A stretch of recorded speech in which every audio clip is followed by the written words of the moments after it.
Il est de mon devoir de faire savoir à la Chambre. It is my duty to let the House know that the following changes happened in our membership.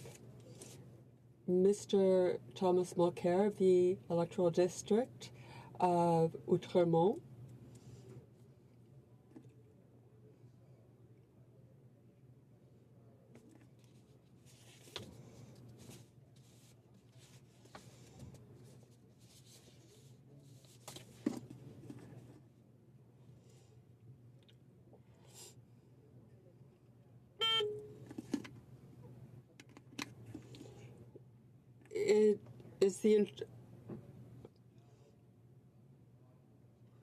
Is the interpretation working? Il est de mon devoir de faire savoir à la Chambre. Order, please. It is my duty to inform the House that the following vacancies have happened. Mr. Thomas Mulcair, member for Outremont, stepped down in June. Resignation effective Friday, September 14, 2018. Pursuant to subsection 25(1)(b) of the Parliament of Canada Act, I addressed warrants to the Chief Electoral Officer for the issue of writs for the election of members to fill these vacancies. Comme le savent les honorables députés, as honourable members know, given their duties, ministers and parliamentary secretaries are not eligible to submit items during the consideration of private members' business. Currently, among the items in order of precedence, there is one motion and one Senate bill standing in the name of members who recently appointed as Minister and Parliamentary Secretary. Motion M191 and Bill S234, an act to amend the Parliament of Canada Act, Parliamentary Visual Artist Laureate. And under the authority granted to me by the Standing Order 94-1, I am ordering that the item in the name of the member for Hamilton West Ancaster Dundas, motion M191, be withdrawn from the order of precedence on the order paper. As for Bill S234, which is awaiting debate at second reading, it is now without an eligible sponsor. As per the principle expressed at pages 558 and 1138 of House of Commons Procedure and Practice, 3rd edition, it provides that bills remain on the order of precedence since they are in the possession of the House, and that only the House can take a further decision on them. If no action is taken by the House at the appropriate time, this item will be dropped from the order paper pursuant to Standing Order 94-2C. I thank members for their attention. Comme il est 11h05. As it is 11:05, the House will now preside to private members' business. Third reading of Bill S228, Child Health Protection Act, standing in the name of Mr. Ailfson. Mr. Ailfson, seconded by Mr. Longfield, moves that Bill S228, an act to amend the Food and Drugs Act, prohibiting food and beverage marketing directed at children, be now read a third time and do pass. Debate. The Honourable Member for Charleswood, St. James, Assiniboia, Headingley. Thank you, Mr. Speaker. It is my honour to stand here today as the sponsor of S228, the Child Health Protection Act, at its third and final reading in Parliament.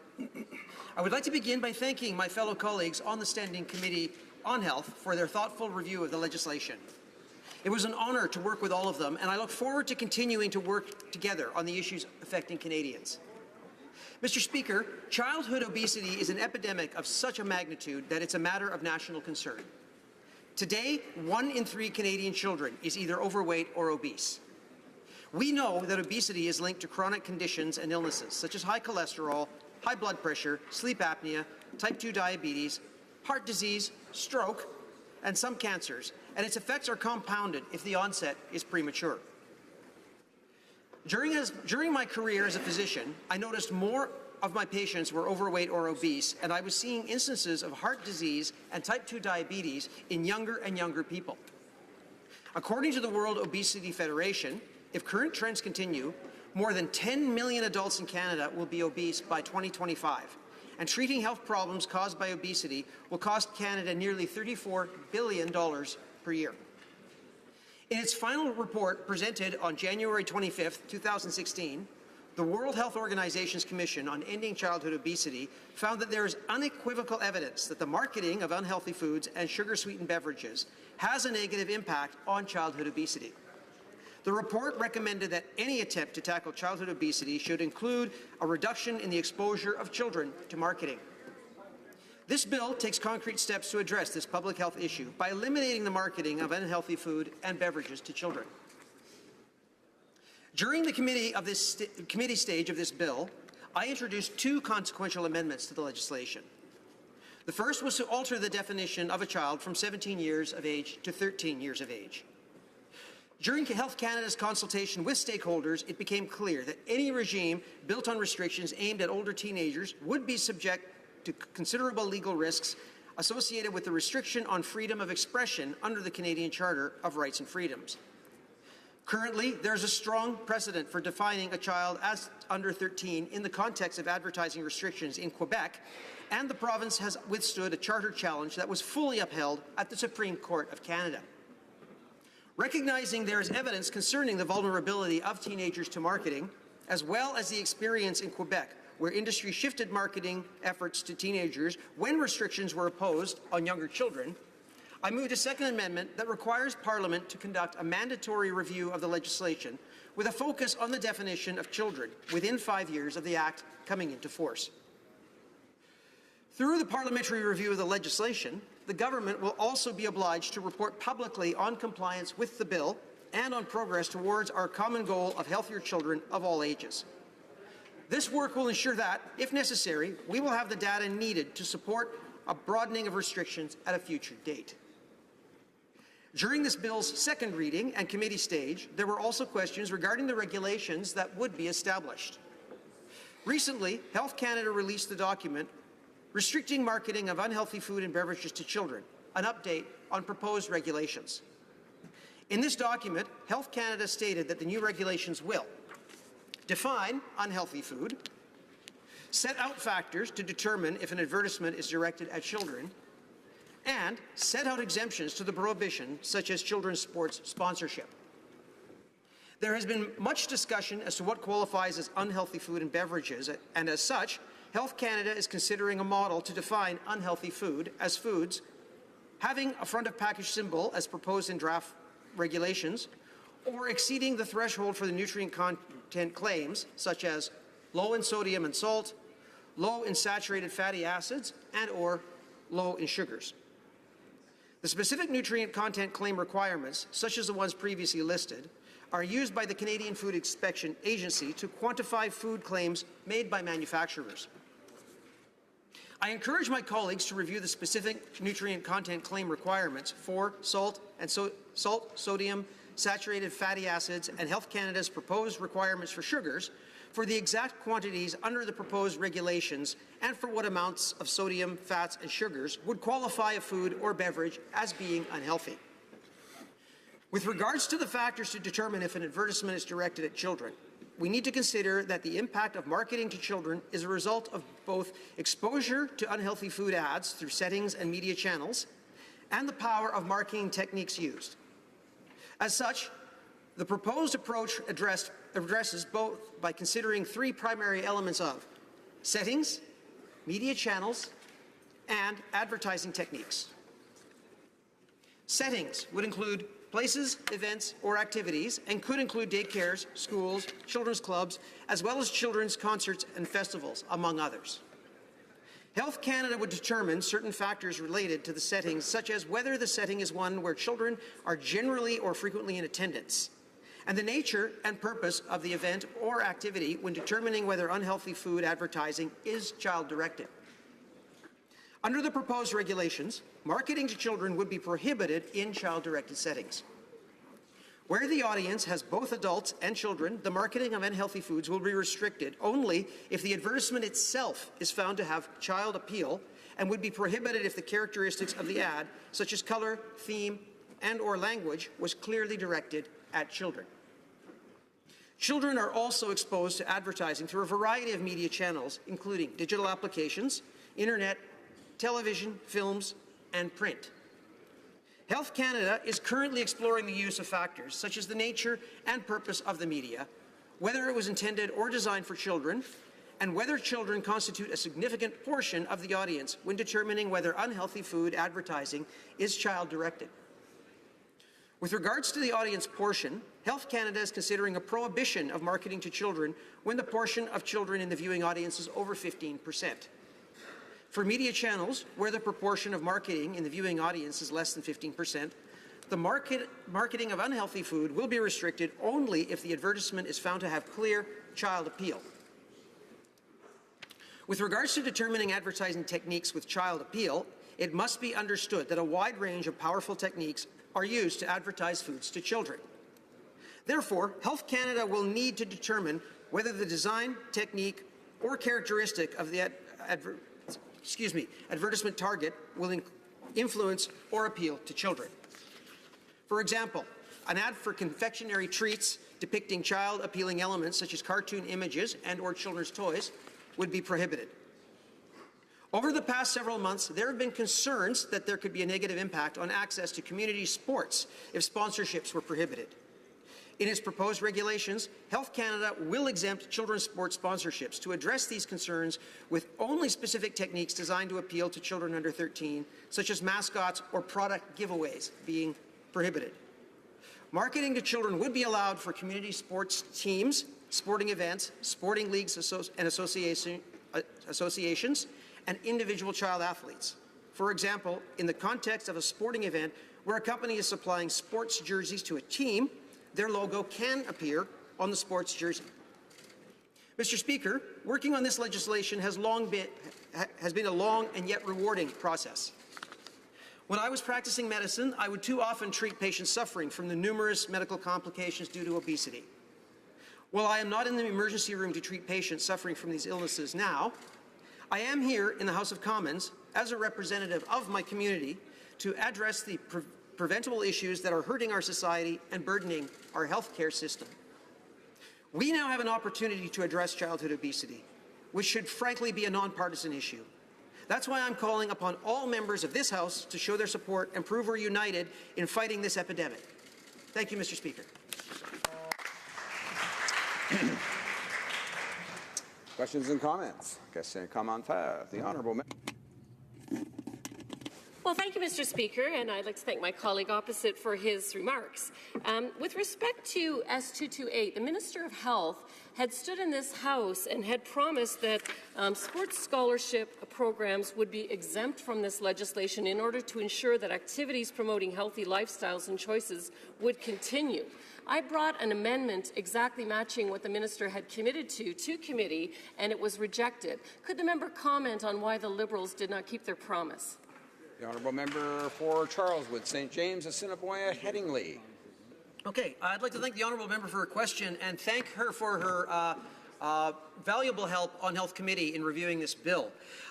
The issue was clarified and that the Minister of Health had agreed that under regulations through Health Canada that sports sponsorship would not be affected. And one of the reasons to keep this from the in Health Canada regulations as opposed to the actual bill was that this would allow Health Canada to respond to any changes in industry practices in a judicious and quicker manner than bringing it back to the House for amendments. And therefore, the Minister's promise was kept by agreeing in the regulations that sports sponsorship will not be affected. Question commentaire. Questions and comments. The Honourable Member for Saint-Hyacinthe-Bagot. Thank you, Mr. Speaker, and thank you to my colleague for tabling this important bill, because we do have to fight child obesity, and the NDP and I will be supporting this bill. As my colleague pointed out, Quebec was a pioneer in dealing with childhood obesity. Quebec has been targeting children of 13 and under. I think he is saying 17 years and younger. And as my colleague pointed out, teenagers are very vulnerable to publicity. And also, when they're at work, when they're working in restaurants, in food services, they're exposed to these things. So I think this is a good idea. Headingley. Thank you, Mr. Speaker, and I'd like to thank the honourable member for her comments on this. It was a matter of debate whether to leave the definition of children as 17 and under or 13 and under. There was an extensive review by legal staff and by the precedent set in Quebec. And it was feared that if the definition of child was under 17, there was a significant chance of the entire bill being brought down in a legal challenge.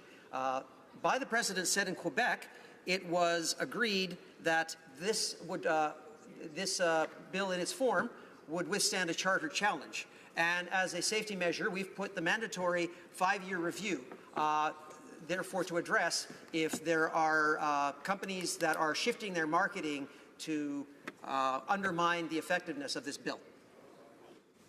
Questions and comments? Question et commentaire.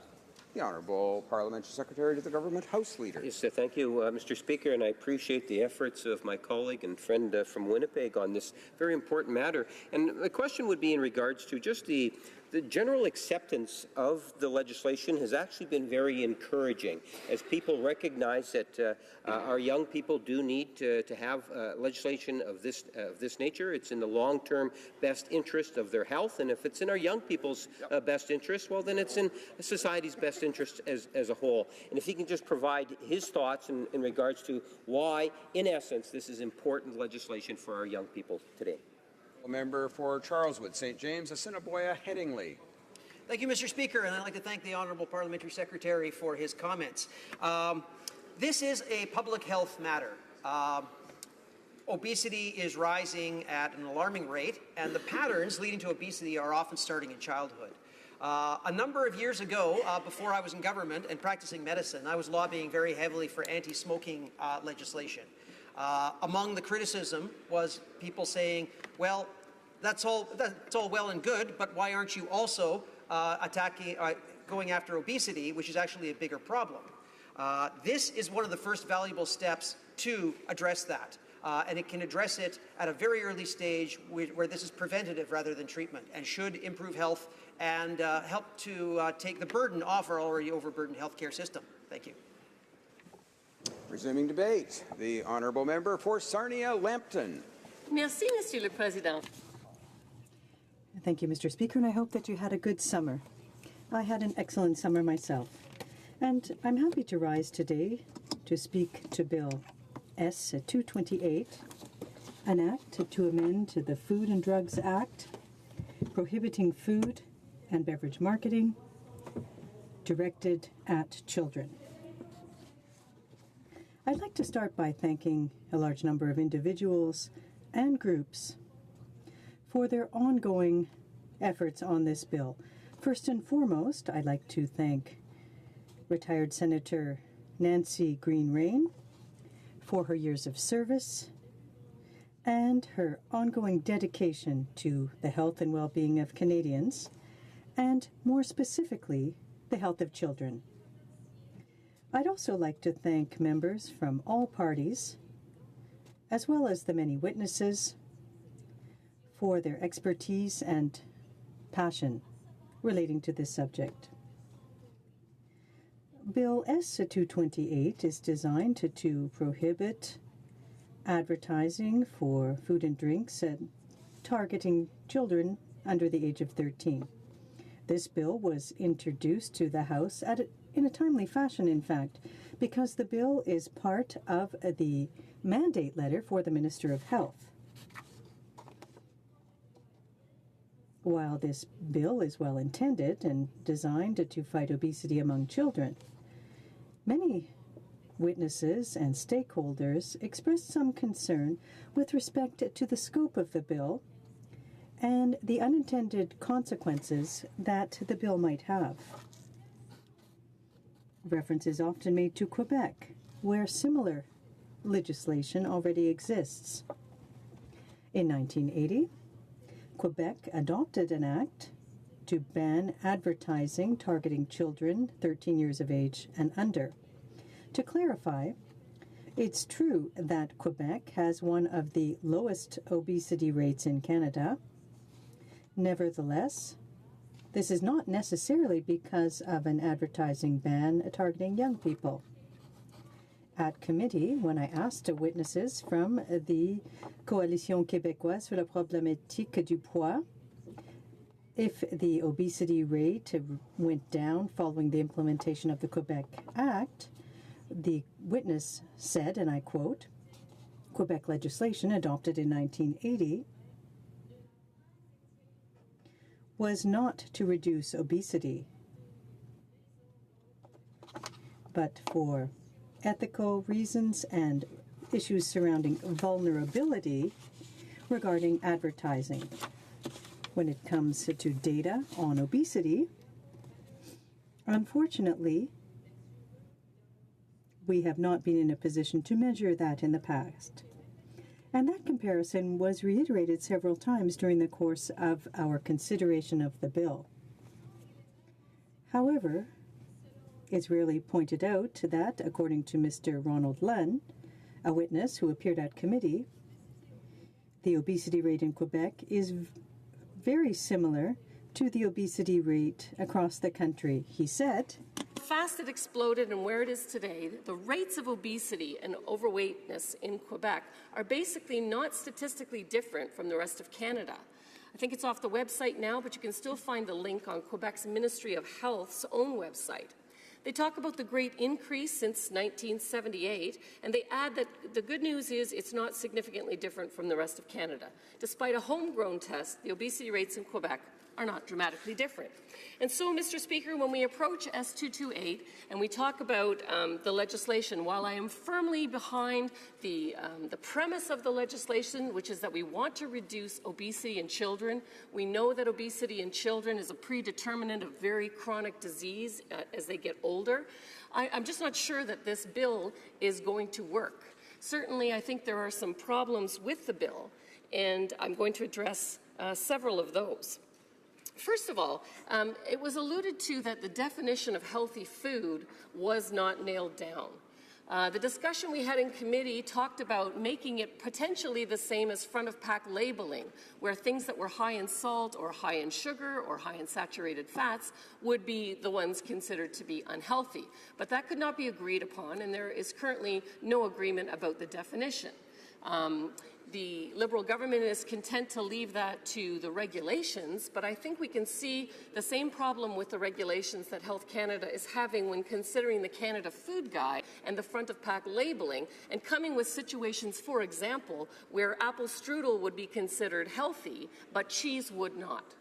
And so I really think that not having a definition of healthy food is a weakness to this legislation. The second thing is, if you're trying to target children under the age of 13 and make sure that they're not exposed to advertising of whatever we determine unhealthy food to be, the enforcement of that is going to be extremely difficult. The conversations that we had were, for example, does that mean on television that ads after 9 o'clock at night potentially would be the ones where you would be allowed to advertise some of these things? Well, the problem with that is you've got parents that are not parenting well or allowing their children to stay up past 9 o'clock, and so you can't really be sure at any point in time that you're not going to be targeting that audience. What about signs? What about billboards? I mean, there's not really an opportunity to enforce this without a huge number of people basically policing all forms of media. We know that the things that have been put in place by the Liberal government have not been well enforced in the past, and we expect to see further ones. For example, we know with the marijuana legislation that's coming, clearly there was an effort made to restrict the advertising to make sure that the advertising wasn't done in such a way as to make it appear cool to smoke marijuana. all right? But the government then did nothing to enforce the huge number of T-shirts and other paraphernalia that exist. The Senate brought an amendment which was not accepted. So again, no enforcement. With respect to S5, the tobacco legislation, we know that there's an enforcement activity needed when people who are not authorized to produce and distribute are doing it. But 60% of the contraband that's happening in Ontario, for example, and I think it's 30 or 40% across the country, shows, again, a lack of enforcement. So I really think that this piece of legislation is going to definitely have a difficulty in the enforcement piece. Now, one of the other things I would say is, do we really need to have the government telling us what we can and cannot eat? I'm all about personal freedom and individual accountability. When I was growing up, I was at the time where we had all the sugared cereals. I don't know if you remember them all, but we had, Tony the Tiger, and we had Fruit Loops and Lucky Charms and Alphabets, and I consumed all of those along with toast dipped in maple syrup. My mother made us bologna sandwiches. But I'll tell you, there was not a lot of obesity present because we were all outside running around and playing. And so if the government really wants to address obesity, I think the call to action is to get the action on the part of young people again. There was a program that was in place federally when I was growing up called Participaction, which was designed to get people out and running around. And I certainly think that that would be more effective in achieving the results. You can see from the earlier testimony that I gave that many of the people from Quebec are saying the rates there are not different than the rest of the Canada. So this legislation really is not going to have the impact that we would want to have. The other thing I would say, from the senator herself who introduced this legislation, I mean, she's an Olympic champion, multiple-time Olympic champion. She was fit. She was here even in her senior years. She was driving fitness activities here on the Hill. Yet, I would point out that she did choose in her career to advertise Mars bars. I don't think anybody thought it was any problem for an athlete to do that. But she had the personal freedom to choose that, and now she wants to remove that personal freedom from another athlete that might choose to do that. I certainly am able to exercise and eat occasionally at McDonald's, eat chips from time to time, and you know what? It's a balance. I think it's a question of moderation. And so for all of the reasons that I've cited, the difficulties in enforcing the legislation, the fact that I don't actually believe this legislation will work, and some of the government interference where I believe there should be personal freedom and individual accountability and good parenting. And for that reason, I won't be supporting this legislation. Thank you, Mr. Speaker. Resuming debate, the Honourable Member for Saint-Hyacinthe-Bagotte. Mr. Speaker, as critic for families, children and social development, I'm very proud to rise today in the House to stand in support for Bill S-228 and to speak to this very critical issue for our young people. I have a quote. Children are highly vulnerable to advertising because they can't distinguish good foods from poor ones. We're now seeing that integrated brands in video games and advertising are making their way into social media. And this statement comes from Ms. Francine Forger-Marin, Director of Health and Research at the Heart and Stroke Foundation. The situation is of concern to us. Canada has the 6th highest obesity rate among children. And this rate among children and young people in Canada has almost tripled over the last 30 years, according to a study by the Senate conducted in 2016. Obesity leads to health problems, high blood pressure, type 2 diabetes, problems with bones, joints, etc., as well as psychological problems, low self-esteem, negative body image, depression, among other things. And we know that the economic burden at present for obesity is in the billions. However, according to a 2016 study by the Senate Committee, obesity costs Canada between $4.6 and $7.1 billion in health costs and productivity losses. Aggressive marketing methods encourage our young people to consume foods and drinks that are unhealthy and that lead to obesity. The World Health Organization has considered marketing as for food one of the main causes of obesity. All the more so because young people are far more influenced by advertising than adults are. In fact, children most exposed to advertising tend to call for products on which they see a logo or a person, a character that they recognize.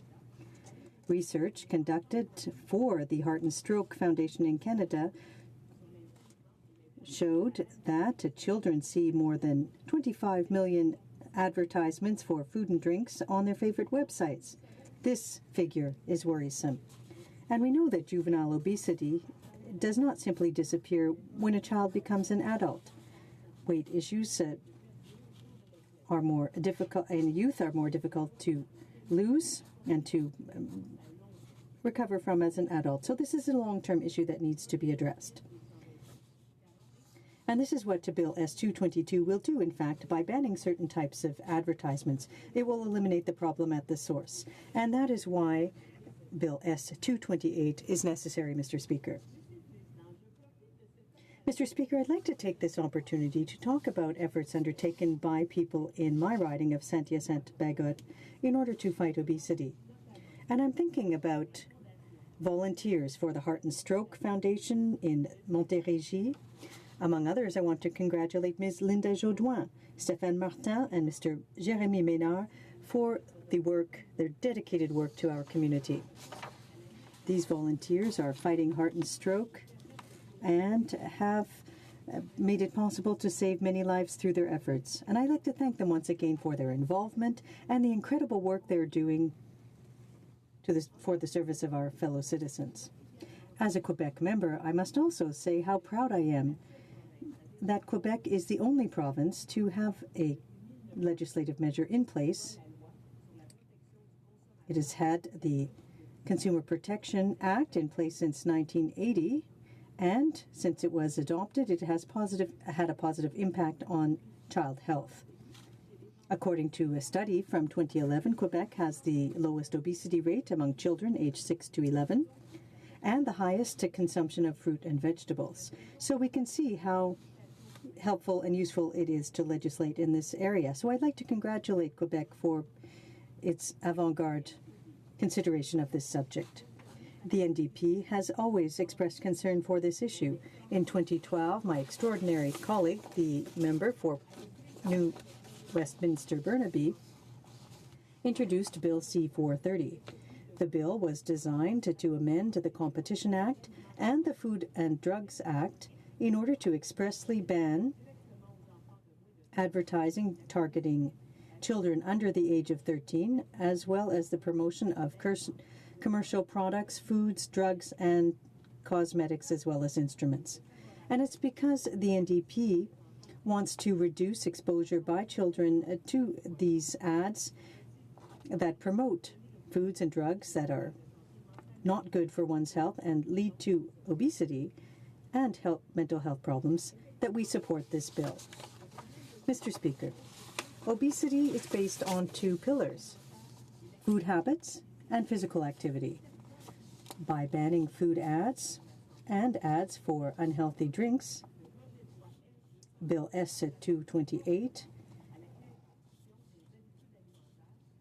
focuses on the important issue of food consumption habits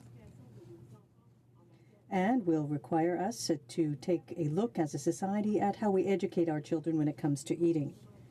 Advertising influences our children and their preferences and food behavior.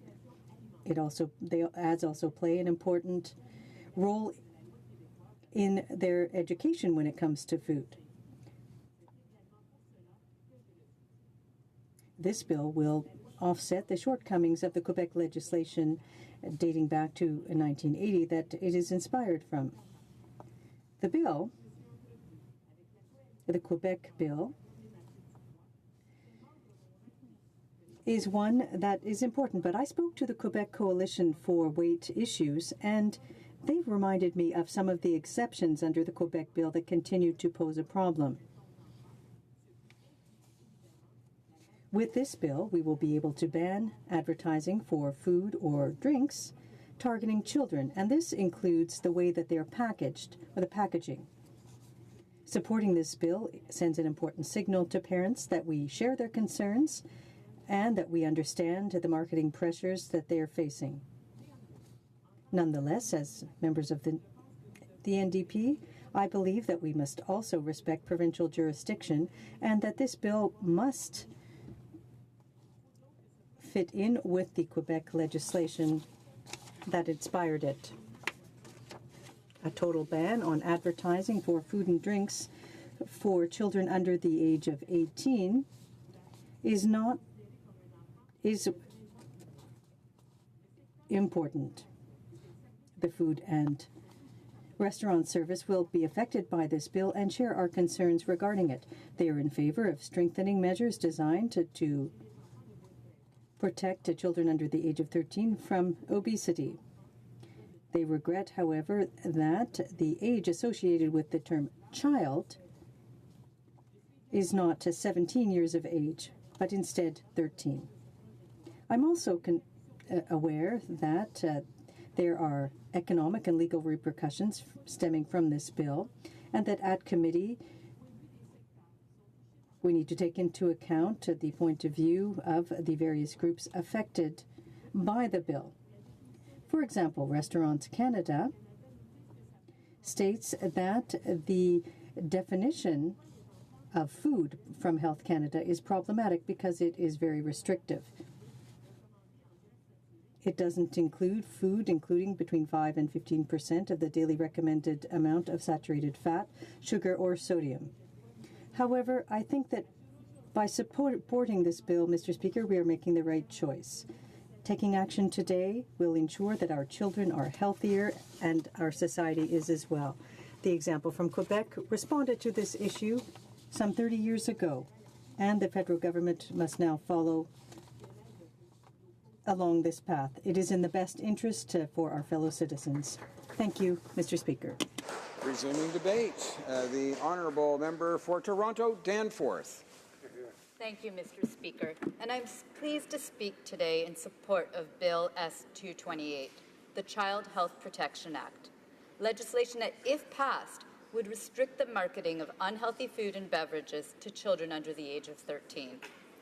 Our government commends the member for Charleswood St. James, Assiniboia Headingley, for sponsoring this important bill in the House of Commons.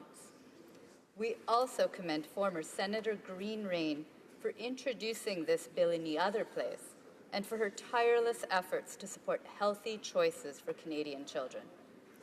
More than at any time in our history, children are being exposed to a steady stream of advertisements for unhealthy foods and beverages. And it goes without saying that the advertising of these products has a significant influence on the children when they make consumption choices and purchase requests. Children are eating fewer fruits and vegetables than recommended. And while their diets are often exceeding right now the recommended amounts for sugars, salt, and saturated fat, it will come as no surprise that 1 in 3 Canadian children are overweight or obese. We know that the consumption of unhealthy foods early in life is linked to a higher risk of health problems later in life, such as type 2 diabetes, high blood pressure, and heart disease. It is a worrisome reality that these diseases are now starting to become more common in children. We cannot allow this trend to persist. This is an issue which requires national leadership. The evidence is clear. The World Health Organization has identified the marketing of unhealthy foods to children as a major contributor to childhood obesity. In Canada, on a daily basis, children are exposed to advertisements designed to appeal to them for food and beverages high in sugar, salt, and saturated fats. These advertisements go well beyond the traditional print, radio, and TV ads of the past. In fact, a recent analysis concluded that 90% of the millions of online food and beverage ads that children see every year are for unhealthy products. What I would like to stress is that these advertisements are used for a reason. They're used because they work. They influence our children when they are making choices of what foods to eat or what foods to ask their parents to buy. Taking action today on restricting the marketing of unhealthy food and beverages provides us with an opportunity to make sure our children have a better chance at a healthy start in life, one that is based on a foundation of healthy eating choices. That is why our government strongly supports this bill and is committed to seeing it passed through and brought into force. The process to develop this bill included a great deal of thoughtful study and engagement with all affected parties. That is why, after careful consideration, government members presented legislative amendments to the Standing Committee on Health, where they were adopted. These amendments included changing the definition of children to under 13 years old for the purposes of the Act. There is precedent under the Quebec Consumer Protection Act for defining a child as under 13 in the context of restricting advertising. The Quebec legislation was subject to a challenge under the Charter, at the end of which the Supreme Court fully upheld Quebec's restrictions on advertising to children. However, we also know that teenagers are often targeted by the advertising of unhealthy foods and beverages because of their increased independence, access to their own money, and susceptibility to peer influence. Taking these considerations into account, government members introduced an additional requirement to require Parliament to conduct a mandatory review of the legislation within 5 years of the Act's coming into force, with a particular focus on its definition of children. This review will serve to monitor the effectiveness of restrictions, determine if new forms of advertising are affecting children, and assess whether there was an increase in advertising targeted to adolescents aged 13 to 17 years. At the Standing Committee on Health, we heard some concerns that this bill may have unintentional consequences related to children's involvement in sports. I want to be clear that our government is committed to recognizing children's sports as a key element of supporting an active lifestyle. Community sporting activities provide social and health benefits to children, and taking these benefits into account, our government is committed to exempting children's sports sponsorships from the restrictions through regulations.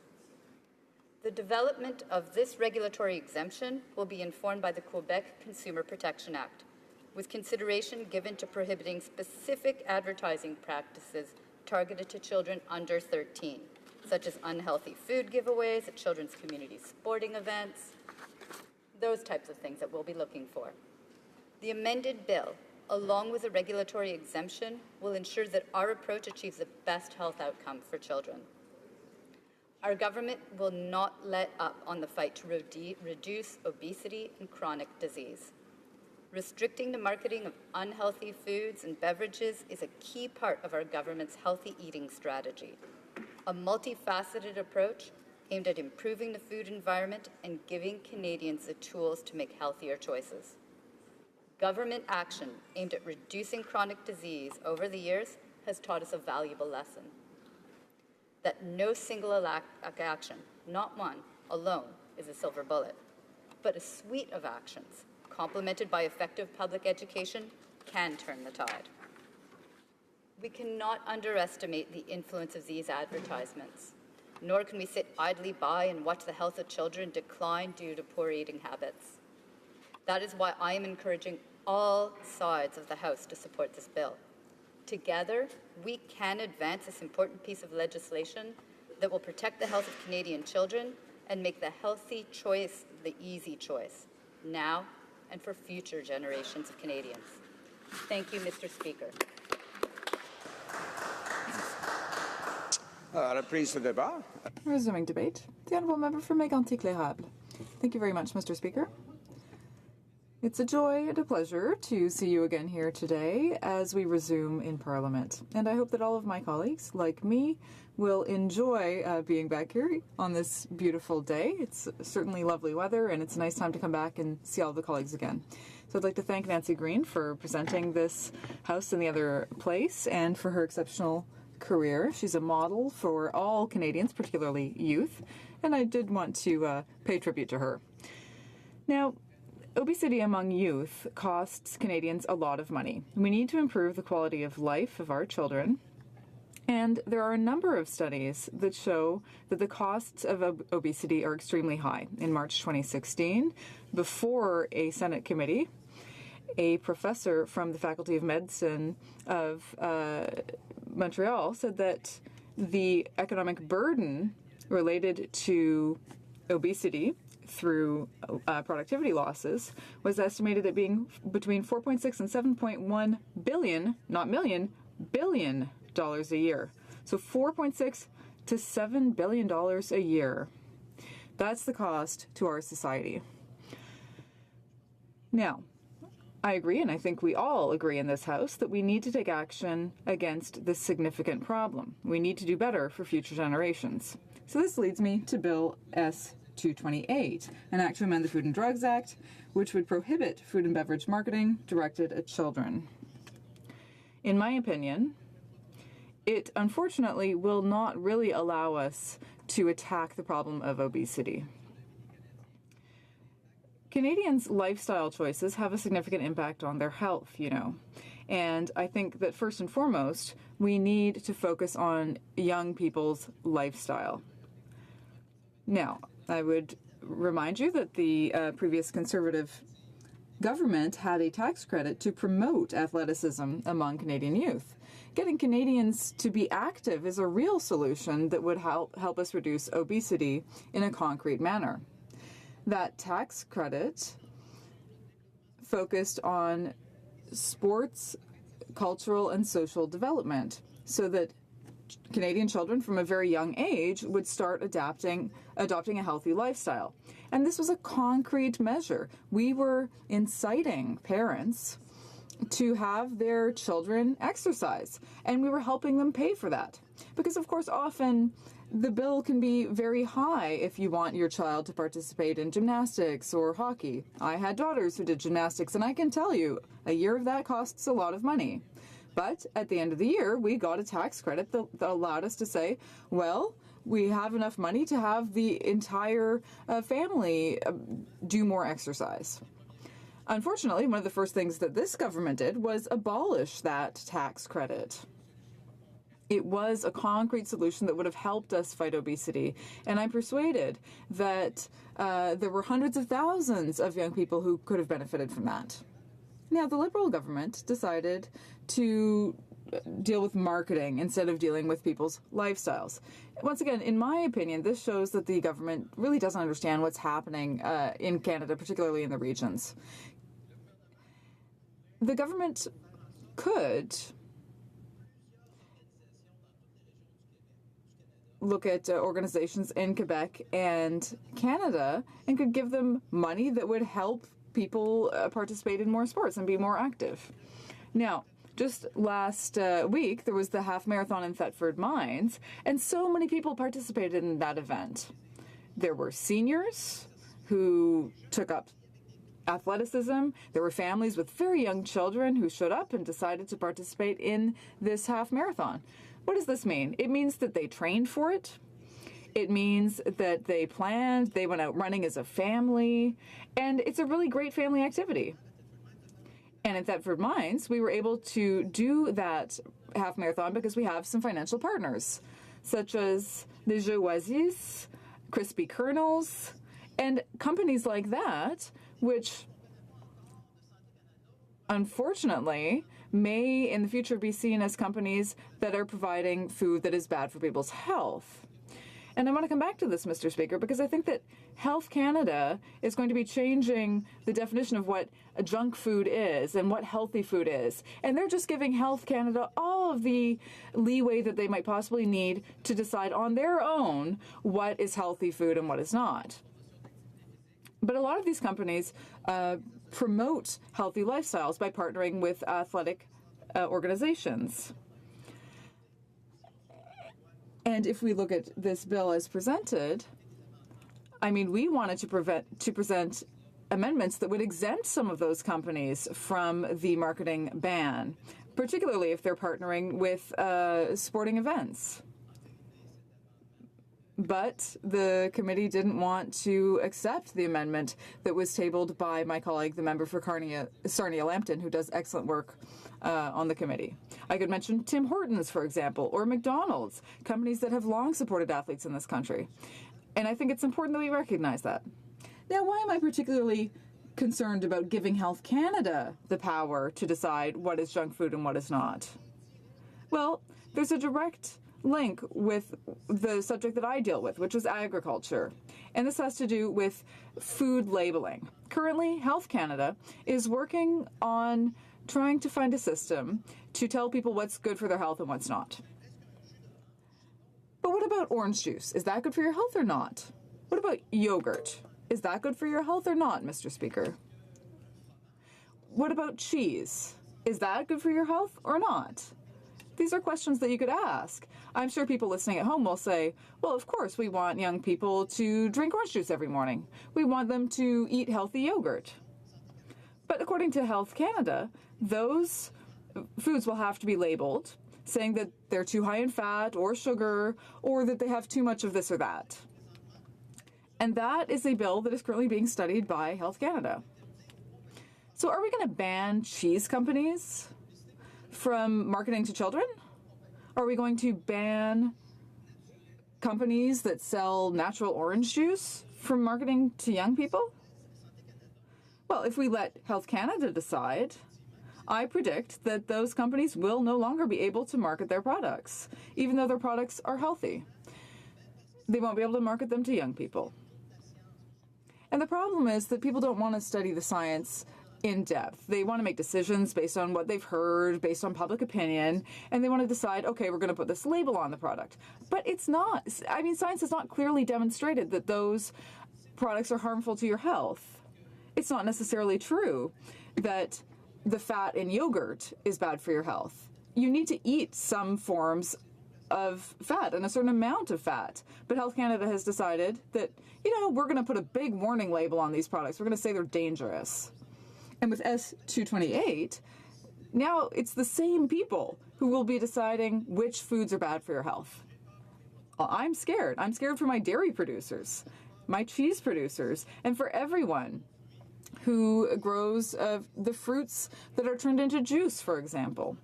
So S228, in my opinion, is not the answer to the obesity problem. And it will allow Health Canada to have so much power, such a broad scope over deciding what is healthy and what is not, and we're not even making them accountable. They get to make their decision, and then 2 years later, everything's going to be banned. It doesn't make any sense. I think this is the time to step back and to really say, what should we really be doing to make sure that our young people aren't facing the scourge of obesity? Physical activity. Once again, Mr. Speaker, physical activity is so important. We need to allow families to have access to physical education programs so that young people can go engage in sports. Now, the tax credit that we had was excellent, and it was really good for families, and it was a great solution.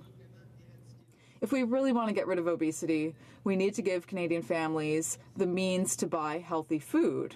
And we need to give them the choice to decide what is good and what's not good for their health.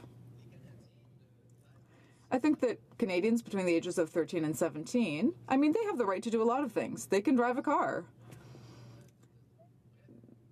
They can, the older they get, the more rights that they get. And now we're saying, well, under the age of 18, you don't have the right to decide what's good for your health and what's not.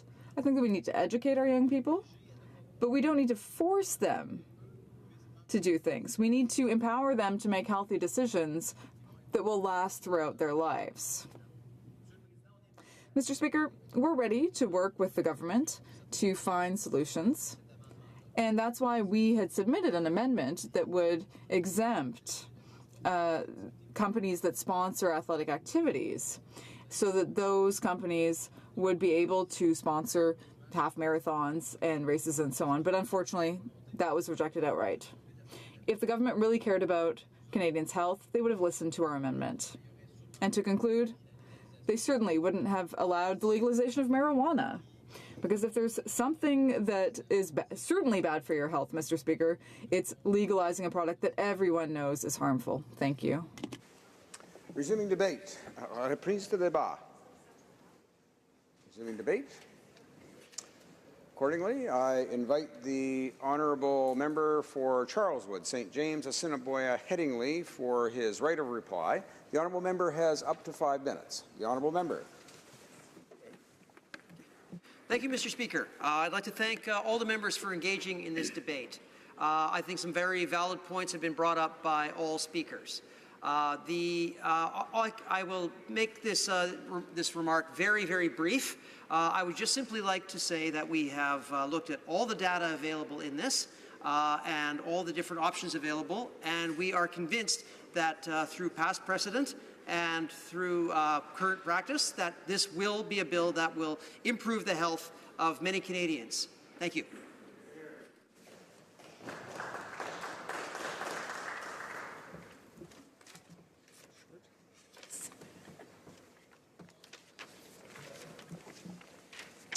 The question is as follows. Mr. Olson, seconded by Mr. Longfield, moved that Bill S228, an act to amend the Food and Drugs Act prohibiting food and beverage marketing directed at children, be now read a third time and do pass.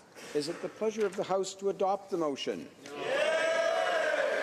All those in favour of the motion will please say yea. Yay!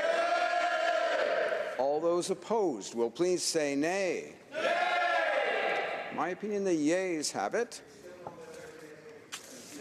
Pursuant to Standing Order 98, the recorded division stands deferred until Wednesday, September 19th, 2018, immediately before the time provided for private members' business.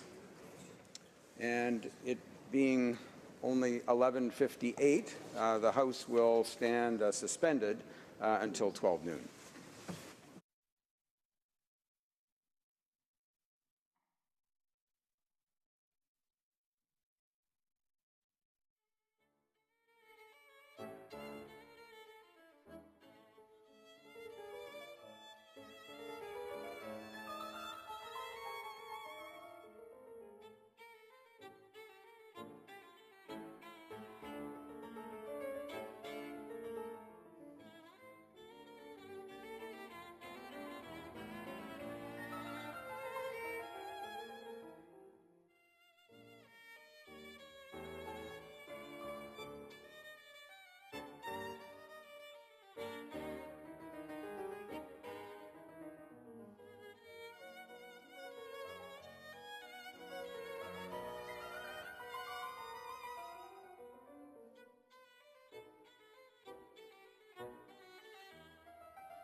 Du jour.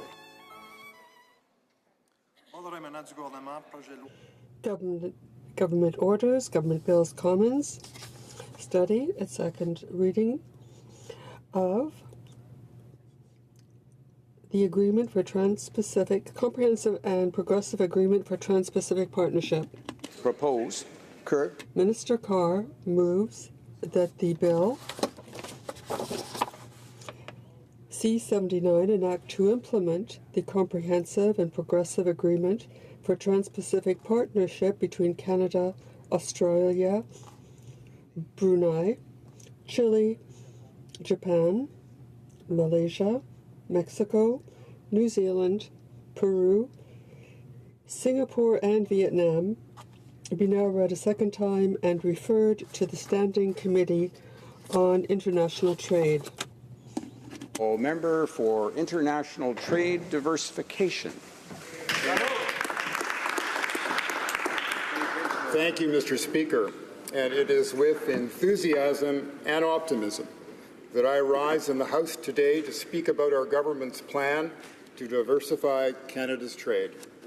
Specifically, I will speak about Bill C-79, the legislation before members today to implement the Comprehensive and Progressive Agreement for Trans-Pacific Partnership, otherwise known as the CPTPP.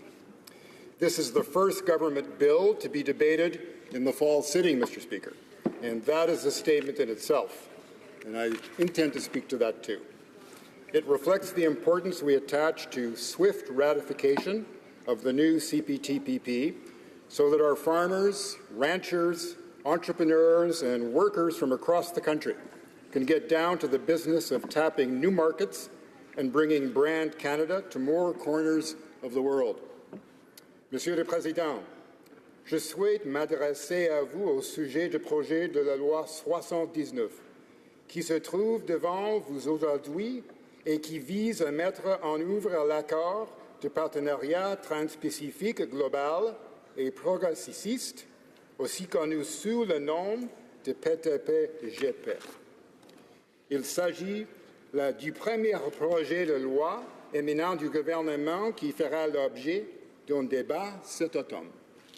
Ce projet de loi démontre l'importance que nous accordons à une ratification rapide de nouveau PTP-GP, afin que les travailleurs de partout au Canada puissent enfin exploiter le nouveau marché et mettre en valeur. Alors, order.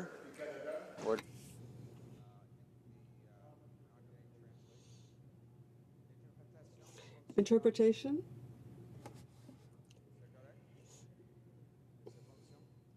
Working? Is it working now? The Honourable Minister.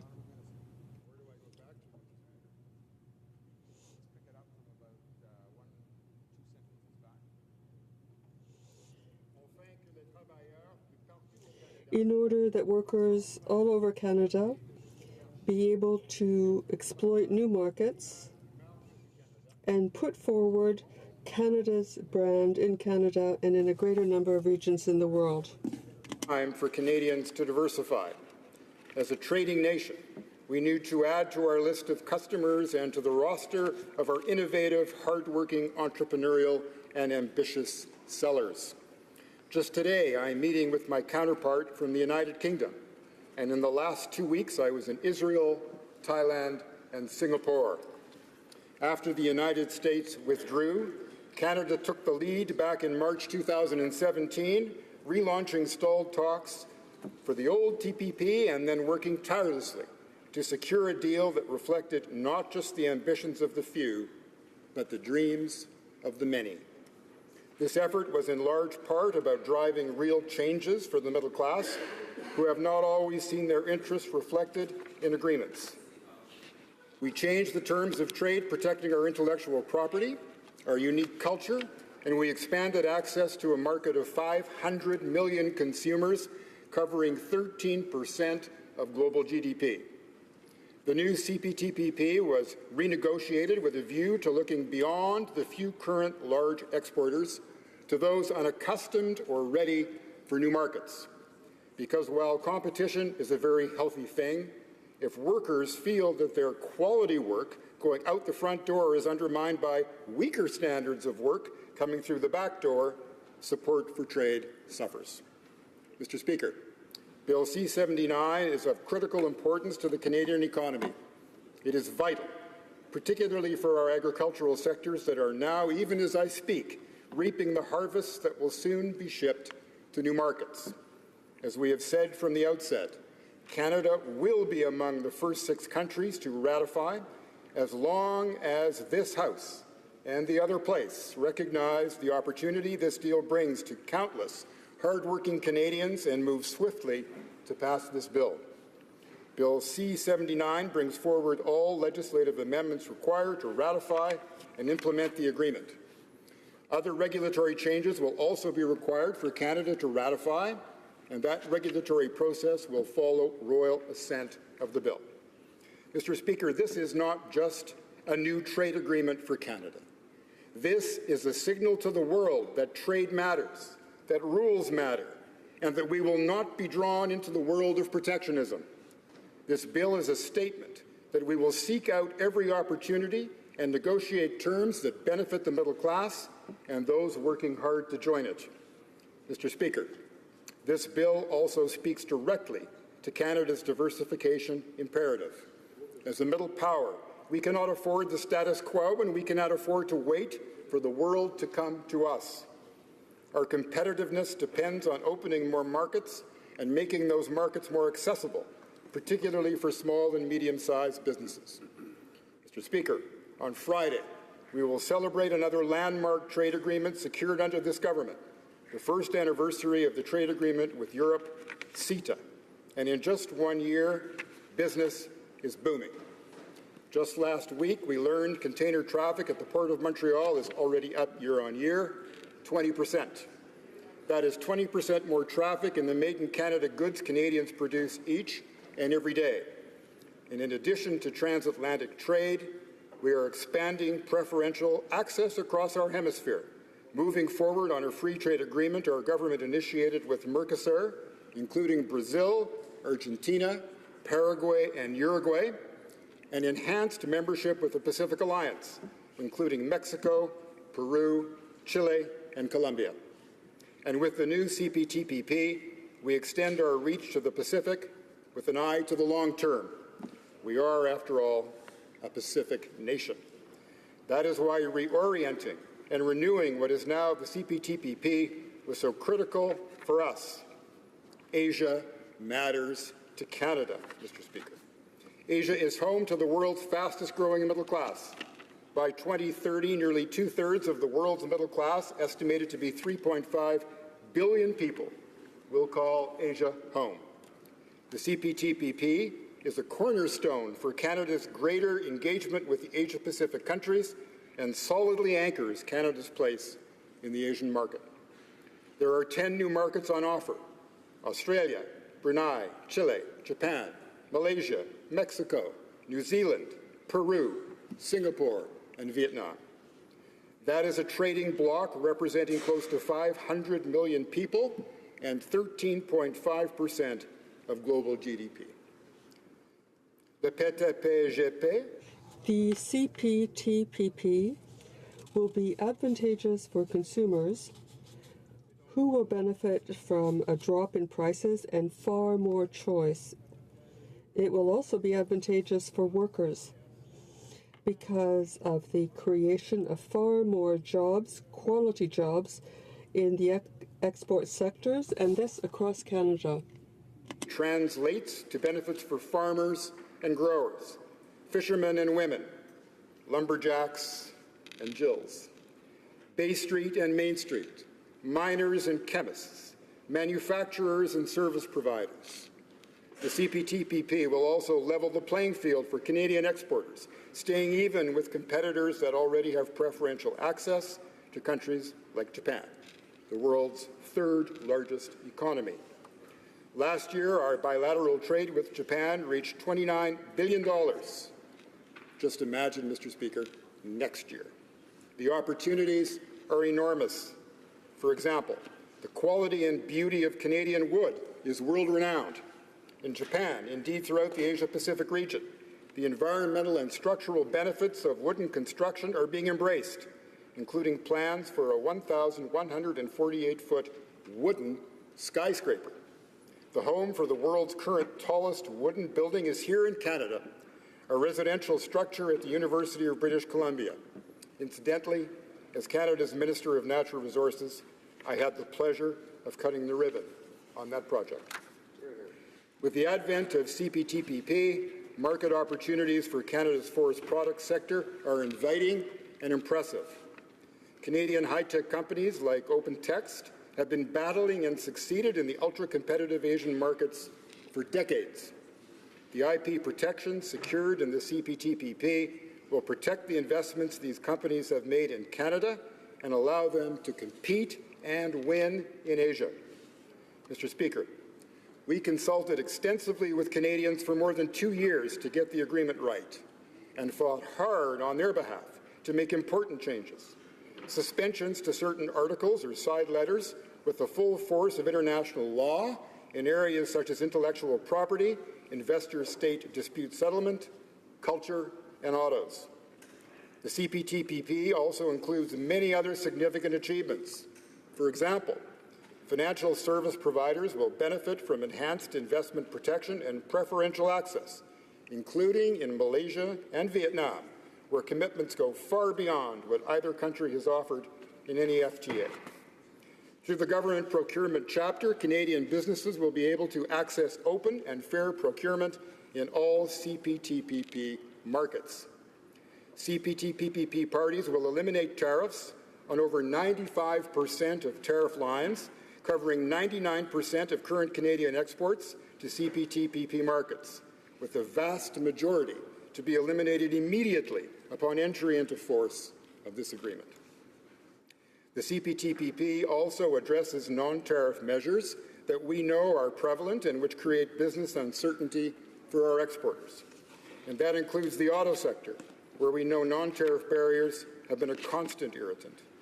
In addition, the chapter on state-owned enterprises and designated monopolies provides for rules to help ensure that state-owned enterprises operate on a commercial basis and in a non-discriminatory manner when making purchase and sales. Mr. Speaker, we did not stop there. The CPTPP also includes dedicated chapters on labor, the environment, small and medium-sized enterprises, transparency, and anti-corruption. The labor chapter includes binding commitments to ensure that national laws and policies provide protection for fundamental principles and rights at work, including freedom of association, collective bargaining, and the elimination of child labor and forced labor. When we relaunched stalled talks, these chapters were on ice. And now, both the labor and environment chapters are fully enforceable through the agreement's dispute settlement mechanism. We reaffirmed our right to regulate in the public interest. We promoted labor rights, environmental protection, and conservation. We preserved cultural identity and diversity. And we promoted corporate social responsibility, gender equality, and Indigenous rights. Canada is now poised to be the only G7 country with free trade agreements with all of the other G7 countries.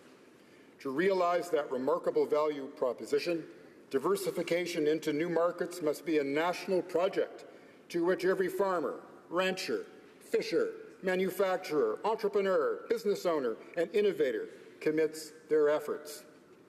Monsieur le Président, je tiens...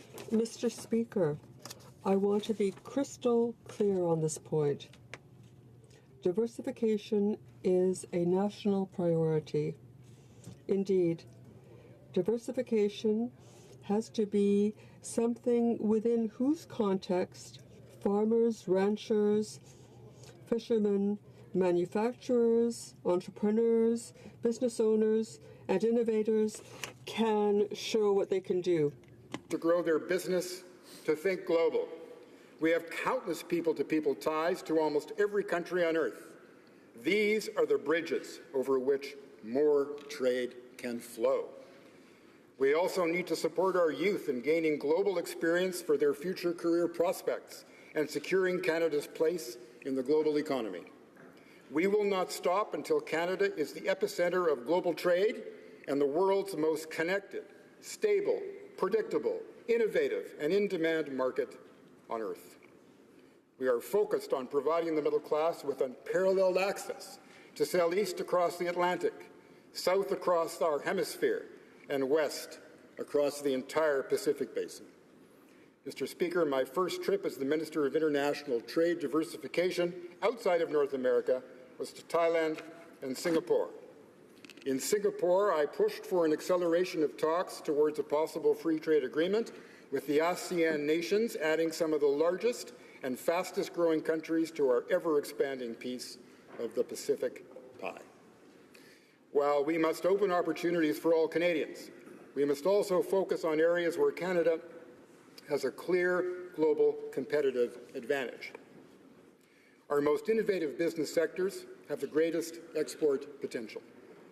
This is a message that is coming through loud and clear through the work of the superclusters and economic strategy tables for advanced manufacturing, agri-food, health and biosciences, clean technology, digital literacy, resources of the future. We are committed to continuing this work with industry partners to turn high-growth Canadian companies into global successes. We are a government that invests in its ideas, Mr. Speaker. We recently announced $50 million to support diversification efforts and opportunities for small and medium-sized businesses. We need to link our small and medium-sized businesses to global supply chains and to multinationals and global infrastructure projects the world over. More global companies should see Canada as critical and integral to their supply chain, and our SMEs need access to international markets to scale up. Exports and imports account for 60% of Canada's GDP. This government knows that our competitiveness depends on making real investments in our future.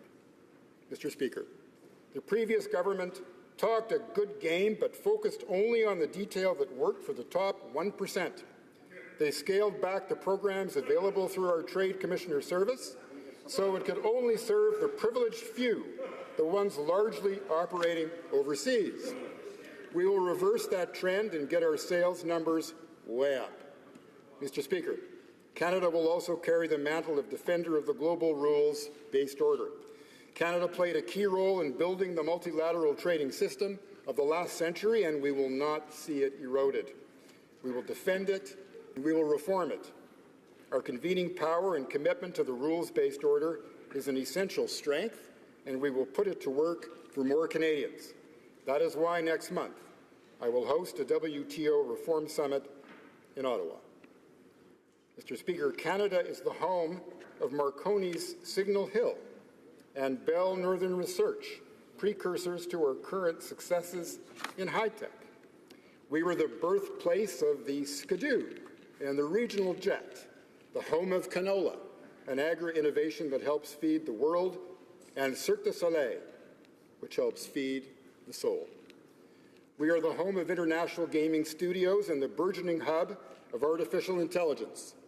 We are the home of the Canadarm and Candu, the Toronto International Film Festival, and Canada Goose.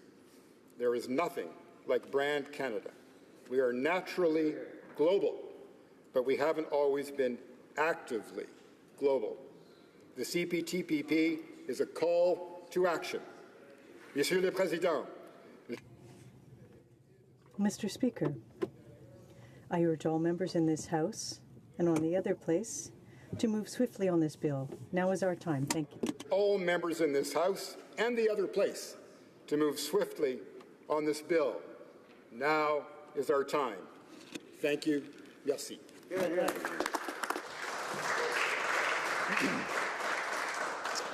Questions and comments. The honourable member for Niagara West. Thank you very much, Mr. Speaker. And to my honourable colleague, welcome to the role as the new Minister for International Trade Diversification.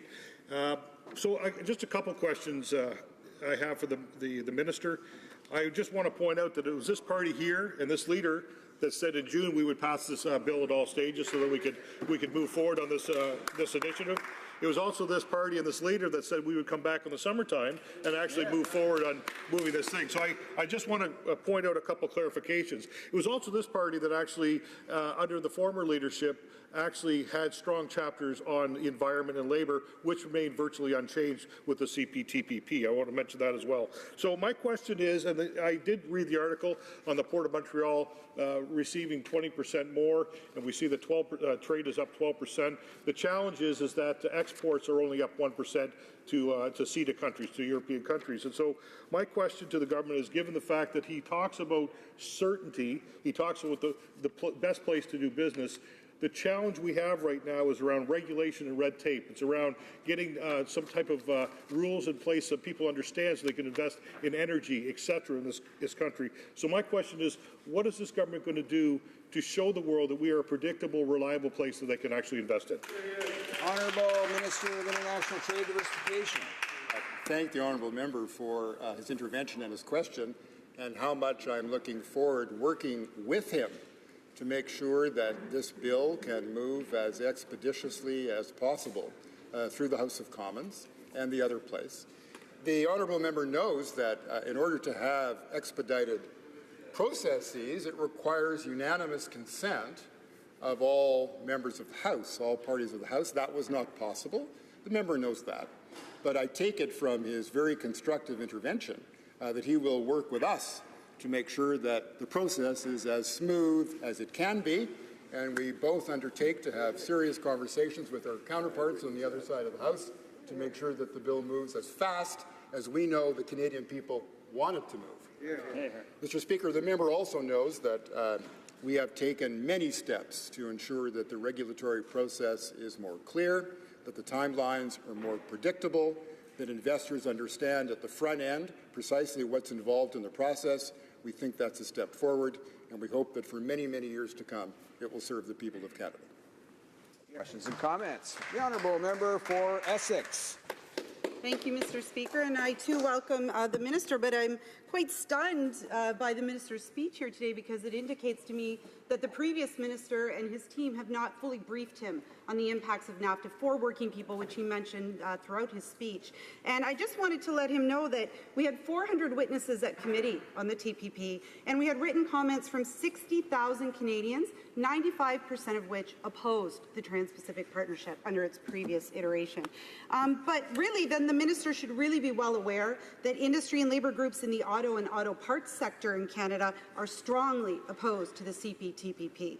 The auto industry is already facing U.S. Potential punitive tariffs. They're in the crosshairs of NAFTA, and they know their sector inside and out. And they know how false the Liberals' claims are that the CPTPP will open up markets in the Asia-Pacific and particularly Japan. So I would really encourage him to be able to speak with those in the auto sector in Ontario. And I would also encourage him to look at the statistics around the jobs that will potentially be lost. 20,000 auto parts jobs in Canada will be lost under the CPTPP. And that's not just me saying that. That's groups like the Canadian Vehicle Manufacturers Association, Unifor, the Canadian Labour Congress, as well as the Automotive Parts Manufacturers Association of Canada. And I believe if the Minister speaks with his staff, he will find that they have had several meetings around this. So my question really is, the auto industry does not want this trade deal, and as a former auto worker who represents a region filled with auto workers, I understand this impact. I want to ask this Minister why the government is ignoring them. The Honourable Minister of International Trade. Well, Mr. Speaker, I would like to welcome the member to this new relationship across the floor and invite her to join us in a very constructive way to make sure that this legislation passes in the interests of the entire Canadian economy. We have been having conversations, as the member knows, with various sectors for quite some time now. And we are confident that this agreement is going to give access to markets that these sectors do not now have. She also knows that trade produces growth, and growth produces jobs. We are interested in creating new wealth for Canadians, and that new wealth is translated into new job opportunities for Canadians working now and Canadians who are looking for opportunities to work because we have opened up export markets. I know that the Members' Party is not traditionally supportive of any free trade agreements. I know that you could look at the conversation in 1993 around NAFTA, and it would be very similar to the conversation we're having today, but the world has changed. Canada is an outward-looking nation.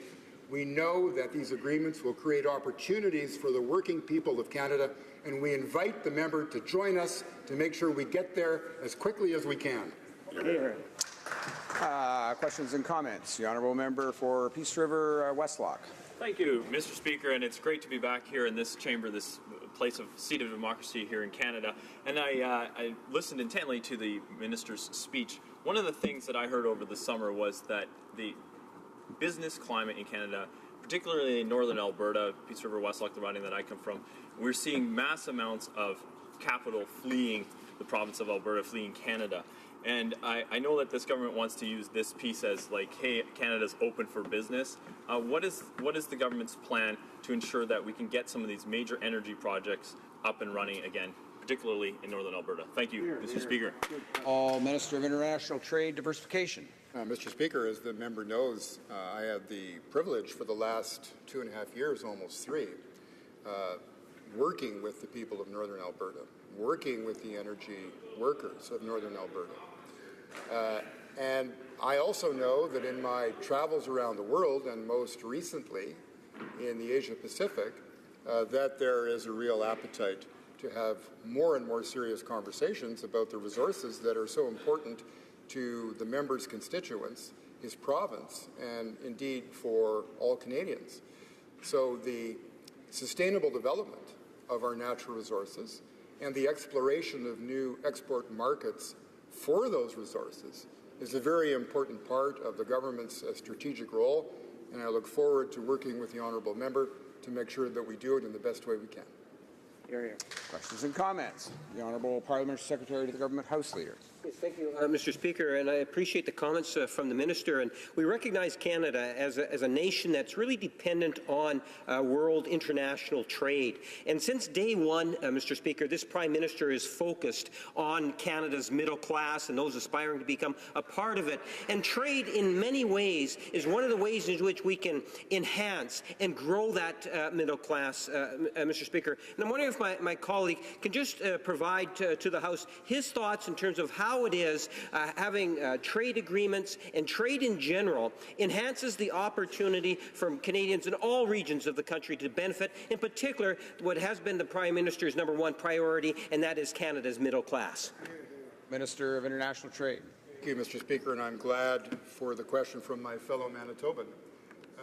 He understands as a Manitoban how dependent we all are on international trade and how important it is for us to diversify markets. But I think it's important to add another dimension to the answer and the discussion. We spend an awful lot of time talking about how we distribute the national wealth. And these are very important conversations. And we all have ways in we think should be distributing that wealth in ways that are equitable, that give opportunity to Canadians. But also, we have to talk about creating wealth. And the wealth is created in large measure by small and medium enterprise.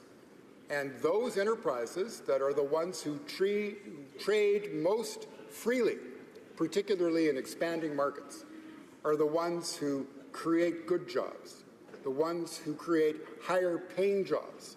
And that is the link between trade, wealth creation, and jobs. We have time for one more short question and response. The Honourable Member for Saanich Gulf Islands. Thank you, Mr. Speaker. And to the Honourable Minister for International Trade, congratulations on the new portfolio. The question that I have relates well, there are a lot of issues with TPP, but for a short question, the investor-state provisions. We're now opening ourselves up to completely groundless charges against Canada, which Canada inevitably loses, such as in the case of Bilcon, where our Environmental Assessment Agency did a great job. 2 ministers, federally and provincially, did a great job. And Bilcon managed to go to a secret Chapter 11 venue. And even though Canada appealed, we lost. We now owe them up to $580 million. Why would we open up ourselves to disputes from now additional countries, including Malaysia, Japan? I don't think we'll have much trouble from Brunei, but large economic players and their corporations can attack our laws. They're in place to protect our environment and labor rights and public health. The Honourable Minister of International Trade Diversification. Mr. Speaker, just a small correction, if I could, my friend and honourable member, that it's international trade diversification. And that is a very purposeful and important word, and I think leads to an answer to her question. Canada must always retain the capacity to respect the rules of the World Trade Order. As a matter of fact, we, I think, are on the verge of helping to lead a discussion of reform to the WTO. It's also important that investors have confidence, that they have confidence when they invest money around the world that those investments should be reasonably protected. I also look forward to working with my honourable colleague as we seek swift passage of this important legislation. Resuming debate, the honourable member for Niagara West. Thank you very much, Mr. Speaker. I'm glad that we're finally here for this debate to hopefully get this important trade agreement ratified quickly. CPTPP is a trade agreement that will greatly benefit Canadians and Canadian businesses. It'll help diversify and grow our economy, and most importantly, it'll help create needed Canadian jobs.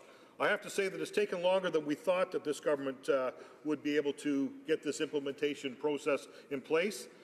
But having said that, now that we have NAFTA in jeopardy and a series of other issues and other major trade files, we need Canada to successfully diversify and continue to diversify its export markets now, and so there's no time to wait.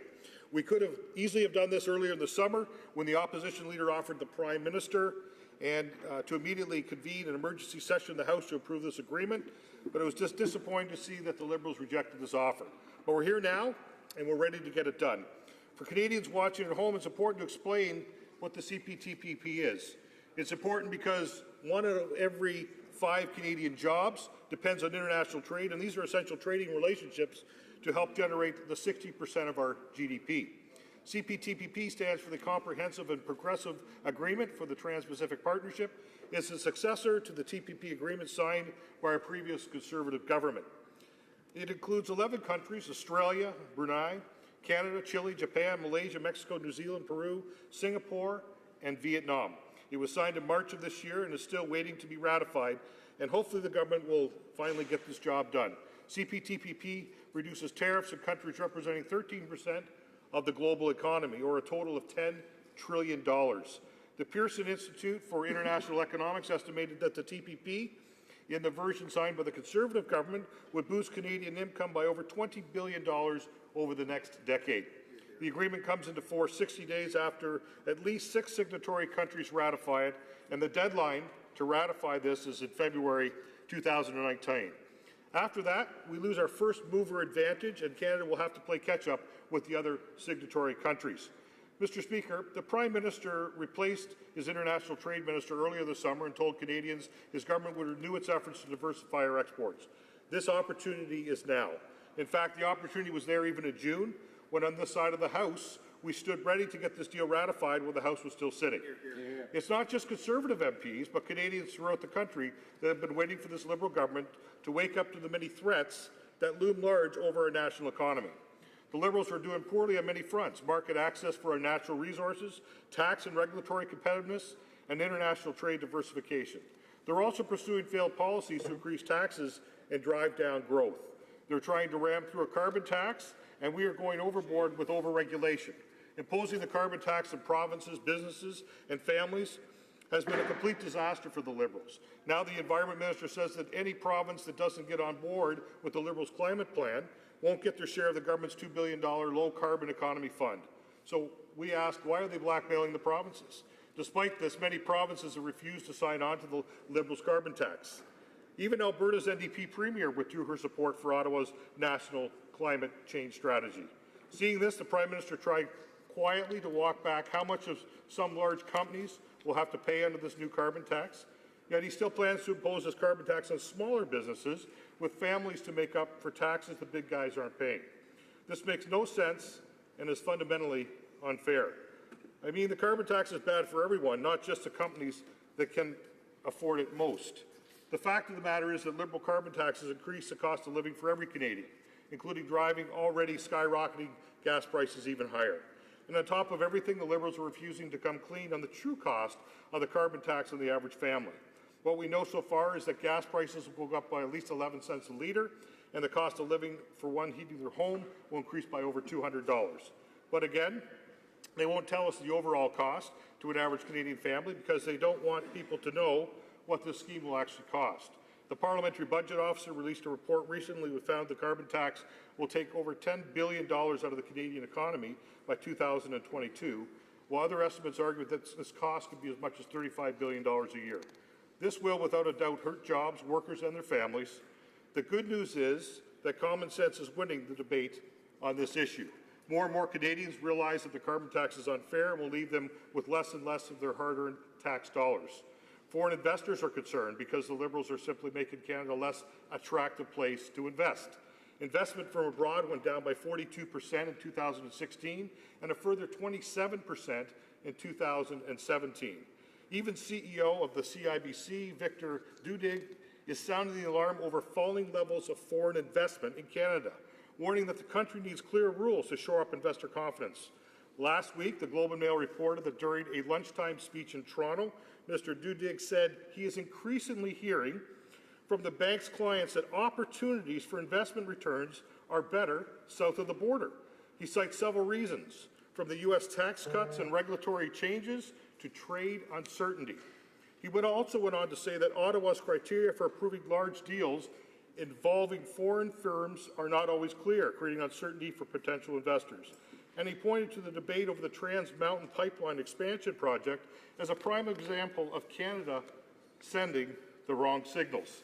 Quote, that, to me, should be a siren call that the money is here. It will leave, he said, and I can't see any upside to it leaving, end quote. Foreign investors need confidence, Mr. Dudig said. They need an element of certainty. They need to know the rules. They need a clear understanding of how things get approved here in Canada. The Globe and Mail article goes on to say that these comments are in addition to Suncor CEO Steve Williams, who told investors in New York that there is, quote, clearly a question of confidence in Canada, end quote. Echoing Imperial Oil Limited CEO Rich Kruger, who said this summer that regulatory uncertainty and concerns about competitiveness are causing investment decisions to be delayed. This is very worrisome, Mr. Speaker. Just look at what the Liberals have done with Canadian pipelines. It's absolutely stunning. When the Prime Minister was elected, 3 major energy companies had pipeline projects, Northern Gateway, Energy East, and Trans Mountain. They were prepared to build in Canada. Now, thanks to Liberal policies and decisions, we have none of these. The Liberals piled on new regulations and red tape, introduced an oil tanker ban bill that will effectively ban the future construction of pipelines, and that's on top of their carbon tax. These policies need to be repealed to restore investor confidence in the Canadian energy sector. But nowhere has the Liberal mismanagement been more evident than by their handling of Trans Mountain pipeline expansion. It's difficult for them to top this one. When the Liberals announced that they were nationalizing the existing Trans Mountain pipeline, Canadians were told that it was going to cost $4.5 billion of their tax dollars that would allow construction to begin immediately. The reality is that now taxpayers are the shareholders of this monstrous Liberal boondoggle, and not 1 centimetre of pipeline has been built.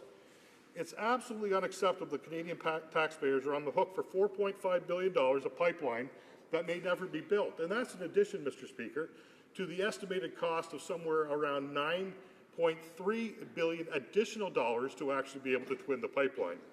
And recently, the Federal Court of Appeal found that the government had failed to consult Indigenous people on the Trans Mountain expansion and overturned approval of the project.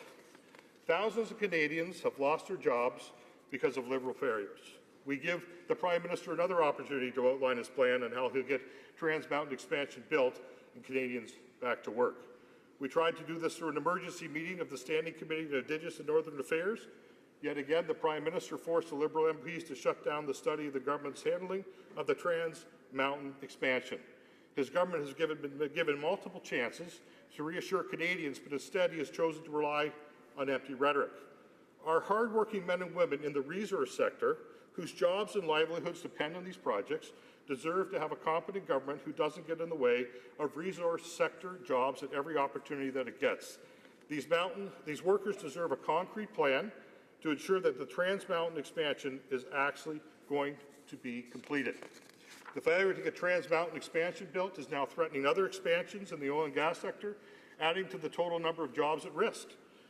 The Trans Mountain pipeline is crucial to oil and gas workers across Canada and to the regional economies that stand to benefit from its expansion, including 43 First Nation communities that have been benefit agreements worth over $400 million, which now hang in the balance.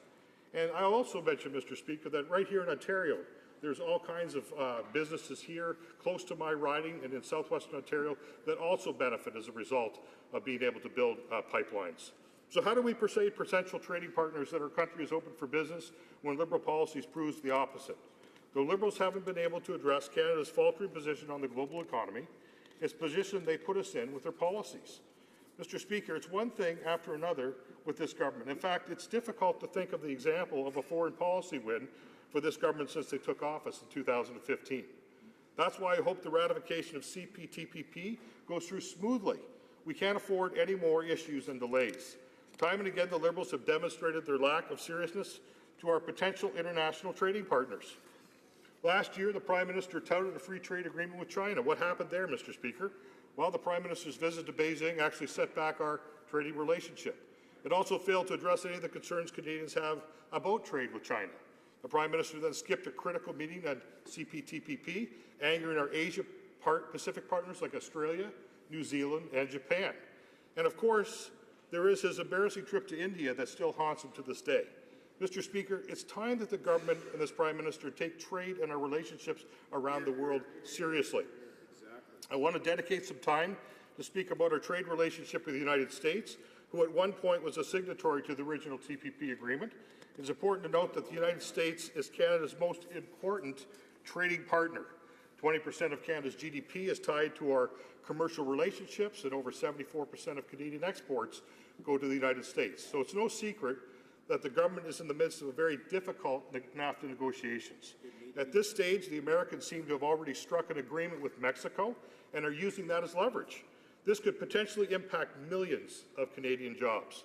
Canadians are concerned that our government was not at the table while these decisions were being made.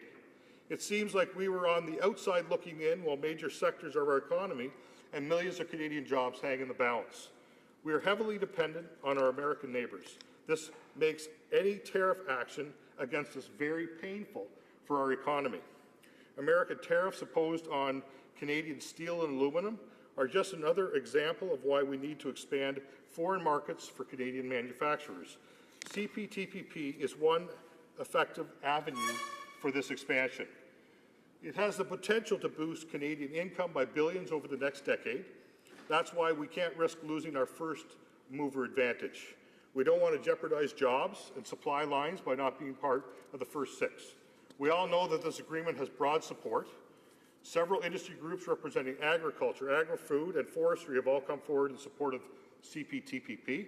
Having said that, we would work with all sectors to minimize the risk under the agreement, but we maintain that on balance this agreement is good for the broadest range of Canadian manufacturers. Economic modelling by both the Canadian West Foundation and the federal government confirmed that there are hundreds of millions of dollars in immediate benefits for Canadian firms if we are among the first wave of signatories to ratify. I want to go back to American tariffs on Canadian steel and aluminum for a second, because I believe it all ties into the urgency to diversify our trade. American tariffs have caused great concern amongst our workers of the Canadian steel and aluminum industries. Thousands of jobs and livelihood of Canadian workers and businesses are all being threatened. This is even more worrisome considering the U.S. government's repeated threats to impose a 25% tariff on the auto sector. The longer we go without a deal on NAFTA and the closer we get to auto tariffs being imposed, the more anxious Canadians are going to get, and the less certain they are when it comes to making business decisions. The most pressing priority, and I believe we are all united in this, is to protect Canadian jobs and industry by having tariffs removed from the Canadian steel and aluminum by stopping new tariffs from being imposed. That's why we made it clear to the government that we will continue to work with them to bring forward concrete ideas to defend local jobs. And defending local jobs is exactly what my colleagues and myself did on this side of the House during the summertime. We traveled across Canada to meet with workers, businesses, labour groups to determine how best to respond to threats posed by the U.S. tariffs and the continued trade uncertainty around NAFTA. We met with over 200 stakeholders from the steel, aluminum, automotive, and manufacturing sectors across 4 provinces. We heard from stakeholders that they want the government to do 3 things. 1, conclude negotiations and sign a NAFTA deal as soon as possible. 2, provide immediate support for companies struggling to stay afloat. And 3, to take steps to improve Canada's competitiveness, reducing red tape. Businesses need certainty. That's why the first recommendation to sign a NAFTA deal was by far the most often repeated by stakeholders this summer. We also heard that businesses have already cut orders, Shifts are being reduced, workers are being laid off, and others will lose their jobs in the next couple of months. I also want to mention that despite the government's promise of the $2 billion in aid, we found that no one has actually been able to access any of this money. The $2 billion was earmarked for additional debt offered by EDC and BDC, as well as employment insurance programs like work sharing and retraining. So I guess the challenge I have with the $2 billion is that 1.7 of that was to go to EDC or BDC in the form of additional loans, not tariff relief. We had $250 million around the Strategic Innovation Fund. When we dug into that, we found it was for companies doing over $10 million in sales and employing over 200 employees. So think about that. No SMEs can get any access to this $2 billion fund. And then we see money's committed for work share. Well, work share to me sounds a lot like a postmortem on what's going on. It sounds to me like the horses left the barn and we're just trying to save the furniture right now. I mean, work sharing is a good program, but we need to make sure that people can expand their businesses, not find ways for them to be able to do it. And that's the challenge I have with that $2 billion. We know that we read an article last week by Global Mail that David Aiken did a great job on and said there's only been $11,000 that's gone out, and yet there's been almost $300 million collected in tariffs. The other thing we found out in talking to businesses, what the tariff coming in is not actually a tariff, it's actually a surtax. And so it's actually not available for any kind of duty deferral, duty remittances, any of these kinds of things. It's actually an additional tax. So think about this.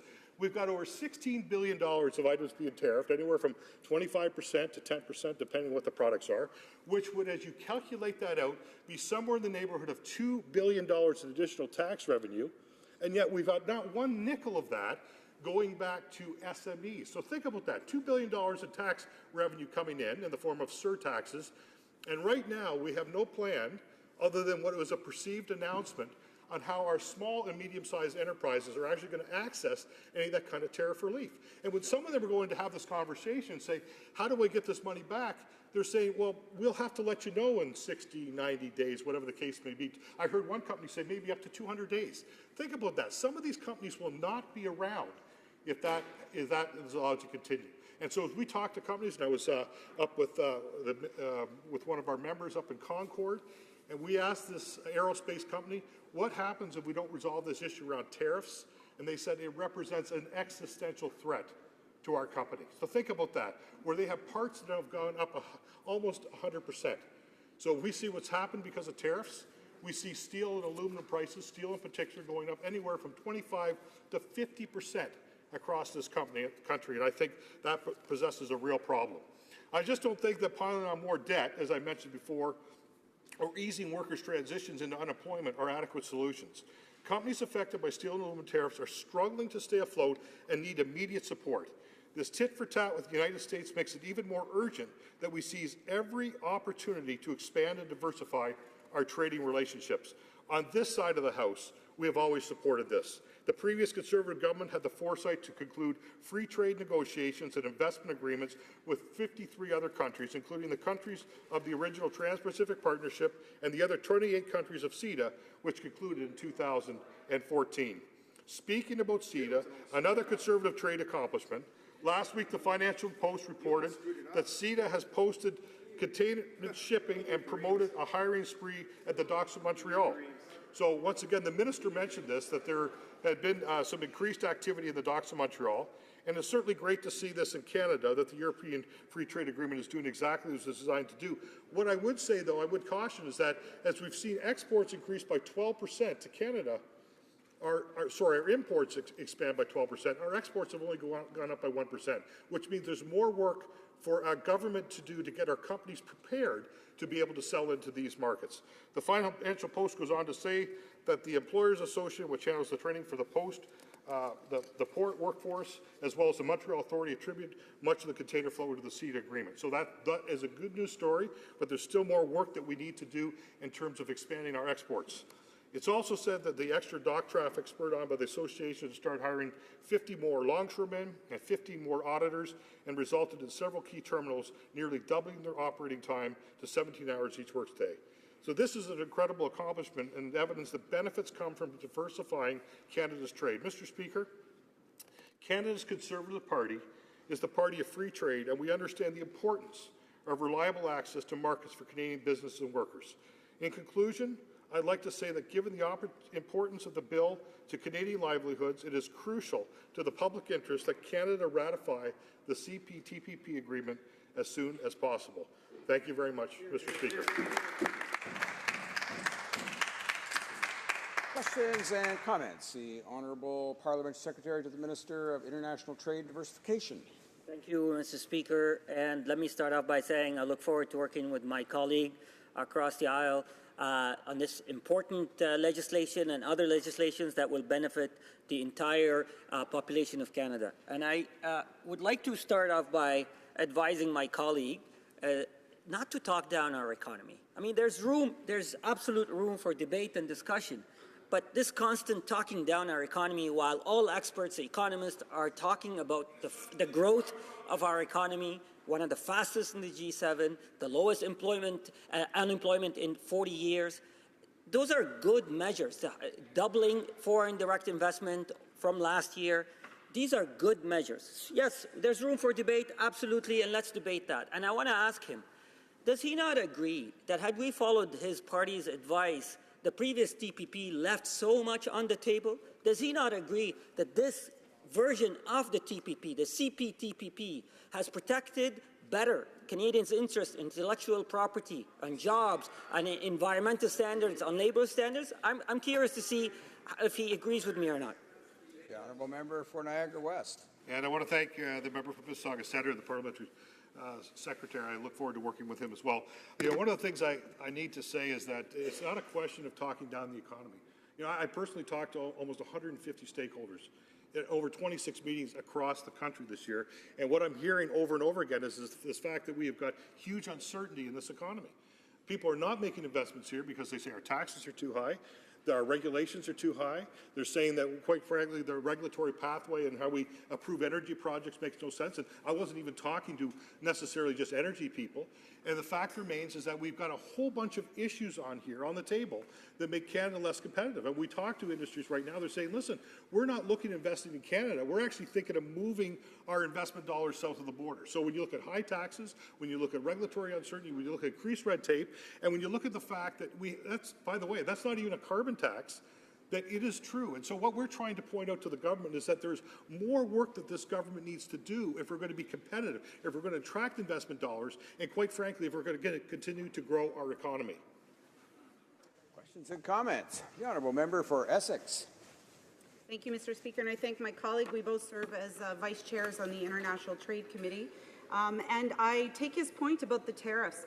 And it has been a very difficult summer in Ontario and southwestern Ontario. People are losing their jobs. Small shops are closing.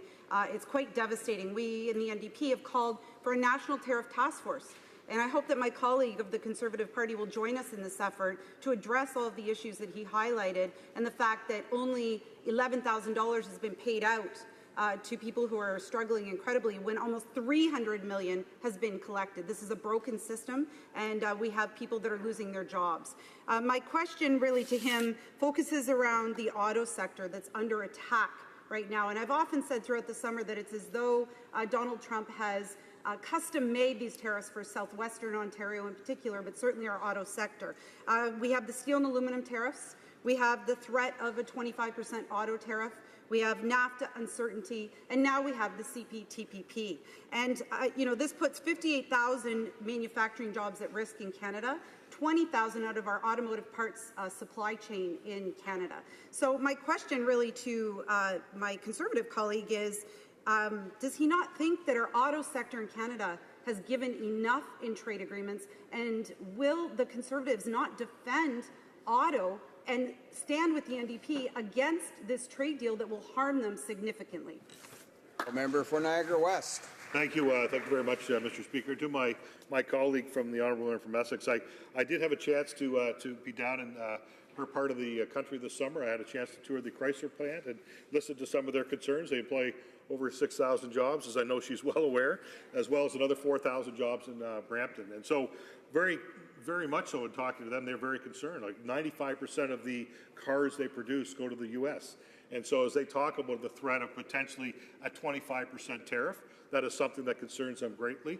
And of course, on top of that, we've got a whole bunch of other issues around the table. We've got, supply chains that are in the immediate area of these auto plants, and quite frankly, they're concerned as well. And certainly, the steel and aluminum tariffs have been major issues, not only for steel and aluminum producers, but for those people that actually look at some of these things and supply the industry. And so I would say that as we move forward with any kind of trade deal, one of the things that we need to be mindful of, because the auto sector did say they have some concerns, that we need to be mindful of the non-tariff barriers. Those are issues that we need to constantly fight against as we look at some of these things.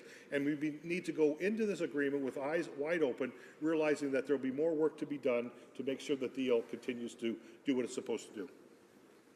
Questions and comments. The Honourable Parliamentary Secretary to the Government House Leader. Thank you, Mr. Speaker. In listening to the trade debate, and I do appreciate the Conservatives are supporting this legislation, but they seem to be stuck on some misinformation, and it goes back to the era of Stephen Harper. And I know they're great fans of Stephen Harper. Every time the name comes up, they tend to applaud. Their new leader kind of tries to emulate Stephen Harper and so forth. But there is a little bit of misinformation. You see, the member opposite tries to give the impression that Stephen Harper signed 50-plus trade agreements. The reality is the EU agreement, which had over 28 nations, was never finalized under Stephen Harper. In fact, it was off the tracks, Mr. Speaker. It was going nowhere. The good news is the minister, the current government minister, was the one that got it back on the tracks, and it was this Prime Minister and the efforts of this cabinet that got the deal done.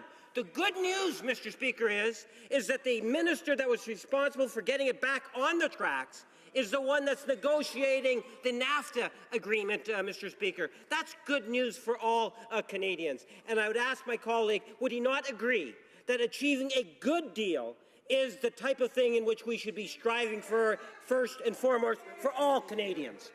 The Honourable Member for Niagara West. Sure. Thank you, Mr. Speaker. And to my colleague from Winnipeg North, what I want to remind him is that those trade deals we brought wrapped in a bow and put them right at your doorstep. All you had to do is walk them across the finish line. All the heavy lifting had been done, and yet that almost got screwed up, believe it or not.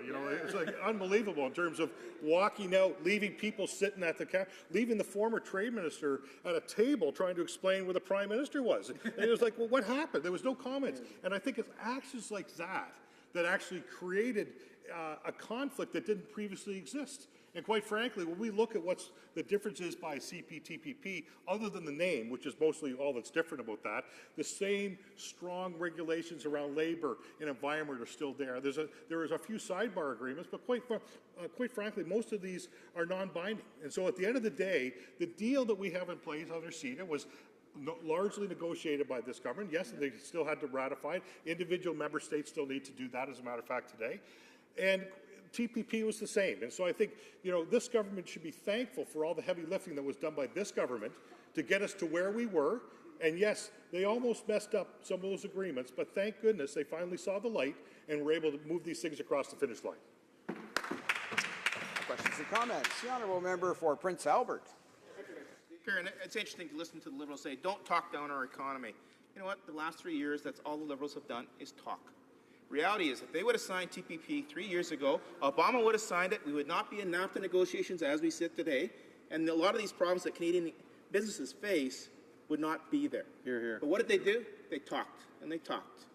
And reality is, we're in crisis mode.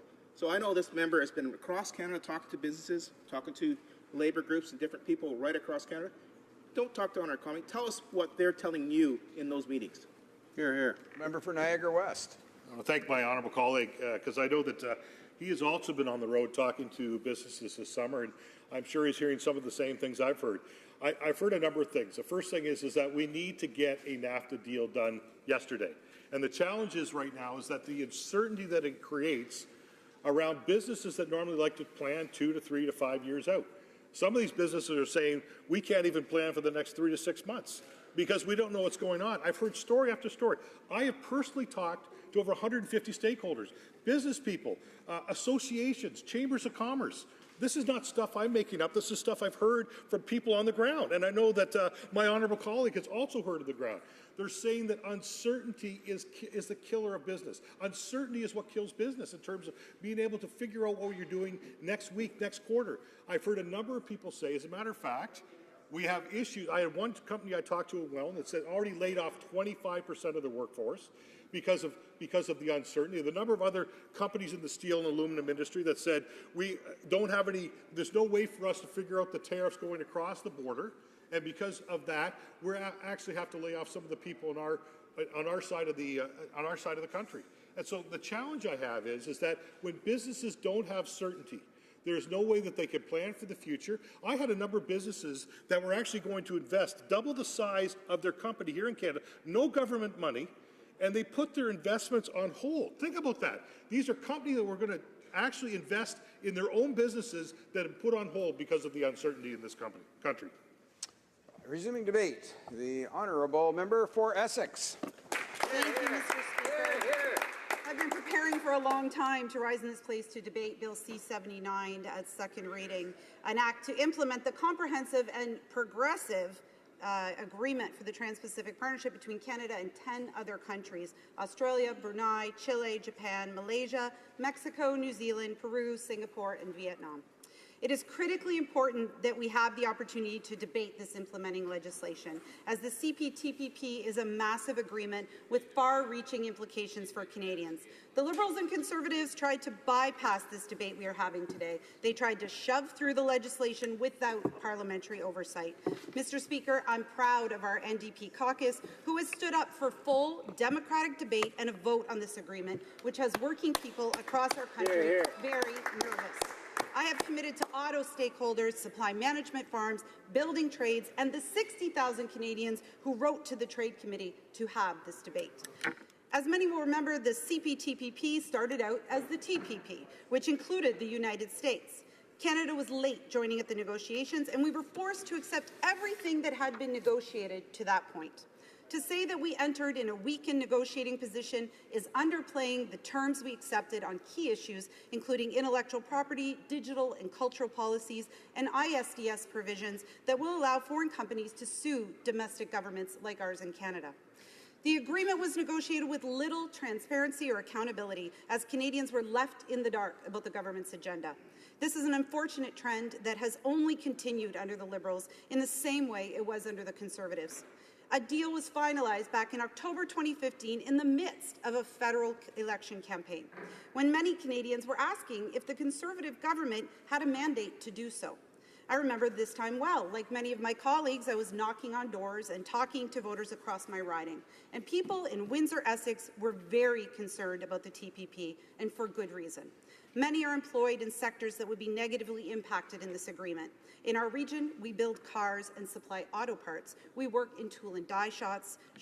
We manufacture steel pipe and tube. Over the last few decades, my region, like many in Canada, has watched as thousands of good manufacturing jobs have disappeared thanks to trade deals like NAFTA and the exodus of quality jobs to jurisdictions with lower wages and weaker labour standards. It's not easy for people to lose their jobs. I know this firsthand. I'm a 20-year auto worker, and I, along with many of my friends and coworkers, was laid off in the economic downturn of 2008. These are not just numbers on economic reports, but are in fact people's livelihoods, their incomes, their means of supporting their families, and in turn contributing to their communities. The impact that losing your job has on people and their families cannot be understated. Many of my coworkers struggled not just financially, but with their own health and mental health in the aftermath of these desperate years. Marriages didn't survive, keys were handed to the bank, and some fell to addiction, and many struggled to try to find hope for themselves. This is what workers in Canada face. The 58,000 jobs that are under threat are facing this type of a life going forward. So when I say that the TPP threatens to kill thousands of good Canadian jobs, we as parliamentarians must take that seriously. Once these jobs are gone, they are not easily replaced. And when they are replaced, it's usually with precarious, part-time, and low-wage work. The people of the United States elected Donald Trump as their president, and in no small part it was due to his attempt to lure people to vote for him under the guise that he understood the frustrations of generations of workers who have been left behind by unfair trade agreements. He promised to get rid of NAFTA and withdraw from the TPP. Mr. Trump's message may have resonated with working people, but his proposed solutions completely miss the mark and will only make things worse for the very people he claims to represent. And in fact, that is already the case.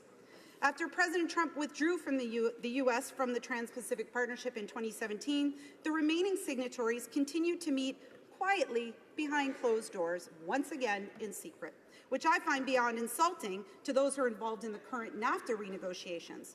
I'll never forget the betrayal that was expressed towards the Liberals when they signed us back on to the newly minted CPTPP in the middle of a NAFTA renegotiation round in Montreal. Stakeholders in Labour were stunned to learn that while they had been participating in NAFTA rounds in good faith, believing that the government had finally woken up to the reality of their valuable input into trade negotiations, only to be blindsided by the signing, which they failed to mention to anyone during the entire weekend. How is it that you're spending day and night in meetings and this massive trade announcement just slips your mind? You forget to mention this to the stakeholders in the room? Anyways, I want to talk a little bit about the TPP and compare it to the CPTPP. We have the old contents and we have the new ones, and it will come as no surprise to most Canadians that they're largely similar. The Liberals will point to the mere 20 provisions that were suspended and the multiple side letters, as we heard the minister do earlier. All of these still remain uncertain for many Canadians. And we have to keep in mind that all of these provisions were crafted without the input of key stakeholders.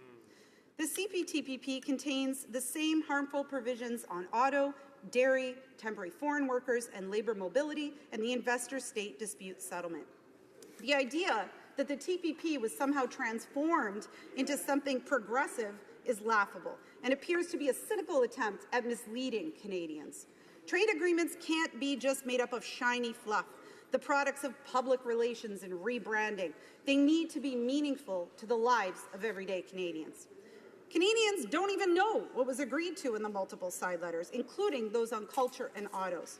How is it that we're debating this legislation and we don't even have the full text still for us to be able to fully view? I want to talk a little about these side letters. And this is where Liberals will point to addressing all of the concerns that New Democrats have. And it's time that these side letters are exposed for exactly what they are: aspirational language that has absolutely zero enforceability. It's also where the Liberals will point to the so-called progressive elements, which carry very little weight compared to the text in the main agreement.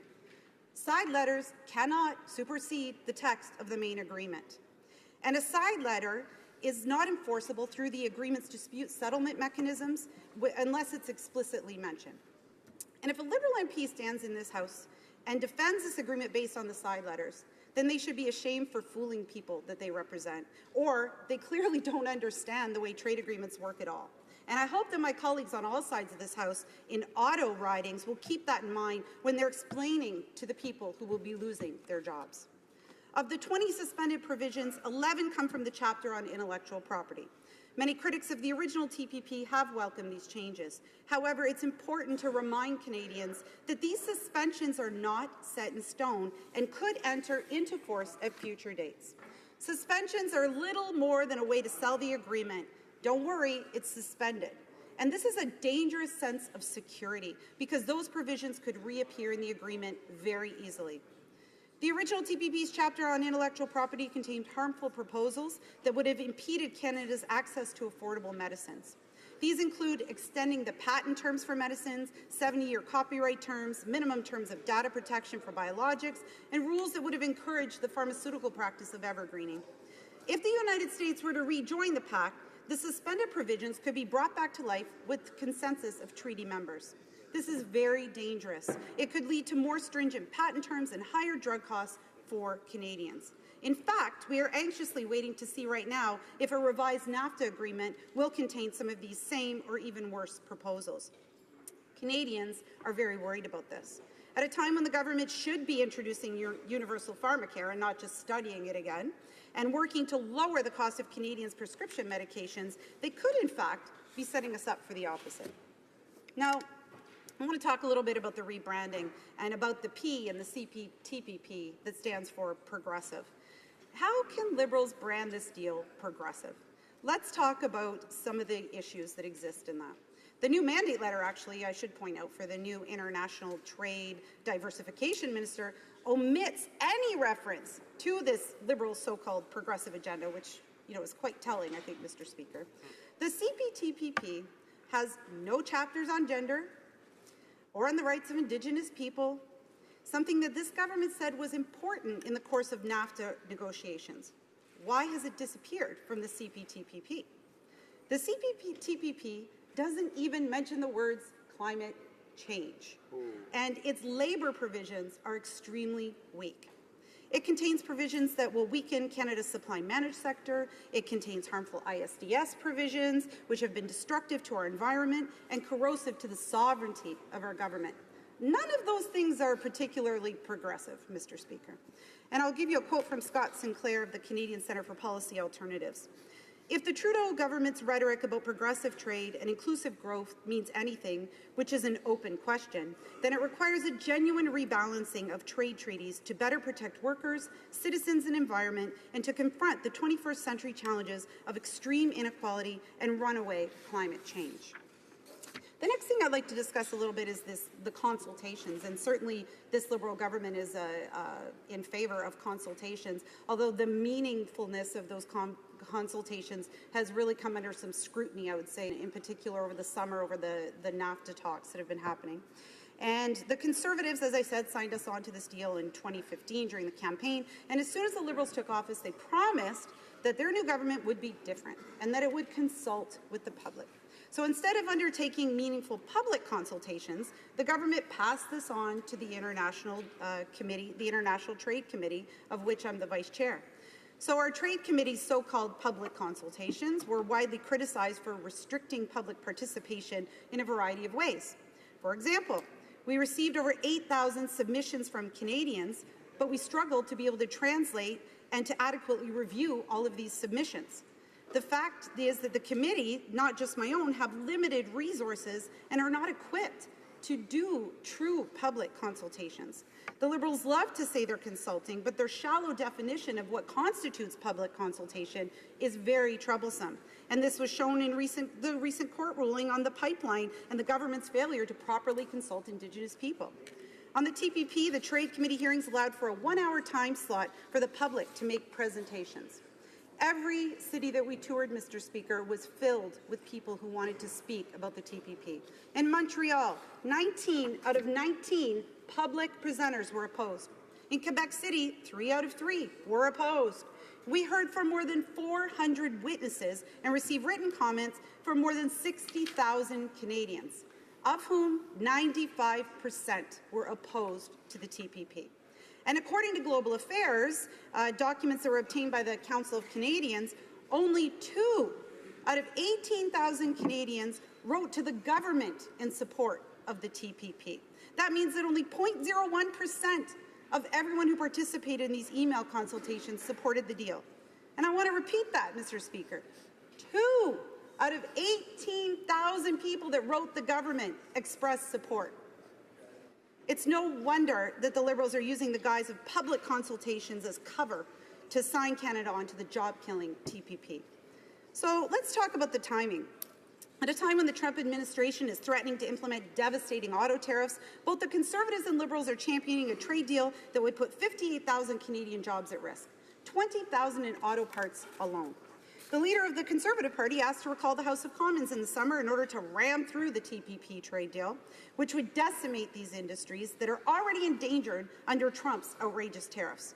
There couldn't be a worse time to be ratifying onto the CPTPP. Destroying one industry in hopes that another one will eventually grow is not diversification. It's a death sentence for our domestic sectors. Conservatives may be comfortable turning their backs on the auto sector, as it appears that the Liberals are, but New Democrats will stand strong with them in these very difficult times. Hear, hear. Hear, hear. Let's talk about tariffs. We know the CPTPP will lead to the elimination of tariffs on a range of import goods and exports, sectors like aerospace, metals and minerals, chemicals and plastics, industrial machinery, pharmaceutical, agriculture and agri-food, fish and seafood, and forestry and value-added wood products. But I think it's important to note that we are already 97% tariff-free with CPTPP countries. So we're talking about 3% of the tariffs that are being reduced inside of this. And I understand that this is significant for some of our agriculture society, but I also know that our agricultural communities are struggling not just with the tariff reductions, but the non-tariff barriers. And my colleague spoke to this earlier, I believe, about the fact that we have to do more. We have to address and tackle the true barriers because too many Canadian exporters can't access existing markets, let alone potential new markets. And there are many ways that the federal government can support them in this. And I'll point to, I've heard CETA mentioned in this House today, Mr. Speaker, and certainly the numbers out of the port. But what's not being mentioned is the fact that since signing CETA a year ago, our exports to those countries have gone down. Oh. That's Canada. Our exports have gone down. You know what's gone up? Imports from the CETA countries. There's been a flood from those countries. But again, Canada's in worse shape with those countries today than we were a year ago signing under CETA. Something's wrong here, Mr. Speaker, and Canadians know that. So I want to also talk a little bit more about the fact that we, as I said, the auto is really in dangerous times. And over the summer, our NDP leader, Jagmeet Singh, visited the Windsor-Essex region, which is the epicenter of the steel and aluminum trade dispute. And he heard from workers and businesses who are very worried about the increased tariffs and unfair trade deals. And he committed to them that at every turn, the NDP will stand up for Canadian workers and against the job-killing TPP. Industry and labor groups in the auto and auto parts sector are strongly opposed to the CPTPP. The auto industry is already facing those punitive tariffs and simply can't stand any more pressure at this point, Mr. Speaker. They know their sector inside and out, and they know how false the Liberals' claims are that the CPTPP will open up markets in the Asia-Pacific. In fact, they've tried desperately to get this Liberal government to listen to them, to listen to the fact that they will lose jobs and that they are in jeopardy. And unfortunately, the Liberal government has refused to do so and is barely acknowledging the fact that they will be harmed. The other thing I have to mention is supply management. How can we have a government who repeatedly stands and says that they will protect supply management when in CPTPP they're giving up percentages? And there was money attached, at least under the Conservatives, some type of compensation to help them. That's completely evaporated underneath this Liberal government. We are at a precarious time in NAFTA right now in terms of our negotiating phase. And one of the very largest issues on the table is supply management. So why would the Liberals bring the CPTPP, which is damaging our supply management, as the very first piece of legislation to put through this House, knowing that we're at this critical juncture in NAFTA? It's baffling. It's baffling, Mr. Speaker. And our farmers are not fooled by the Liberal government and this death by 1,000 cuts. So, Mr. Speaker, we find ourselves in these extraordinary times in our relationship with our largest trading partner and this delicate renegotiation of NAFTA. And it seems like incredibly poor political timing to be pushing through the CPTPP that some view as poking the bear being Donald Trump. I had a meeting with farmers in my office on Friday night who are extremely worried about the future of supply management in Canada and my riding of Essex. They hear Liberals repeating the same lines over and over that they created and will protect it. But to farmers like Barnard Nelson in Essex, protecting our dairy sector means you don't open a percentage of our market. Whether it's in CETA, CPTPP, or now NAFTA, it's a slippery slope towards the beginning of the end. And Barnard and I agree that this approach is death by 1,000 cuts and will hurt Canadian farmers. Diversification is important, but it must be done in a responsible way. Ratifying the CPTPP is the opposite of this. How can Liberals be fighting for a better in NAFTA for the very sectors that they're willing to give up in the CPTPP? Mr. Speaker, I'll tell you that the Liberals must stop signing on to neoliberal trade deals like the CPTPP that embrace a truly progressive trade policy that doesn't leave working people behind. The NDP is determined to continue fighting for truly fair and progressive trade that respects the rights of Canadians. It's time to put the interests of people first, including manufacturing workers, rural communities, and local and small family farms. Mr. Speaker, I move, seconded by the member for Saint-Hyacinthe-Bagat, that the motion be amended by deleting all the words after the word that and substituting the following.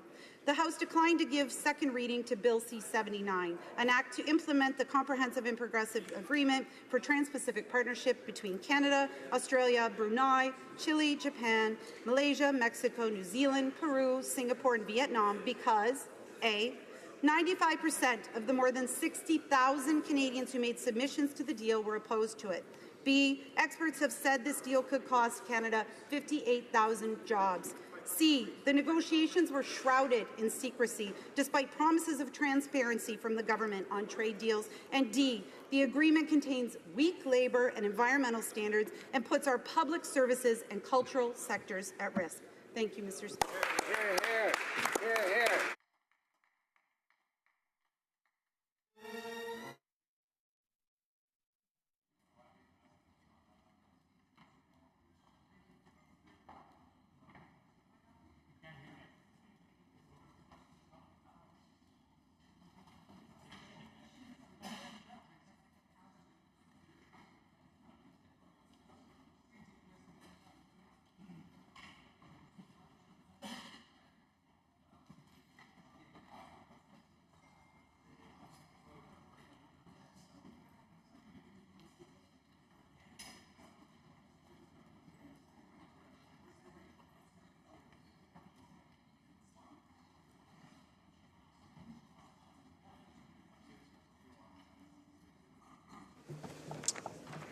Order. On the motion to move the amendment, I wonder if the honourable member for Essex had another seconder in mind. I do see that the honourable member for Saint-Hyacinthe-Bagat is not present. I see the honourable member for New Westminster Burnaby then. Ms. Ramsey, seconded by Mr. Julian, moves that the motion be amended by deleting all the words after the word that and substituting the following. The House declined to give second reading to Bill C-79, an act to implement the Comprehensive and Progressive Agreement for Trans-Pacific Partnership between Canada, Australia, Brunei, Chile, Japan, Malaysia, Mexico, New Zealand, Peru, Singapore, and Vietnam because A, 95% of the more than 60,000 Canadians who made submissions on the deal were opposed to it. B, experts have said that this deal could cost Canada 58,000 jobs. C, the negotiations were shrouded in secrecy despite promises of transparency from the government on trade deals. And D, the agreement contains weak labour and environmental standards and puts our public services and cultural sectors at risk. And now we'll go to questions and comments. Question commentaire. The Honourable Parliamentary Secretary to the Minister of Public Services and Procurement. Merci beaucoup, Monsieur le Président. Well, thank you very much, Mr. Speaker. And I listened to my colleague's speech very carefully. Democratic Party, you can basically writes itself as it unfolds. You know, all of the experts around the world point us to the need for Canada to diversify its trade. All of the experts point us to those Asian and South American economies that are growing incredibly quickly, where managed trade relationships, where structured trade, privileged access to those markets is an absolute imperative for Canada. We have achieved that. We have achieved significant protections for key Canadian industries, significant advantages for key Canadian sectors. The question that I have, that I always have for my friends in the New Democratic Party, is what trade deal are they able to support, Mr. Speaker? Honourable member for Essex. Well, the type of trade agreement that we'll support, Mr. Speaker, is a good one. one that works for Canadians, one that is balanced, one that doesn't throw one sector under the bus in favor of another. Balanced trade. And I think really, Mr. Speaker, our country and North America has been gripped by this over the summer with the uncertainty with the United States. And certainly my region, being on the border, feels this very keenly. So I would invite the member to come to my riding anytime and speak to people about what Canadians think that responsible trade is. And I understand the need to diversify. We support that strongly. But it must be responsible. And the CPTPP is not. And I'll just point really quickly, Mr. Speaker, to the labour. I heard the minister talk about the labour earlier, about how he felt that the labour was an improvement. So I'm not sure that the Liberals are aware that in the original TPP, the U.S. had negotiated this 12-page labour reform to allow Vietnamese workers to have free and independent collective bargaining. That's disappeared. That the U.S. under President Obama struck a labour consistency plans with Malaysia and Brunei in an effort to ensure that both countries lived up to fundamental labour standards. Canada wasn't able to maintain those. It seems as though when we went back to the table for the CPTPP, we made zero effort to improve this deal for Canadians. And that was a missed opportunity because essentially what the Liberals picked up was a conservative negotiation. Questions and comments. The honourable member for Durham. Thank you very much, Mr. Speaker. It's good to see you in the chair again. And I'd like to comment on the speech from my friend from Essex. Last fall, when the Liberal government did not mention the auto industry and its importance in NAFTA for 6 months, it was actually that member and myself that were pushing from both sides of the opposition as part of Team Canada to say the auto industry, the hundreds of thousands of jobs, need to be the centerpiece of NAFTA.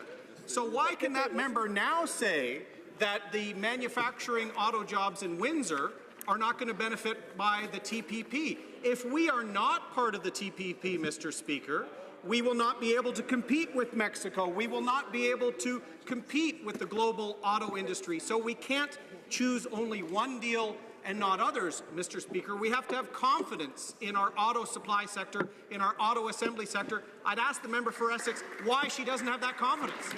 The honourable member for Essex. Thank you, Mr. Speaker. I have complete confidence in our Canadian auto sector to be able to compete globally.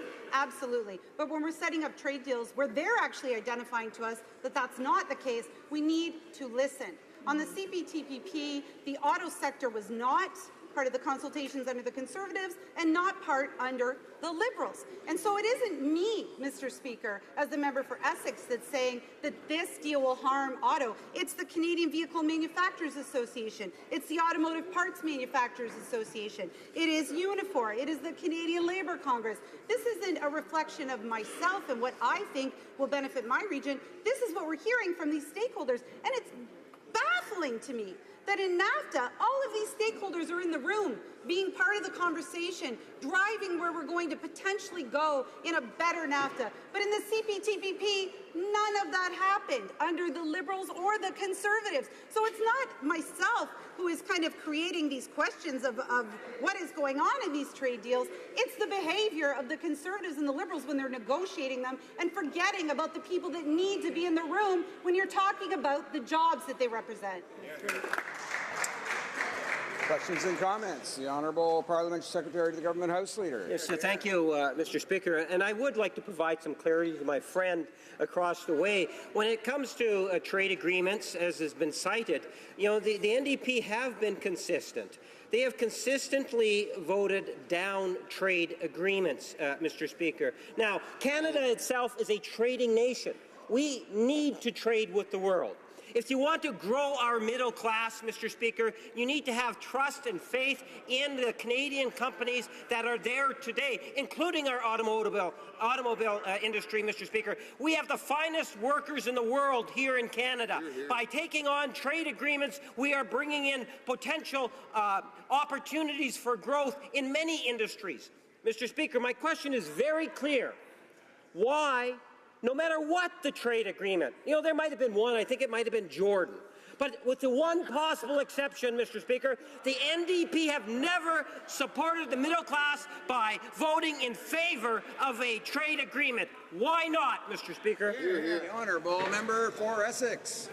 I'm not sure that the member listened to my speech today where I identified that 58,000 jobs are under threat in the CPTPP, 20,000 auto supply sector jobs. If those aren't middle-class jobs, Mr. Speaker, I don't know what is. So the people that are defending middle-class jobs in Canada are the New Democrats, and we're listening to Otto. And when the member speaks about consistency, the only thing consistent on that side is the inconsistency. We have NAFTA, where they pulled everyone into a big tent. They're having all these conversations with people and listening and trying to do better. And then you have the CPTPP, where absolutely zero of that happened. So when the member talks about consistency, I think he better go look in the mirror with the rest of his party on how they're approaching trade agreements. Questions and comments. The honourable member for Vancouver, Kingsway. Thank you, Mr. Speaker. I'd like to put some facts before the House. Canada, the auto sector is the largest Canadian manufacturing sector. Canada is the 10th largest vehicle producer in the world. We have 125,000 employees directly employed by the auto sector, and it's responsible for $103 billion in factory sales around the world. Now, on the CPTPP, this government has negotiated rules of origin where the regional value content for auto parts in cars that would qualify for tariff-free entry into Canada is between 35% and 45%. Now that means that parts that go into cars have to be made 35 to 45% in countries like Vietnam and Malaysia, and they can source 55 to 65% of their parts from non-CPTPP countries, including China, India, Bangladesh, or wherever. That means one thing. It means extremely cheap labor is going into vehicles made in those countries that are then going to qualify for tariff-free entry into Canada. And that means it's going to damage the Canadian auto sector. I'd like my honourable colleague to comment on whether she thinks that the Liberals' rules of origins on auto are going to help or hurt Canadian auto manufacturers. The honourable member for Essex. Thank you, and I thank my colleague, who's also a previous international trade critic, for his questions. And this is really where you have to look down into the actual pieces of this agreement and how it will work. So right now we're in the middle of negotiating rules of origin in NAFTA, and we could potentially be negotiating or signing ourselves on in the CPTPP to rules that would allow better access, less Canadian content from CPTPP countries than we're going to accept from NAFTA, our largest trading partner. This is mind-boggling. And to Liberals and Conservatives who sit in auto ridings, I see the member for Whitby opposite, these jobs are under direct threat. Losing tens of thousands of auto sector jobs will decimate communities across our country. And the labor provisions are so extremely weak inside the CPTPP. The side letters do nothing. As I mentioned earlier, side letters have no enforceability, no impact whatsoever on the actual trade agreement. Why, when we're pushing for better in NAFTA, with arguably the biggest player on the planet, the United States and Donald Trump right now, in the most difficult negotiations that we face, are we agreeing to these extremely weak provisions with countries where we have very minimal trade? It makes no sense. And I want to point to CETA, because it's been mentioned in this House several times today. We find ourselves a year after signing CETA with less trade going from Canada to CETA countries than we did 1 year ago when we signed it. It's time in Canada to start having trade agreements that have positive benefits for our communities and for jobs for Canadians, and this deal will do the opposite of that, Mr. Speaker. So I believe that this deal is something we should not be signing at this point in time. I've noticed that the honourable member for Aurora Oak Ridges Richmond Hill wishes to rise on a question of privilege. Thank you, Mr. Speaker. Today I rise on a point of personal privilege. When I became an officer in the Royal Canadian Air Force, I swore an oath to give my life to serve Queen and country, to serve and defend Canada and the values for which it stands. When I left the military, I hung up my uniform, but I never unswore my oath. And now I serve Canadians by representing them as their Member of Parliament. I stand here today deeply concerned for the future of our country.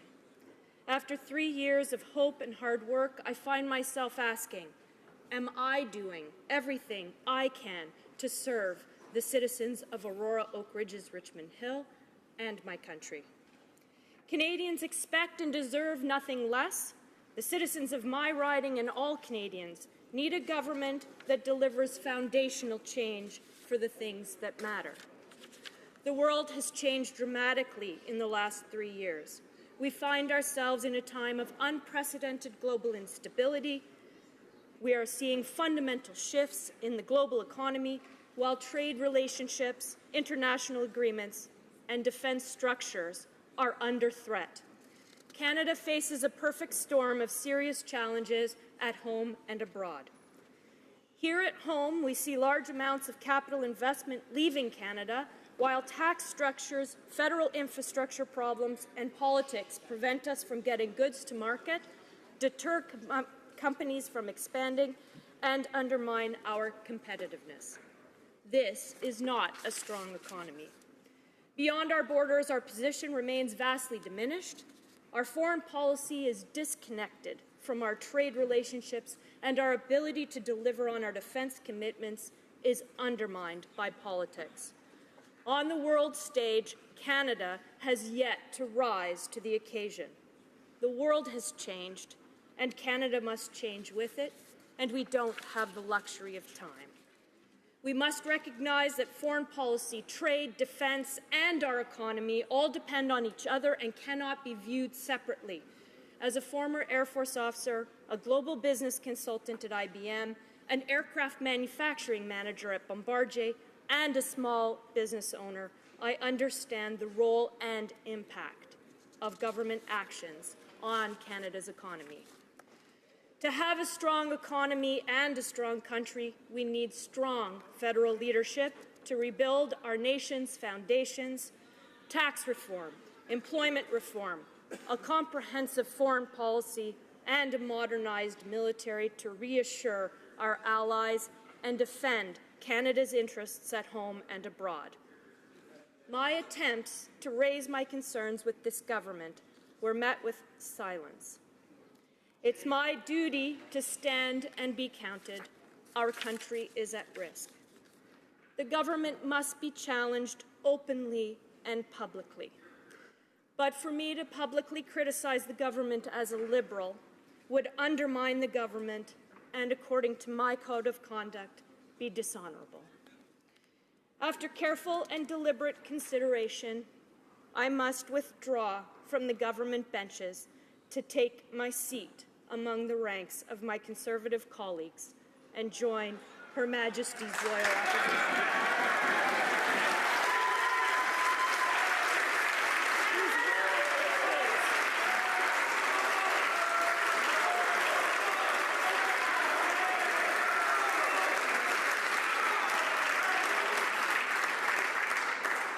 Whose role it is to challenge and hold the government to account. Le gouvernement doit être défié. The government must be openly, publicly challenged. But for me, criticizing the government as a Liberal would undermine the government, and that would be a violation of my code of conduct. After having carefully considered the matter, I must leave the government benches to take a seat among my colleagues in the Conservative Party and join the Her Majesty's loyal opposition, whose role is to hold the government to account. The leader of Her Majesty's opposition and his team have a firm grasp of the urgent issues we face as Canadians and the resolve to confront them. And it is my duty to align myself with those values. To my Liberal colleagues, thank you. But my oath is to country, not party, and my sacred obligation is to serve my constituents.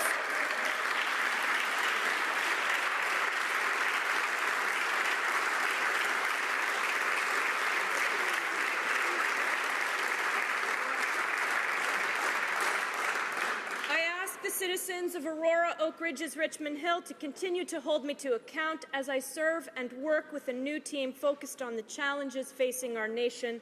And to all Canadians across this country, I say, do not accept the status quo. Our country is at stake. Thank you, Mr. Speaker.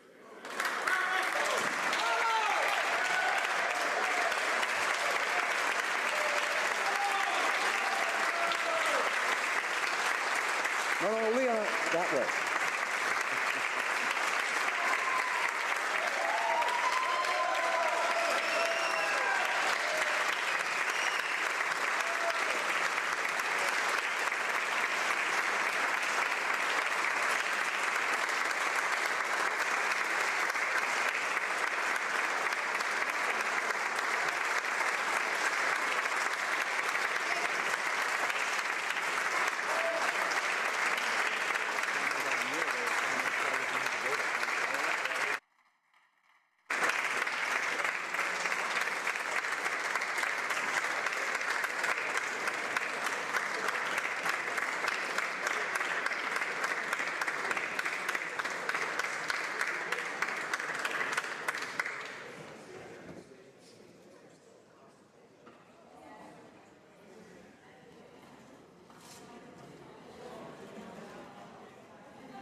Maybe it has something to do with the Treasury Board. Maybe it was passing some sort of a symbol over or something, you know what I mean? Yeah,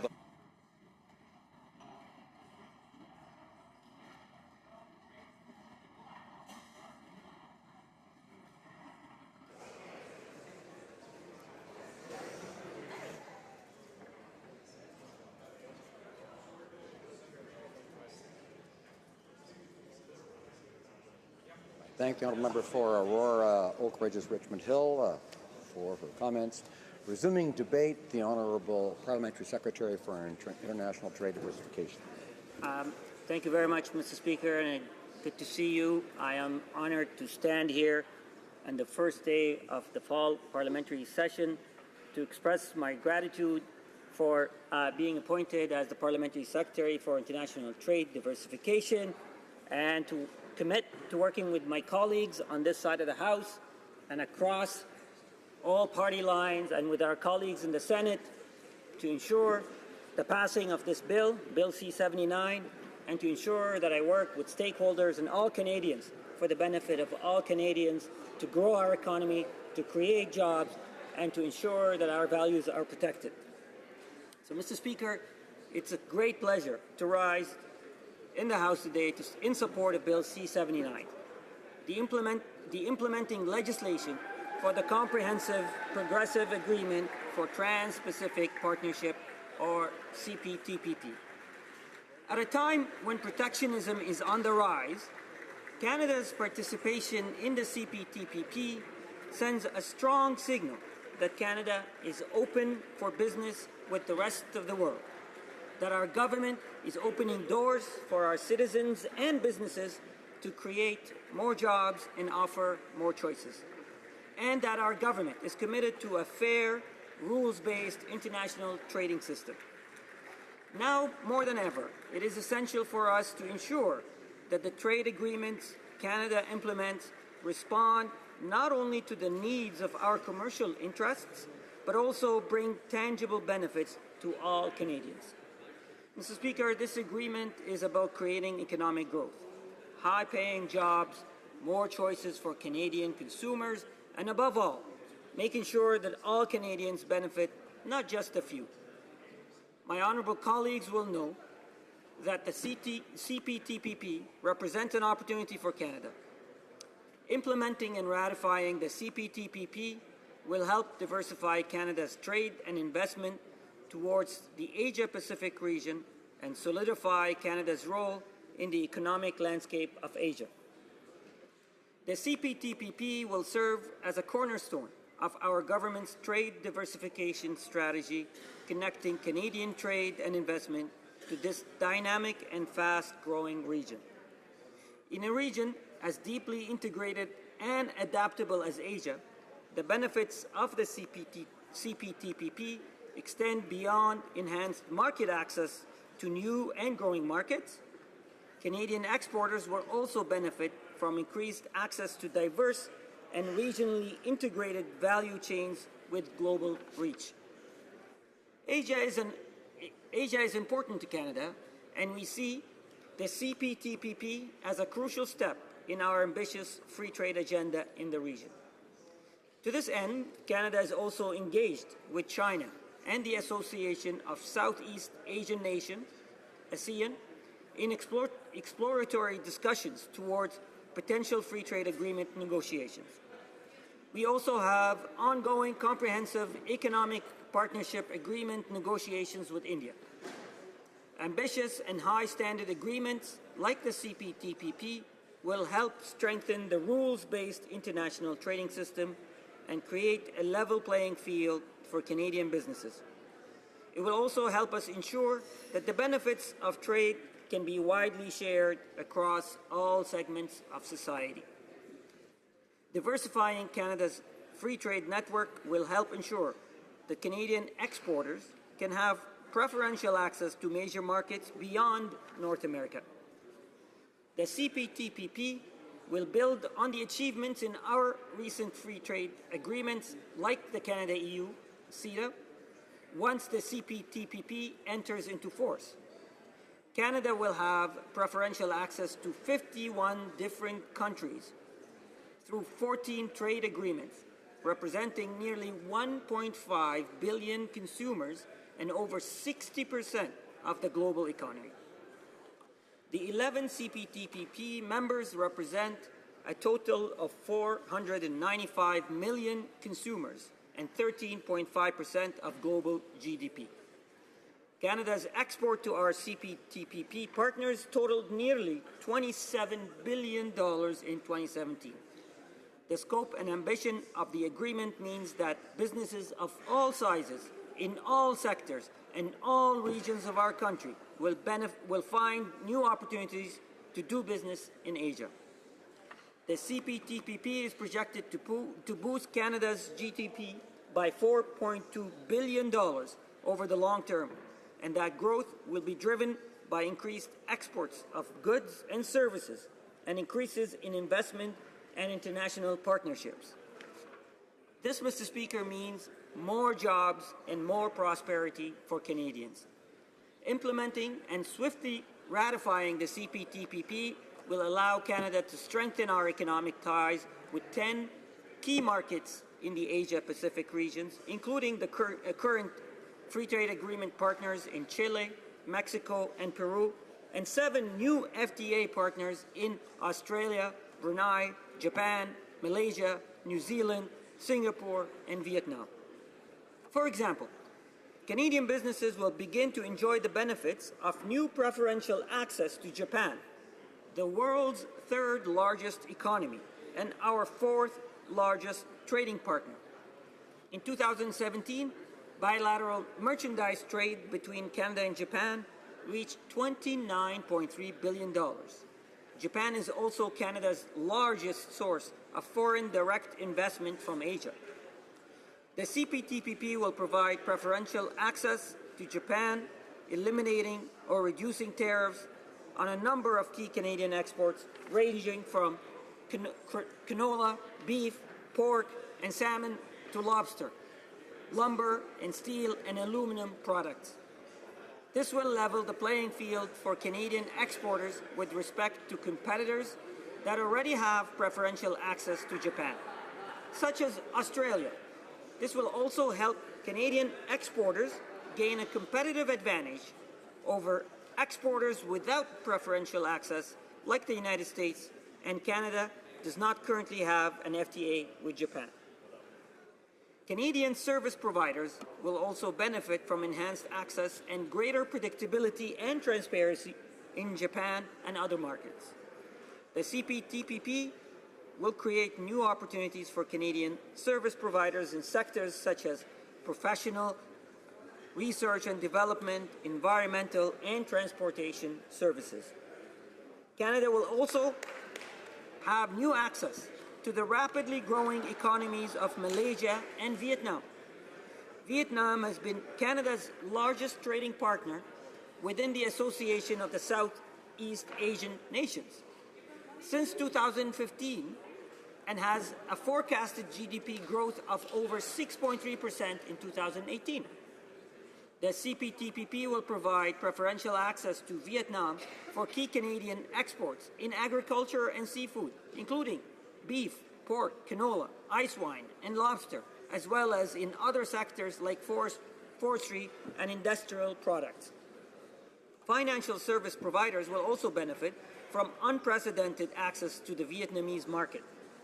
More broadly speaking, Canadian companies will be able to invest with even more confidence in CPTPP markets, benefiting from greater predictability, transparency, and protections under the agreement. Securing preferential access to CPTPP markets means that almost all Canadian products can be exported to our CPTPP partners without facing tariffs. Upon full implementation of the agreement, 95% of tariff lines of CPTPP parties will be duty-free, covering 99% of Canada's current exports to CPTPP markets. Preferential access also means a level playing field for Canadian products with respect to their competitors, and will provide Canadian companies with a leg up on others that do not have the same level of access to CPTPP markets. This will translate into increased profits and market opportunities for Canadian businesses of all sizes, in all sectors, and in every part of our country. As a result, implementing and ratifying the CPTPP will help create high-quality jobs and support Canadian farmers, fishers, miners, manufacturers, engineers, architects, investors, and more. It means more opportunities for Canadian agriculture like beef, pork, wheat, and canola. It means more opportunities for fish and seafood and forestry. And it means more opportunity for Canada's diverse and innovative manufacture sector like aerospace, chemicals, cosmetics, industrial machinery, medical devices, metals and minerals, pharmaceuticals, and plastics. It will also provide benefits for consumers with lower prices and more choices at places like the grocery store. And of course, the benefits of the CPTPP don't end at new market access. The CPTPP also features a comprehensive set of rules that cover barriers beyond tariffs that Canadian businesses face when they trade and invest abroad. These include chapters that address technical barriers to trade and sanitary and phytosanitary measures, as well as dedicated chapters covering cross-border trade in services, electronic commerce, temporary entry, investment, and government procurement. In addition, the CPTPP includes provision on state-owned enterprises and transparency and anti-corruption, which will help foster a fair and competitive business environment to help ensure that Canadian companies can trade and invest in CPTPP markets on equal footing with their competitors. In sum, the CPTPP is a robust trade agreement whose rules will provide much-needed certainty for Canada as we look to diversify our trade and investment towards Asia. Mr. Speaker, I'm proud to say that our government paid a meticulous attention to the details to ensure that the interests of Canadian workers, businesses, and culture are promoted. We made sure that we signed a good deal, not just any deal. The CPTPP also supports our government's commitment to ensuring that the benefits of trade are widely shared and can be enjoyed by Canadians across all regions and all segments of our country. The CPTPP will help Canada promote labour rights and environmental protection as we enhance our trading relationship with our partners. The agreement's dedicated chapters on labour and environment ensure that CPTPP parties cannot lower their standard in these areas as a way to promote or attract trade and investment. In a first for Canada, both the labour and environment chapters are fully enforceable through the CPTPP dispute settlement mechanism, allowing us to ensure that our trading partners remain true to their commitments. In other parts of the agreement covering areas like services, investment. Order. Order. Order. Order. I know we're back after being away for a few weeks, and there's great reason for colleagues to get reacquainted. I'd just like to remind the House that the Honourable Parliamentary Secretary, the Minister of International Trade Diversification, has the floor, and he's been doing his best to sort of power through that, but he has a couple more minutes left to go before we have to interrupt before statements by members. I'd ask all honourable members to sort of guard their conversations until we get to that point in the next part of our rubric today. The Honourable Parliamentary Secretary. Thank you, Mr. Speaker. I appreciate that. Mr. Speaker, our government is committed to helping small and medium-sized enterprises grow and create high-quality middle-class jobs through trade and innovation. The CPTPP will help Canadian SMEs, which account for nearly 40% of our GDP and employ 10.7 million workers across the country, better tap into international markets and global supply chains. The CPTPP is also Canada's first agreement with a dedicated chapter for small and medium-sized enterprises.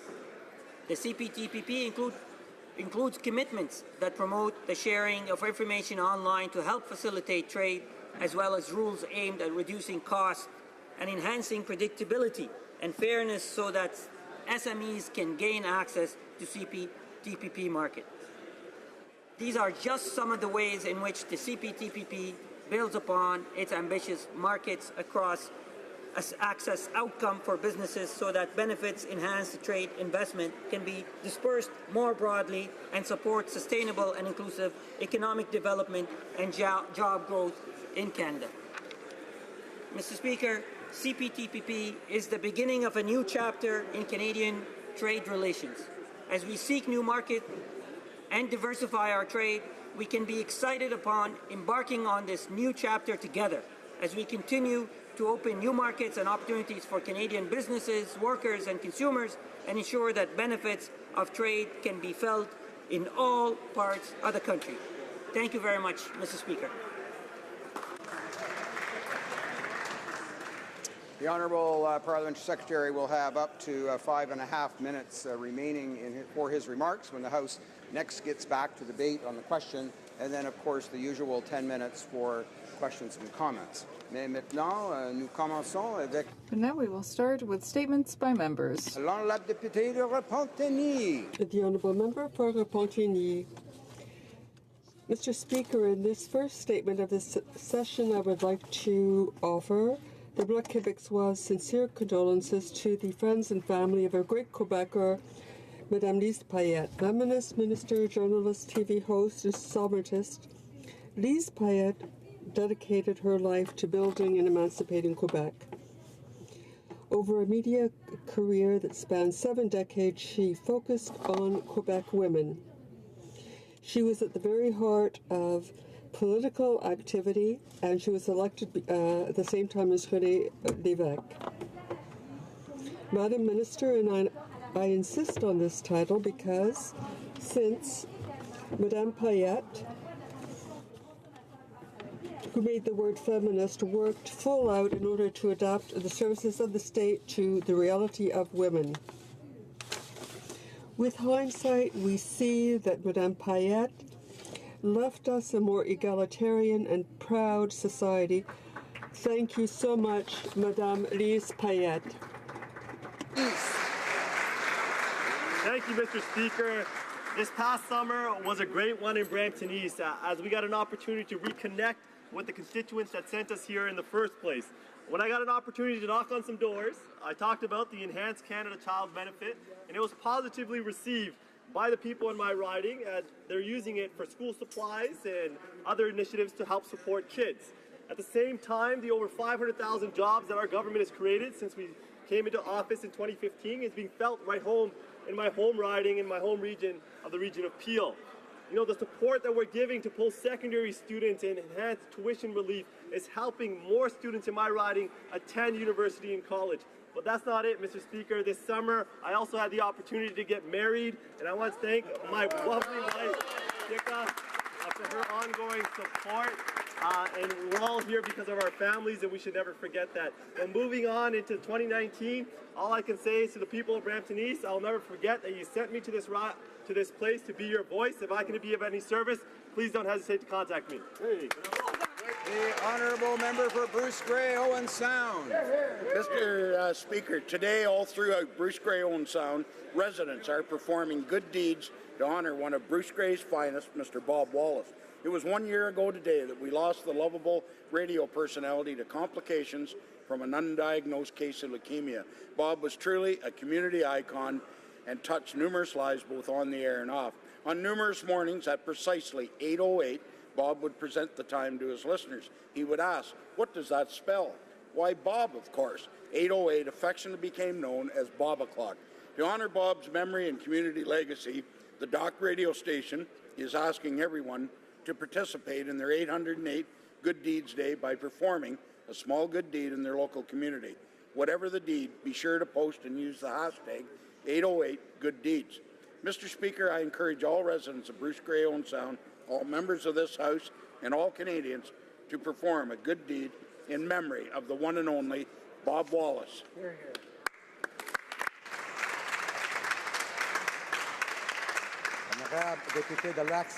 The Honourable Member for Lac Saint Louis. Political giant. Quebec's Korean Mohawk lost a friend, and Montreal's West Island lost a defender of ecological green space. J'ai rencontré John Chacha. I met John Chacha during the 1981 election in Quebec. He was running for the third time to represent Mount Royal in the National Assembly. Recruited by Robert Bourassa in 1973 to negotiate the James Bay Agreement, John Chacha served in many key cabinet positions in Quebec City. The crisis, John Chacha promoted peace, respect, and understanding. He went as far as to lend his personal dock on the St. Lawrence so that the Mohawk of Ganawage could ferry medical supplies and food to their community when bridge access was no longer available. To John's son Mark, his grandsons Eric and Nicholas, and Norma, his wife of 35 years, please accept our condolences as well as our gratitude for a remarkable man who left a remarkable legacy. Honourable Member for New Westminster Burnaby. Mr. Speaker, Jagmeet Singh and I met in Burnaby last Friday with organizations and individuals who are in the center of the affordable housing crisis that we're experiencing, and families are more and more impacted. We met with Kevin and Nikita, who are trying to find an affordable apartment for their small family. They are worried, and with reason, Mr. Speaker. We met with Heather, and I spoke with her about her concerns. She's trying to find an affordable apartment for her family, including her disabled mother. She is weeks away from being homeless. She's losing sleep at night, she said, and certainly we understand. Who can blame her? And we met with Edward. Edward wakes up every morning to try to find an affordable apartment.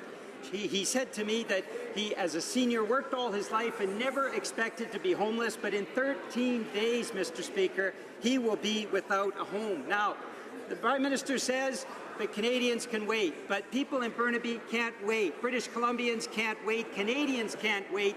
We need to have affordable housing built now in Canada, Mr. Speaker. The Honourable Member for London West. Mr. Speaker, it's Science Literacy Week, a time to highlight Canada's outstanding scientists and showcase the excellence and diversity of their research. Mr. Speaker, our government understands the importance of science. We have unmuzzled scientists, appointed a chief science advisor, and made historic investments in research that will help boost our economy and benefit middle-class Canadians. It's part of our visions to strengthen science and nurture a culture of curiosity in Canada. On Wednesday, the Prime Minister's Science Fair will take place here in Centre Block, where students from across Canada will display their impressive experiments. It's these young people who are the future of science in Canada. I encourage all members of this House to support these students and to support and attend science literacy events happening in their ridings. Thank you, Mr. Speaker. Honourable member for Red Deer Lacombe. Mr. Speaker, hunting, trapping, and fishing are a way of life for many Canadians. It's part of our common heritage, beginning with First Nations and the Inuit, Métis, fur traders and voyageurs, and early settlers who all survived on what the land and the water provided. It's a way of life that has been passed down from these generations. Today, hunters, trappers, and anglers are important partners in conservation and habitat stewardship, contributing millions each year to these efforts. In November of 2014, our Conservative government recognized this and passed the National Hunting, Trapping, and Fishing Heritage Day Act. This day is celebrated on the third Saturday of September each year, and many Canadians celebrated this past Saturday by attending various hunting, trapping, and fishing events across our great country. I would like to thank all of the organizations who work tirelessly to promote hunting, trapping, fishing, and conservation. Your efforts are seen in the smiles of kids who catch their first fish, track their first moose, or release their first pheasant. Keep up the great work.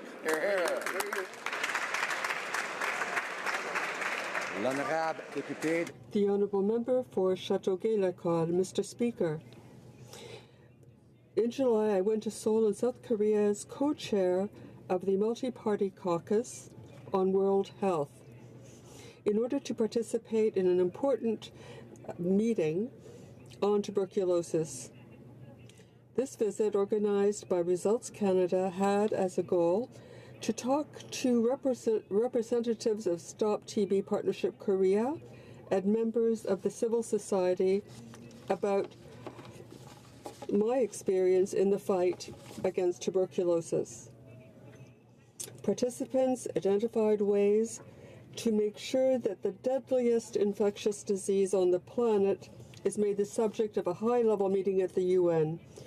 The strategy proved effective as the fight against tuberculosis will take place September 26th.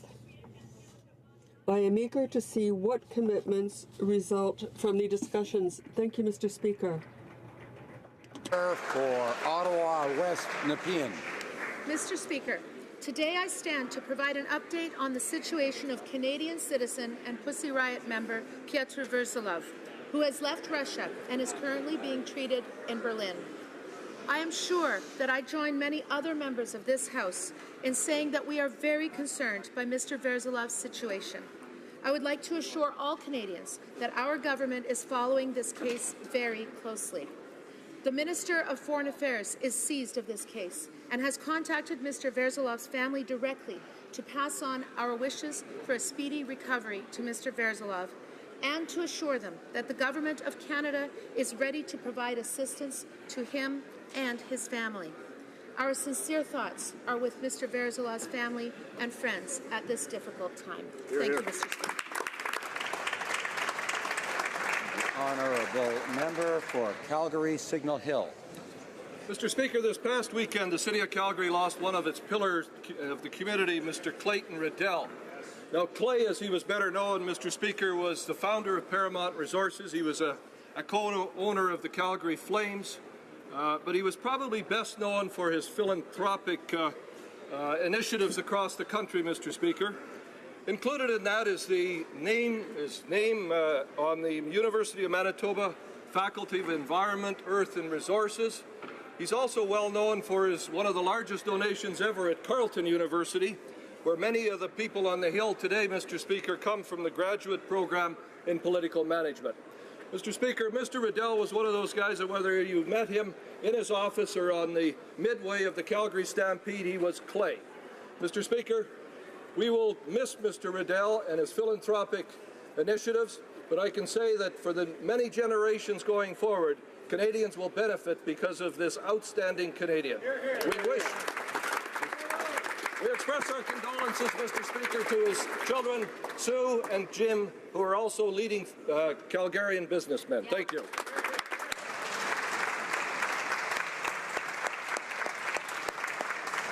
Honourable Member for Northwest Territories. Mr. Speaker, this summer provided me with great opportunities to travel throughout the Northwest Territories to announce many important infrastructure projects of all sizes.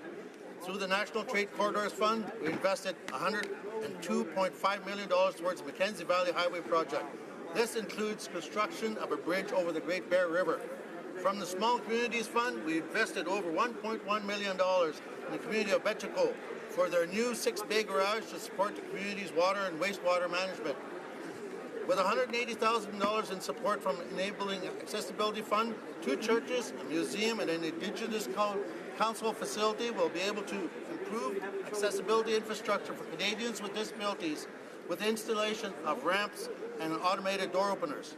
From nation-building projects like the Mackenzie Valley Highway to ensuring all Canadians can access the services they wish, support for infrastructure in my riding has never been better.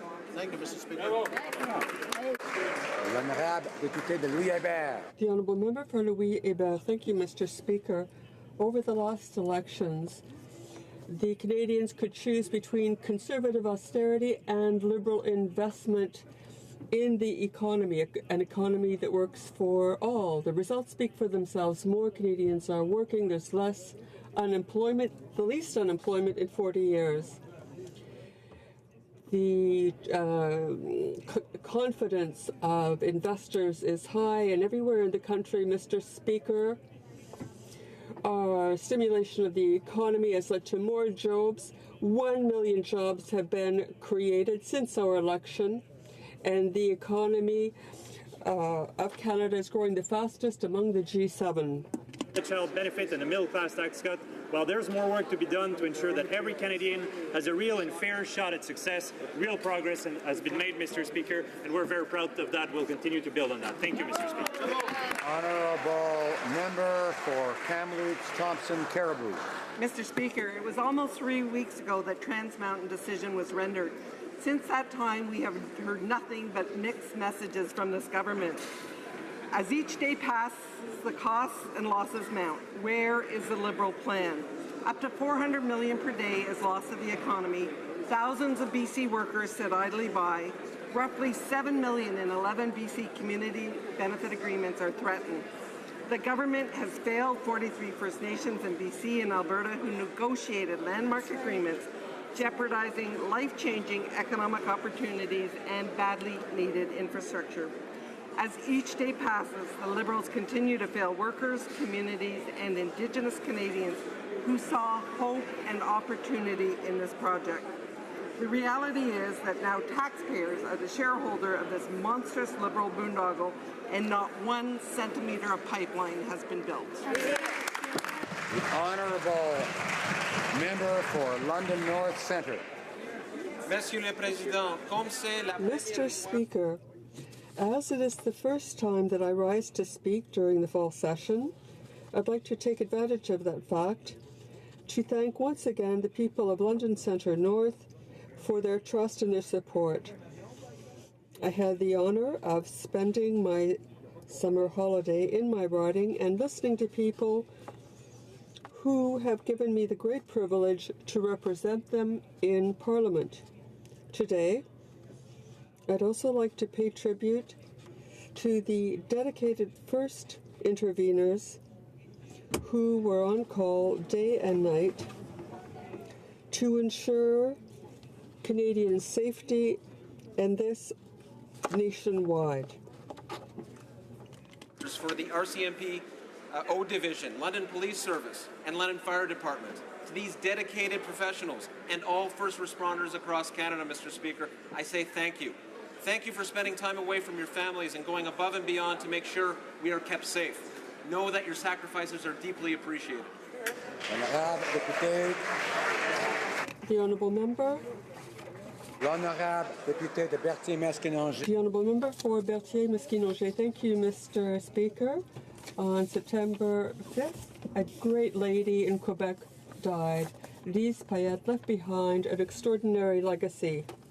With her words and her actions, Lise Payette contributed to building the Quebec nation and to helping women progress. Feminist, actress, author, TV host. Madame Payette was remarkable. A member of the Quebec National Assembly, she was minister 3 times, and her work for women is still felt today. She was the first to be Minister of the Status of Women. On behalf of my political party, I offer my most sincere condolences to the friends and family of Madame Payette.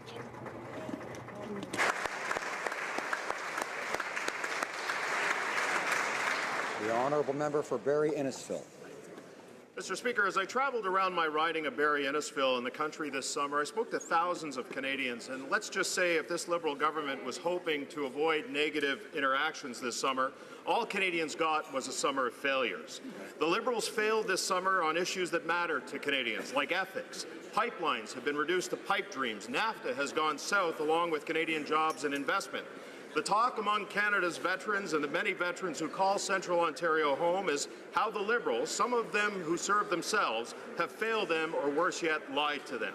Conservatives have heard loud and clear this summer what matters to Canadians and not what matters to the Prime Minister or his insiders. This session, Conservatives will expose the summer of failure and continue our work ahead of 2019 that puts Canadians first, puts people before government, and makes sure that our leader becomes the next Prime Minister of Canada.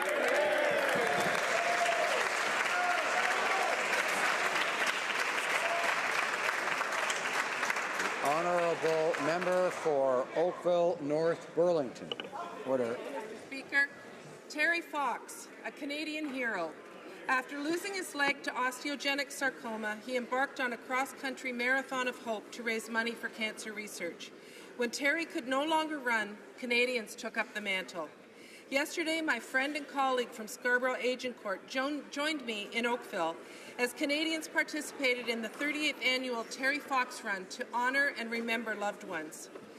The run would not be possible without the enthusiasm, compassion, and commitment of our volunteers. Carol Dalby, whose son David survived the same cancer as Terry Fox at 8 years old, has volunteered with the Oakville Run for over 30 years. For 3 decades, 3-time cancer survivor Ralph Robinson has devoted countless hours volunteering for the Oakville Run. As chair of Oakville's Terry Fox Run, I would like to say thank you to all those who carry on Terry's legacy across Canada and around the world.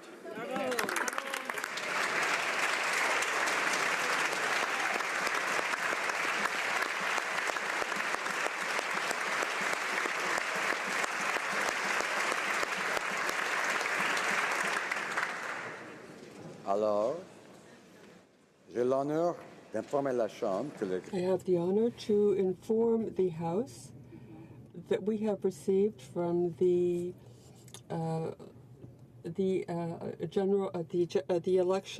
Chief Electoral Office that Mr. Martel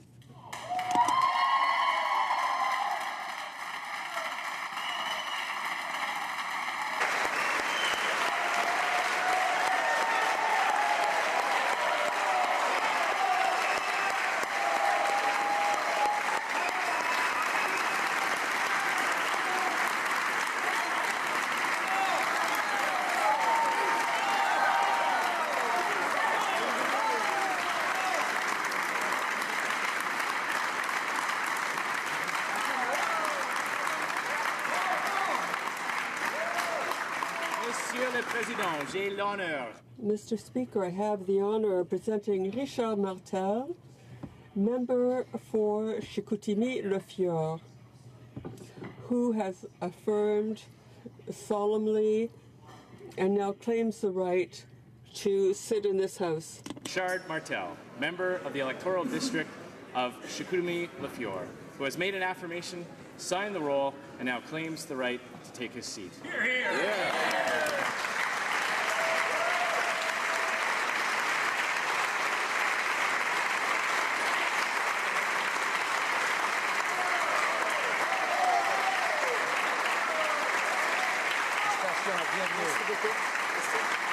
L'honorable député prend son siège.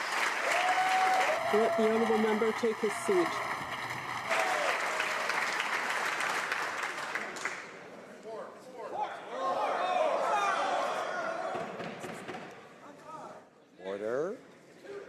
Questions orales. Oral questions. The Honourable Leader of the Opposition.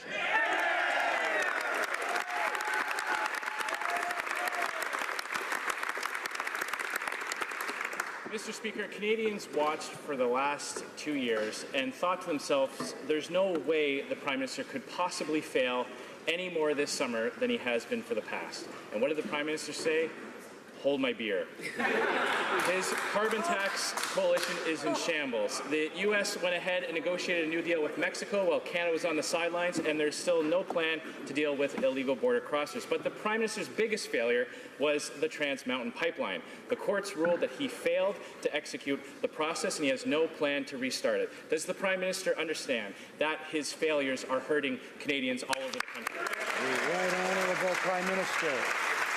Mr. Speaker, allow me to take a moment first as we return to this place to welcome an entirely new cohort of pages to the House. Thank you, young people.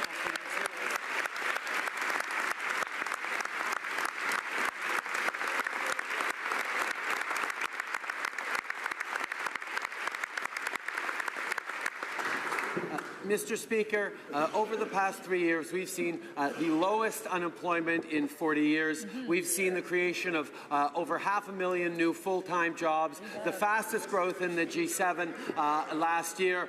And on top of that, Mr. Speaker, by the end of next year, the average middle-class family will be receiving $2,000 more in their bank accounts because of this government than they did under the previous Conservative government. We're continuing with our plan for the middle class. The Honourable Leader of the Opposition. Mr. Speaker, this Prime Minister has chased away billions of dollars of investment in our energy sector, and he used a variety of ways to do it. He cancelled Energy East, which would have seen Western Canadian oil brought to Eastern markets, displacing foreign oil. He's brought in a ban on pipelines in Bill C-69, and his carbon tax is chasing away investment from all around the world. And when it comes to Trans Mountain, the court was very clear. The judge ruled that, quote, that his government's efforts fell well short of the mark, and that he did not adequately discharge his duties. How could the Prime Minister fail so badly on this? The Right Honourable Prime Minister. Mr. Speaker, for 10 years, the Conservative government under Stephen Harper had a single focus: to support the oil sands by getting our resources to new markets other than the United States. They failed. They couldn't get any of our resources to new markets because they refused to accept that the only way to move forward on energy projects is to respect Indigenous peoples and to defend the environment at the same time. That is exactly what we've been working on for 3 years. That's what we're going to continue to work on. The Trans Mountain project is in the national interest, and we're going to get it built in the right way.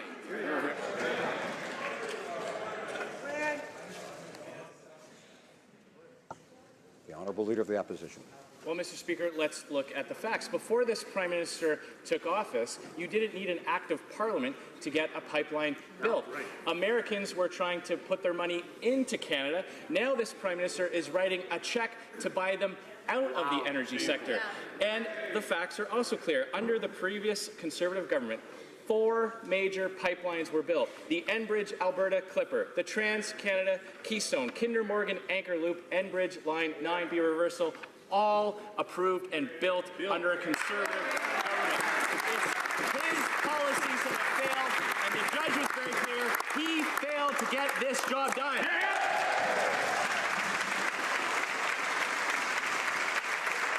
The Right Honourable Prime Minister.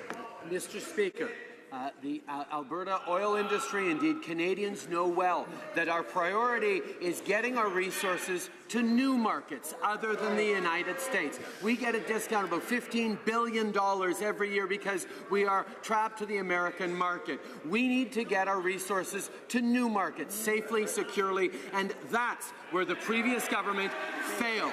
We are moving forward in respect and in partnership with Indigenous peoples, moving forward being serious about environmental science and sustainability, because we know getting these pipelines built the right way is what matters to all Canadians. The Honourable Leader of the Opposition. Well, Mr. Speaker, the Prime Minister's summer of failure wasn't just about pipelines. It also included his lack of a plan to deal with the illegal border crosser crisis. For months, the Prime Minister has been attacking as un-Canadian anyone who criticizes his lack of action. He also claimed that the flood of illegal crossers would have no impact on the processing times of lawful applicants. We now know that wasn't true. In fact, the Immigration and Refugee Board says, and I quote, projected wait times are now expected to increase from the current 20 months. Does the Prime Minister think that his own officials are un-Canadian? Right Honourable Prime Minister.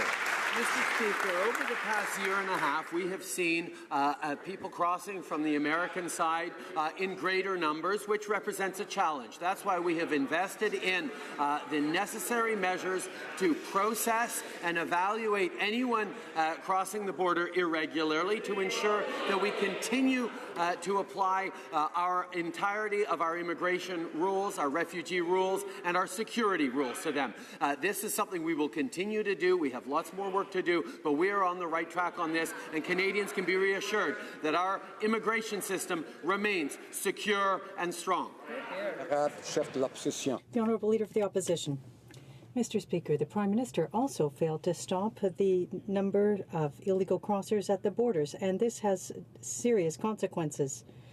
The numbers have increased, and more than 95% of them came through Quebec.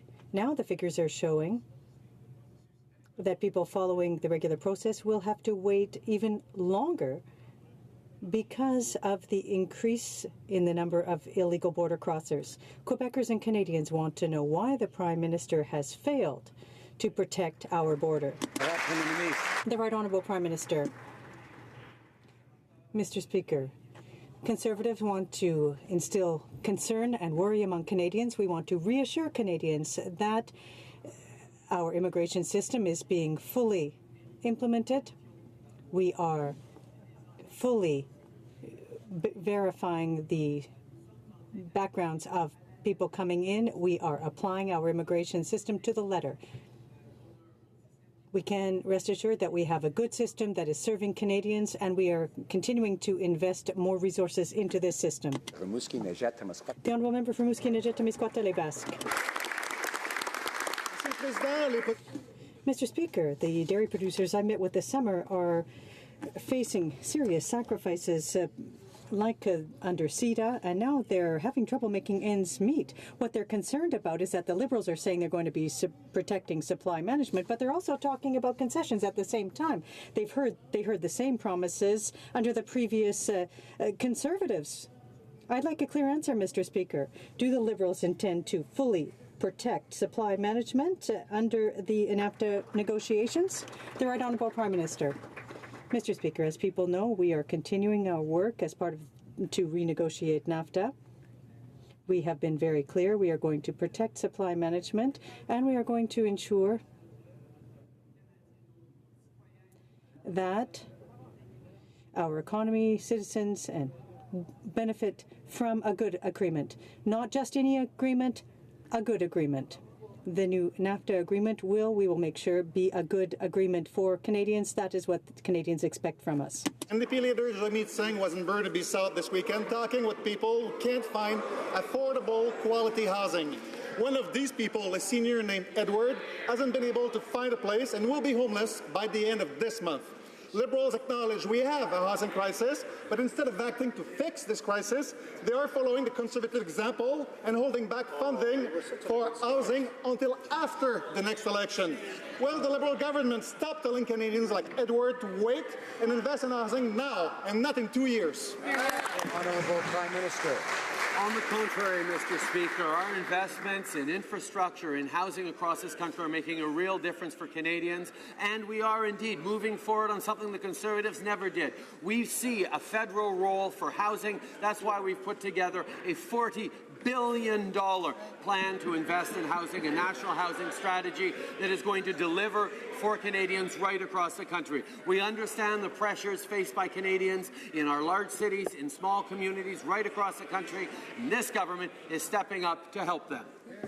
The member for Timmins, James Bay. Speaker, no child in Canada should ever have to beg for the right to quality education in a safe and comfy school. And the children of Saskatchewan are here today to tell this Prime Minister that they're done with the begging.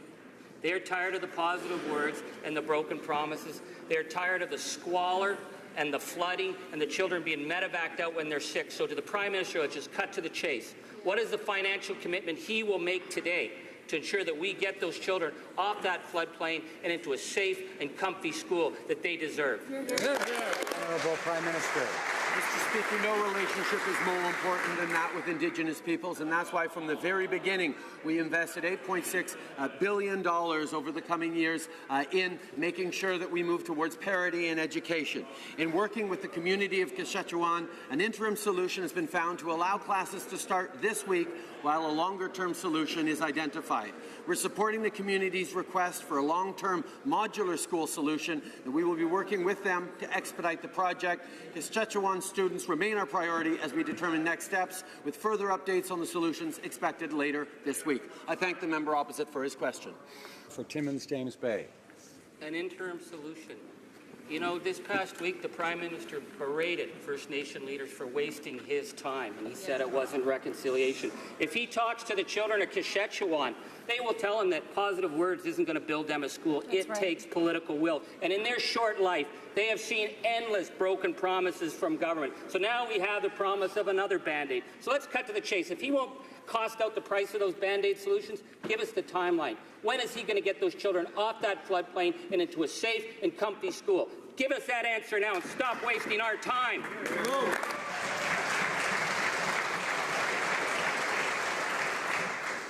Order, I remind the honourable member for Timmins, James Bay, to direct his comments to the chair. The Right Honourable Prime Minister. Mr. Speaker, the road to reconciliation is a long one, but there are immediate steps we can and must be taking, which we are taking. We recognize the need to invest right now in emerging mental health crises, in housing needs, in education needs, to help Indigenous students and people right across the country, while at the same time we move forward towards greater rights and recognition, towards greater partnership, towards greater autonomy for Indigenous peoples in this country. That is something that we are on together as a journey. It is one in which we are partners and which we work with respect and openness. The Honourable Member for Richmond-Arthabaska. Mr. Speaker, the number of illegal border crossings remains problematic. While the Liberals are attempting to imply that they have the situation under control, the data is showing the opposite. We've seen an increase in the number of illegal entries over the past 2 months, July and August, including 95% in Quebec alone. This is another failure by the Liberal government and by our Prime Minister. Liberals must take tangible steps to prevent illegal border crossers. This has been going on for 2 years. When will we see a plan? And when will we see an end to these failures by the Prime Minister? Honourable Minister of Border Security. Thank you very much, Mr. Speaker. Mr. Speaker, our government has a clear plan to address border crossers. We have invested over $173 million to improve border security and to speed up processing claims. And contrary to the remarks of my colleague across the way, in the last few months, we have seen a decrease in the number of asylum seekers that are crossing the border regularly, including a drop, Mr. Speaker, for the month of August of 70% over what we witnessed last year. The Honourable Member for Richmond-Arthabaska. Mr. Speaker, the data that I gave come from his own department, so we didn't invent anything. That's in addition to Trans Mountain, an out-of-control deficit, NAFTA, a lack of ethics and transparency. Let's be clear, these failures by the Prime Minister are having an impact on Canadians. Fewer jobs, fewer opportunities, investments fleeing the country, and out-of-control spending at the expense of our children and grandchildren. Canadians deserve better, Mr. Speaker. Is the Prime Minister aware of these failures and the impact they're having on Canadians? Honourable Minister of Finance. It's very important to have accurate figures, Mr. Speaker. We are in a situation where unemployment is among the lowest it's been in the past 40 years. What that means is that there are more and more Canadians working. More than 500,000 people are working full-time now as compared to before. This is a growth rate that is higher than in the G7, and we will continue to improve the situation for the middle class for all Canadians. Honourable member for Milton. Mr. Speaker, it was interesting in his questions and his answers today. The Prime Minister had a little slip of the tongue, and he referred to Canada's oil industry as Alberta's oil industry. And I can tell you something, Mr. Speaker, it is all Canadian resource families that are feeling this summer on failure. What the Canadian resource families want is they want real leadership. Leadership, people who work hard to get the policy done so that they can go out and build the pipeline. What is the plan that the Prime Minister has? Or is he just going to say to them, it's going to be another fall season of failure? Honourable Minister of Finance. Mr. Speaker, we move forward with the Trans Mountain Pipeline expansion because we know how critically important it is to Canadians. We know how important it is for our economy. We are not going to take lessons from the previous government who failed to get resources to international markets. We know that 99% of our resources go to the United States. We must create international access for our resources, and that's exactly what we're going to do promptly by listening and having meaningful consultation with Indigenous Canadians and considering environmental impacts that are so important. The honourable member for Milton. Mr. Speaker, I think my favorite word of the summer was de-risking. And that's exactly what the Minister of Finance said that the purchase of the Trans Mountain Pipeline would do for this project. It would de-risk it. Didn't really work out for them very well, did it, Mr. Speaker? I'm glad the Minister of Finance recognizes the importance of the pipeline to our economy. But I have a very simple question for him. He had a summer of failure, too. What is his plan to get this pipeline built? The honourable Minister of Finance. Mr. Speaker, the court has been very clear. We need to move forward promptly without unnecessary delay, and that is exactly what we're going to do. We will not take lessons from the previous failed government. What we will do is move forward, having meaningful engagement with Indigenous Canadians, ensuring that we deal with environmental risks in the appropriate way, giving confidence that this project can go forward so we have access to international markets. The previous government was unable to do that. We have resolved to make sure we do it in the right way. The order. The honourable member for Lakeland. Mr. Speaker, the facts. In 2014, the Supreme Court ruled on consulting First Nations. In June 2016, the Federal Court of Appeal affirmed the same. On November 1st, 2016, the Liberal-appointed panel that consulted First Nations on Trans Mountain reported to Cabinet, and 28 days later, Cabinet approved the expansion. The Prime Minister and all those Liberals repeatedly said their process would survive a court challenge. But 2 years later, on August 30th, the courts ruled the Liberals failed. After the summer of total failure, what is the plan to get the Trans Mountain expansion? Honourable Minister of Natural Resources. Mr. Speaker, we understand that the building of the Trans Mountain Pipeline expansion project is in the national interest. We will not follow the failed policies of the Conservative government. We're going to meaningfully consult with Indigenous people, make sure we're engaging with them in two-way dialogue that finds accommodation for the concerns where it's possible to do so.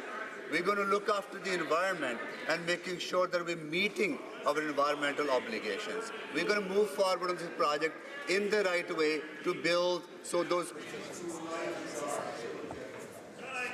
Order. I remind members that it's the responsibility of the Speaker to try to ensure that every member can be heard here.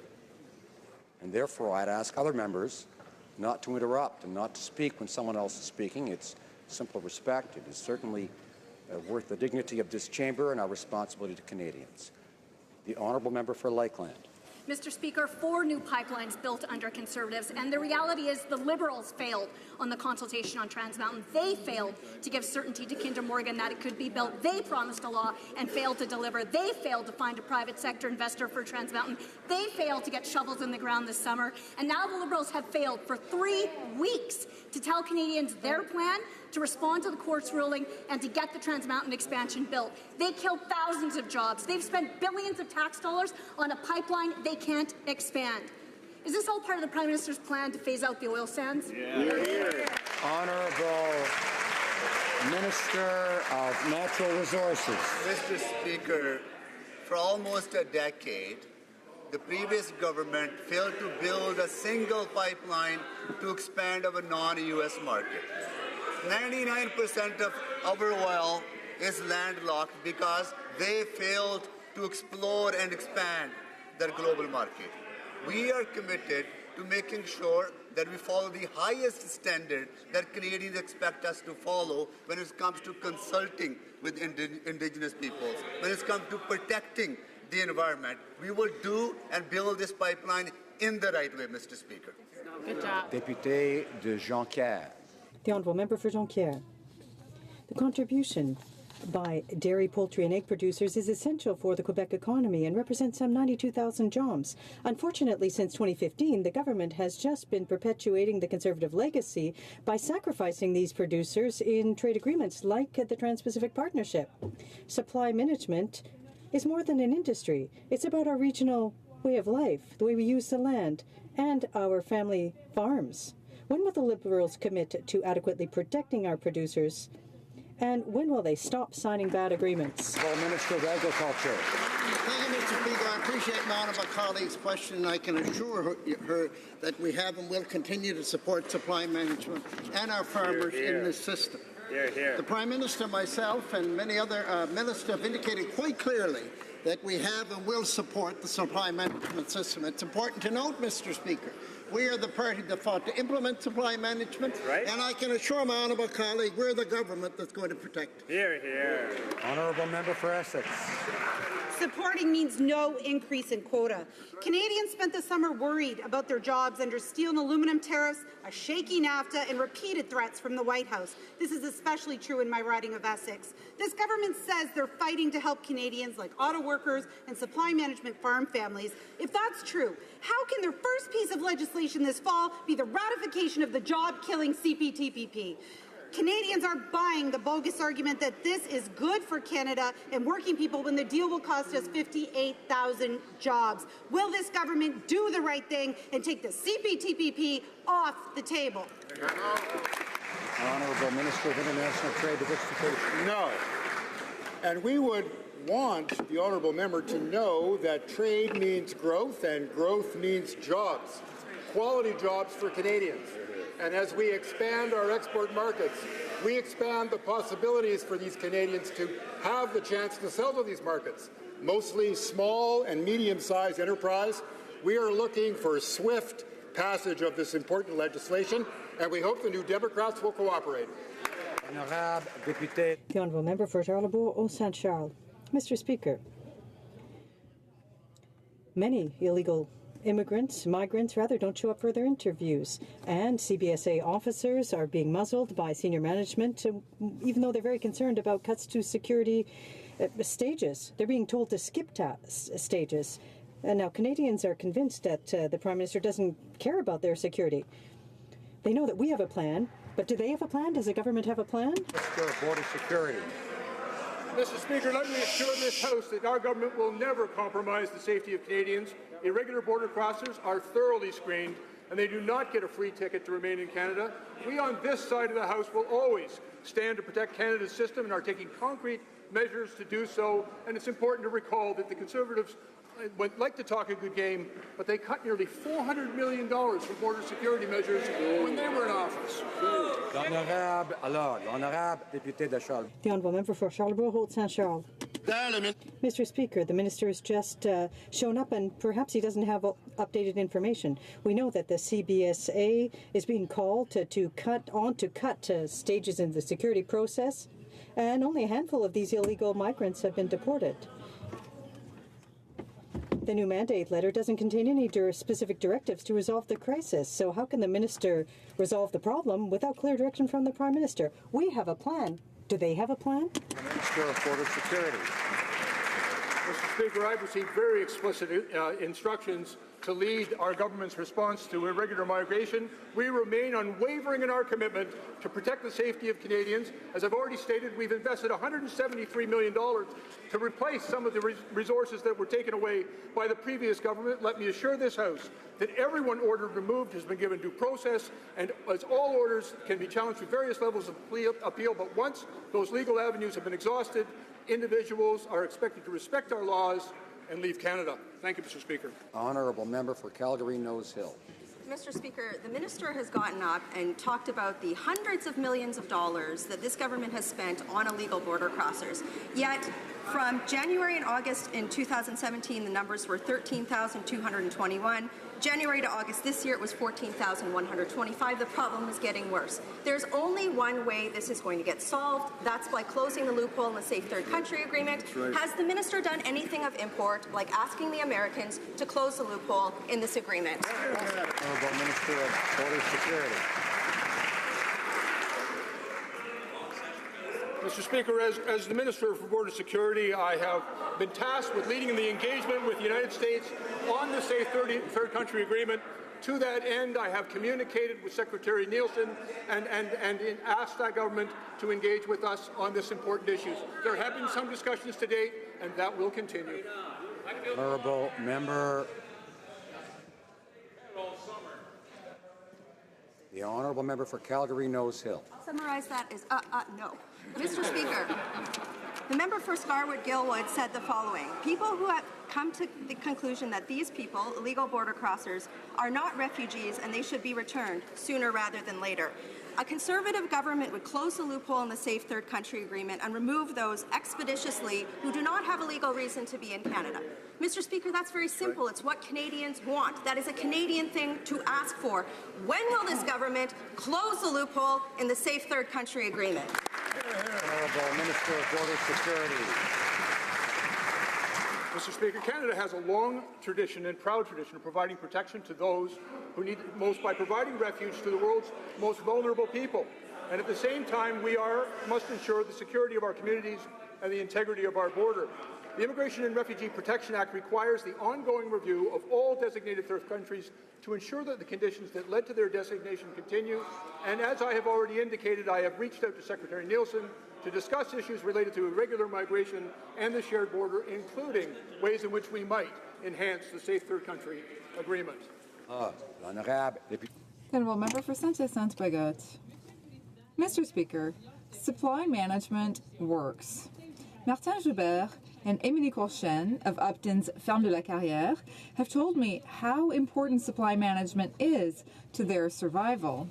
If supply management were to collapse, they would lose their farm. Farmers like Martin are concerned, and for good reason. The NDP will continue to fight for people just like Martin and his family. The Prime Minister told farmers that he wouldn't make any concessions on supply management. So when will he make good on his promise? Honourable Minister of Agriculture. Thank you, Mr. Speaker. And again, I appreciate my honourable colleague's question. And I indicate to her and the House that we are the party that fought to implement supply management. We knew the value of supply management. We're the government that's going to defend supply management. Right. The Prime Minister, Minister of Foreign Affairs, and other ministers, including myself, and indicated quite clearly we are going to defend supply management. Thank you, Mr. Speaker. Honourable member for North Island, Powell River. Mr. Speaker, this summer I met Pat, a woman in her 80s who ended up homeless after battling a life-threatening illness. She ended up in a hotel, which cost $2,000 a month. It costs more than her monthly pension. Her loved ones did everything they could to help with medication, with food and essentials, but what she needed was a home she could afford on her pension. When will the Liberals actually do something to ensure that seniors like Pat don't go through something like this again? Honourable Minister of Social Development.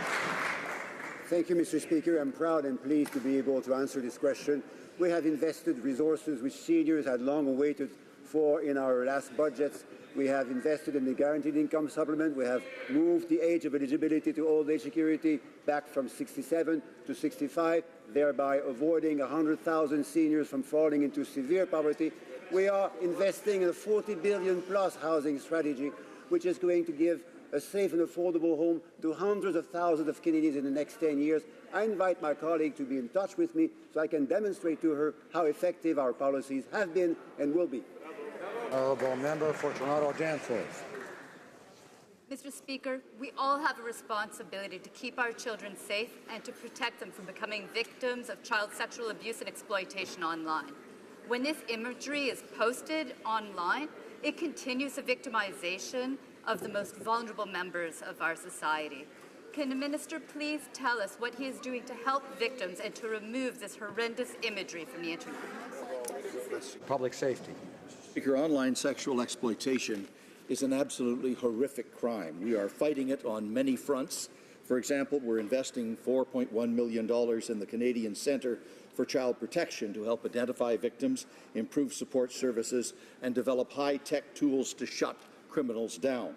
A further $19 million is strengthening the RCMP's National Child Exploitation Coordination Centre, and we're working through the G7, the Five Eyes, and Internet service providers to get dangerous, offensive material off the Internet as rapidly as possible and keep it from going on in the first place. Honourable Member for Louis Saint Laurent. Mr. Speaker, the Liberal carbon tax will hit Canadian families hard. And yet, the government is persisting with it. This summer in Ontario and Alberta, the governments there decided to say no to these Liberal threats. Alberta withdrew, and the federal government is still barreling forward. They're doing absolutely nothing to help small businesses who are also going to be hit hard by the Liberal carbon tax. Why is the Liberal government insisting on directly attacking our small businesses and all Canadian families with this tax? The Honourable Minister of the Environment. Mr. Speaker, we have a plan to grow our economy and protect the environment. We created over 500,000 jobs and reduced our greenhouse gas emissions at the same time. We are taking concrete steps, but once again, I want to know, what is the Conservative plan to tackle climate change and to grow the economy in a greener fashion? Honourable Member for Carleton. The Prime Minister promised that his deficit would be tiny, temporary, and $10 billion. It was none of those three things. In fact, it's now 3 times what he promised, and according to his own finance department, it will continue until the year 2045. The Prime Minister has failed to keep his promise, and he has failed to indicate when the budget will finally be balanced. Will he tell us today? Honourable Minister of Finance. Speaker, we promised Canadians that we would move forward on a plan to invest in Canadians, to invest in Canadian families, to invest in the middle class. That is exactly what we've done. Coming on 3 years, what's happened as a result of that plan? Those investments have put more money in Canadians' pockets. Family of 4, an average family of 4, middle-class family, in 2019 will be $2,000 better off than they were in 2015. That's the kind of impact that we've made on families, which has made a measurable impact on our economy in a positive way. We will continue to invest in Canadian families. We will continue to have confidence in our future. The Honourable Member for Carleton. Well, that's not true. We know that the average Canadian family is paying $800 more in income tax, and that's even before the carbon tax and the higher payroll taxes take effect. The question was about the deficit. In fact, by 2021, only 3 years from now, the government will be spending more on debt interest than we currently spend on health transfers. That's higher taxes in exchange for absolutely nothing. Wow. Will the Finance Minister tell us when will the budget be balanced?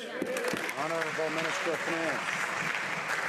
Mr. Speaker, I will continue to tell Canadians that we know that it's critically important that we invest in a positive future in our country. Those investments have made an enormous difference for Canadians. And as I said, the facts are clear. We put in place measures that not only lowered middle-class taxes, but they helped families with the Canada Child Benefit that's made an enormous difference. So that measurable difference, that's making a difference for our economy, that's going to allow us to continue to be effective in terms of helping middle-class families. That will continue to be our agenda. Honourable Member for Carleton. The government's agenda is not only higher taxes on the middle class today, it's higher taxes down the road to pay the wealthy bondholders and bankers that own Canada's out-of-control national debt. Already $60 billion in additional debt under this government. Another 25 years of deficits, according to his own finance department.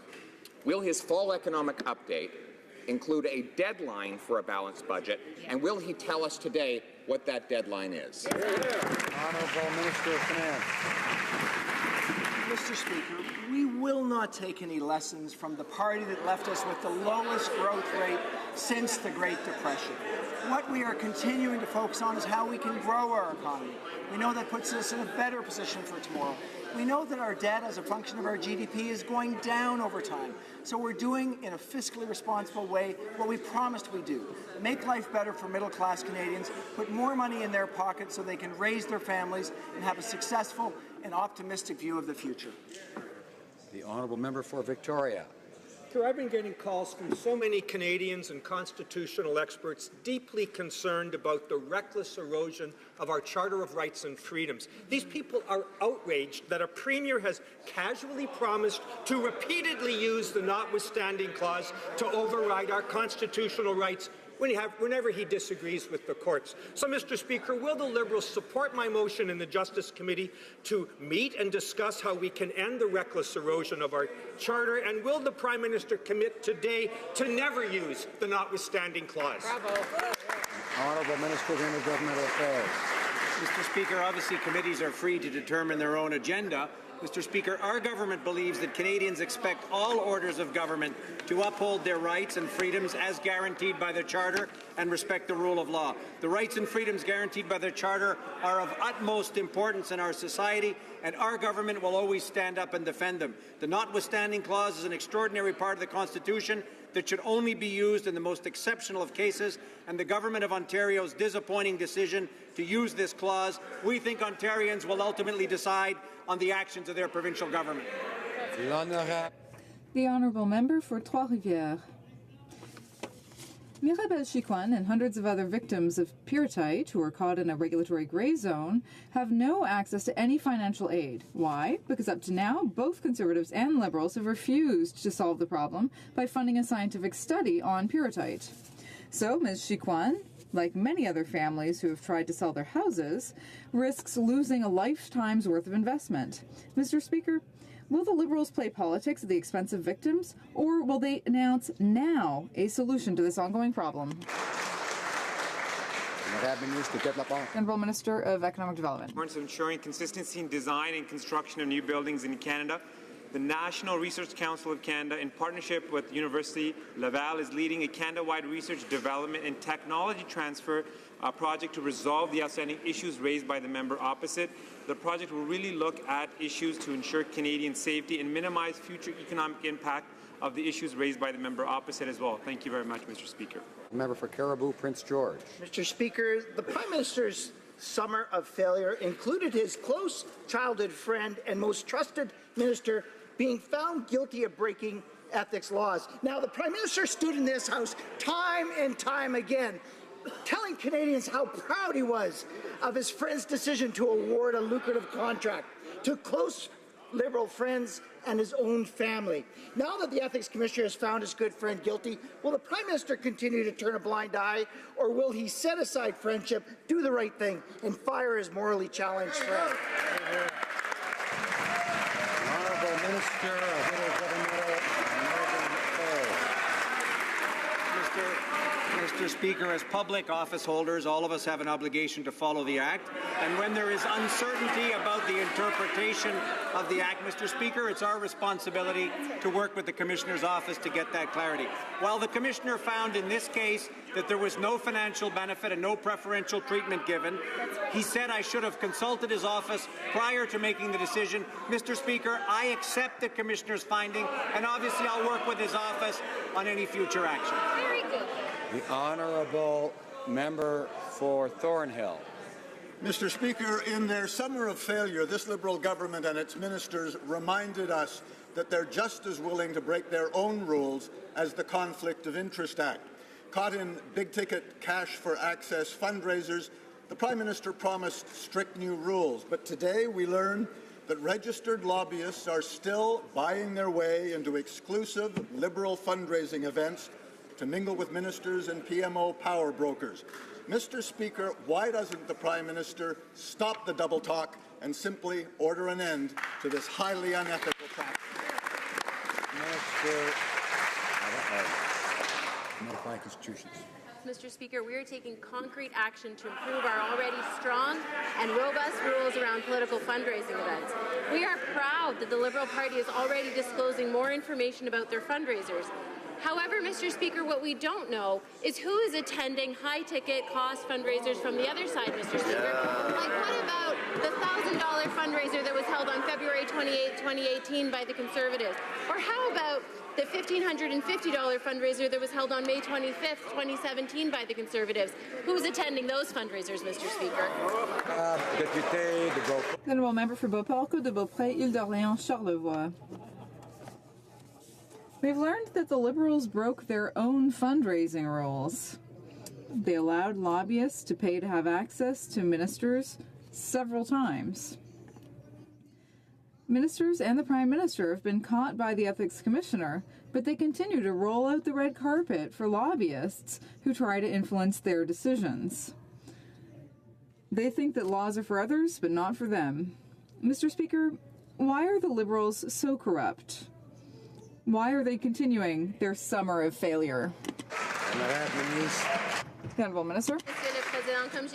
Thank you, Mr. Speaker. As I said in English, we are proud on this House, this side of the House, that we have this information. But we do have information about what's happened on our fundraisers, but we don't know who is attending the Conservative Party fundraisers.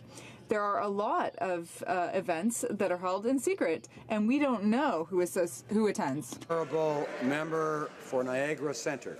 Thank you, Mr. Speaker. Mr. Speaker, we know that more than two-thirds of more than 90 Indigenous languages still spoken in Canada are in danger of being lost. The loss of these languages were the intentional result of past government policies like residential schools. I was pleased, Mr. Speaker, to see the Prime Minister and the Minister of Canadian Heritage and Multiculturalism are following through on their promise and have put in the mandate letter instructions to deliver on Indigenous Languages Act, co-developed with Indigenous peoples. Mr. Speaker, can the Minister of Canadian Heritage and Multiculturalism please update the House of Commons on the government's progress on this file? The Honourable Minister.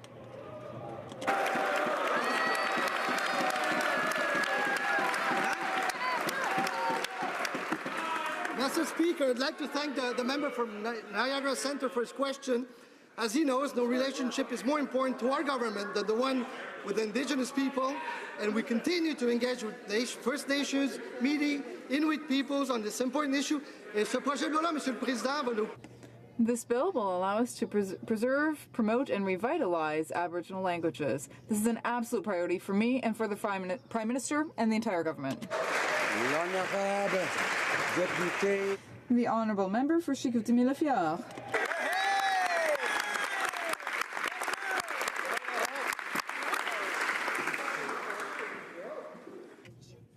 Mr. Speaker, I remember that during the 2015 election campaign, the Prime Minister had said that no veteran should have to fight the government for the support that they need and deserve.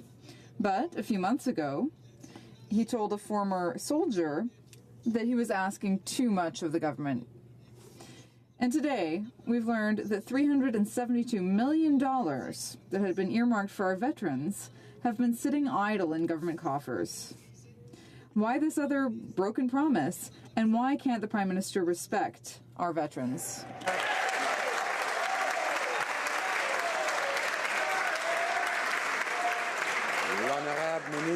The Honourable Minister of Veterans. Inside the House, let me congratulate the member on his first question during question period. Let me also say that ensuring veterans receive all the benefits that they have earned is our top priority. Our benefits are demand-driven, so whether it's 10 or whether it's 10,000 veterans, they will receive the benefits to which they deserve. And they are based on estimates, and this process guarantees that whether a veteran comes forward this year or next year or the year after, the money is always there for them. We know that because in 3 years, this government has invested $10 billion in benefits and services for our veterans. And let me remind that member on that side of the House, Mr. Speaker, that in 3 years that the Harper Conservatives did nothing but cut benefits and cuts.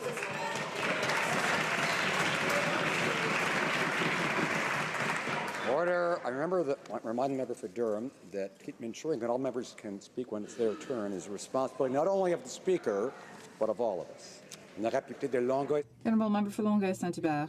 Mr. Speaker, Marianne Simard has a serious form of cancer. She's a mother from Longueuil whose life has been completely turned upside down by this diagnosis, but the Liberal government is only giving her 15 weeks of EI to recover. It doesn't make any sense. And this is despite repeated promises from the Prime Minister and the Minister of Families. This is despite 600,000 signatures on a petition simply asking the government to keep its promise. Is there a minister in this House who can look Marianne in her eyes and admit that they let her down? Or will they finally do the right thing and increase those 15 weeks? The Honourable Minister of Social Development. Thank you, Mr. Speaker. I thank my colleague for his question. He knows well that this government was elected on a promise of helping and supporting middle-class families and those working hard to join it. In particular, those who may be suffering for reasons out of their control. That's why in 2015 we've made significant changes to increase flexibility of the EI system, and I would be very happy, Mr. Speaker, to provide more details. I can assure the member that the current EI system is working for everyone. The Honourable Member for Nickel Belt. Mr. Speaker, this summer I had the pleasure of making a significant announcement in my riding.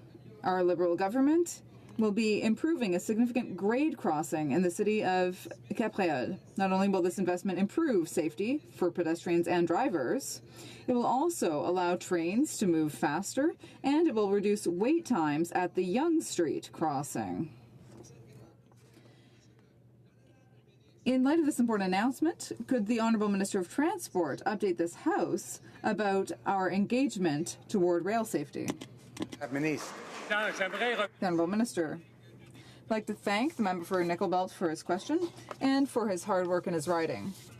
In fact, he is the one who approached me about this particular grade crossing. We recognize that rail safety is important for communities such as Capreol, and we are very happy to be able to upgrade that grade crossing. It's important to minimize the risk of collision and to have traffic flow more smoothly. As you know, Mr. Speaker, rail safety is my priority. Member for Aurora, Oak Ridges, Richmond Hill.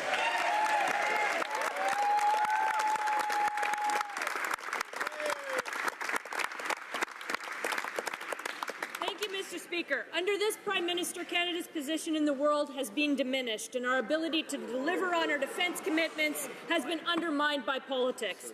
Purchasing used CF-18s from the Australians will not give us capability, will be cost-prohibitive, and frankly humiliating when we should be reassuring our allies in a time of unprecedented global instability. Will the Prime Minister finally cancel this flawed purchase and equip our pilots with the aircraft they need to get the job done on the world?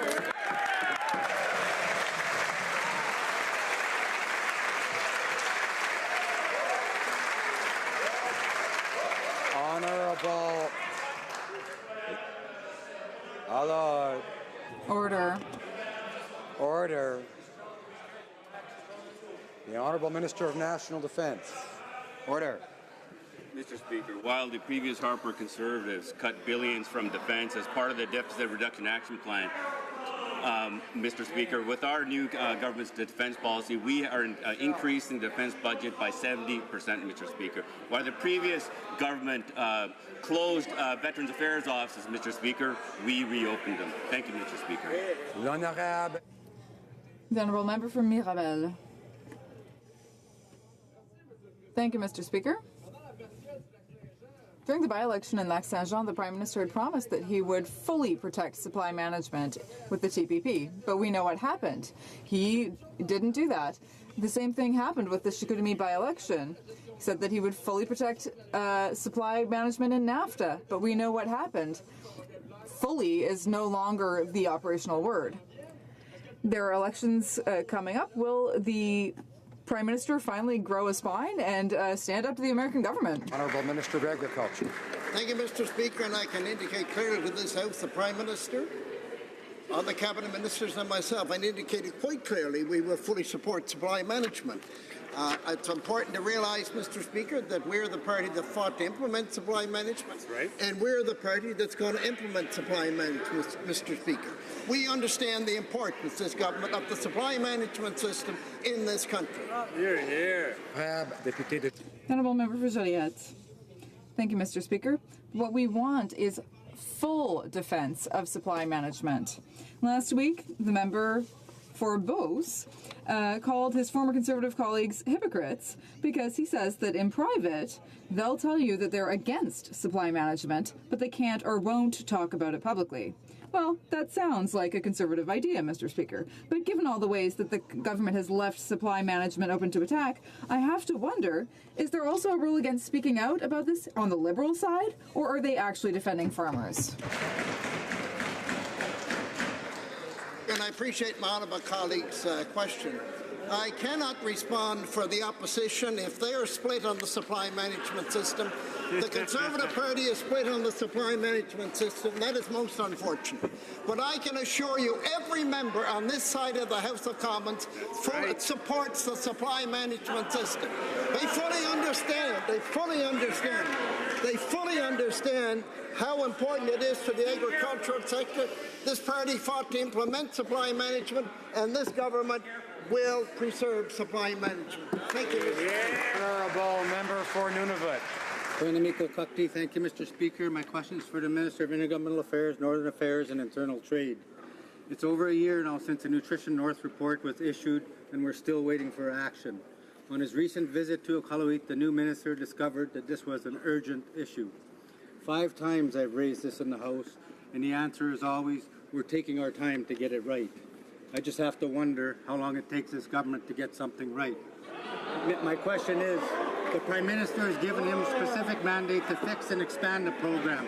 Will the Minister share what his timeline is to do that? Thank you, Mr. Speaker. Minister of Intergovernmental and Northern Affairs. Speaker, I want to thank my colleague from Nunavut for his question. As he knows, when I visited Nunavut and the other 2 northern territories, this was a subject of discussion that I had not only with the premiers of the territorial governments, but with Indigenous leaders and business leaders as well. I share my honourable colleague's sense of urgency. My colleague from Labrador, who's the parliamentary secretary, has been working on this. She and I have some specific ideas that will respond to innovative solutions that we've heard from Northerners about a program important to Northerners, and I look forward to working with my colleague in this regard. Yeah. Tabling of documents.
Order. I'd ask honourable colleagues to assist me by saying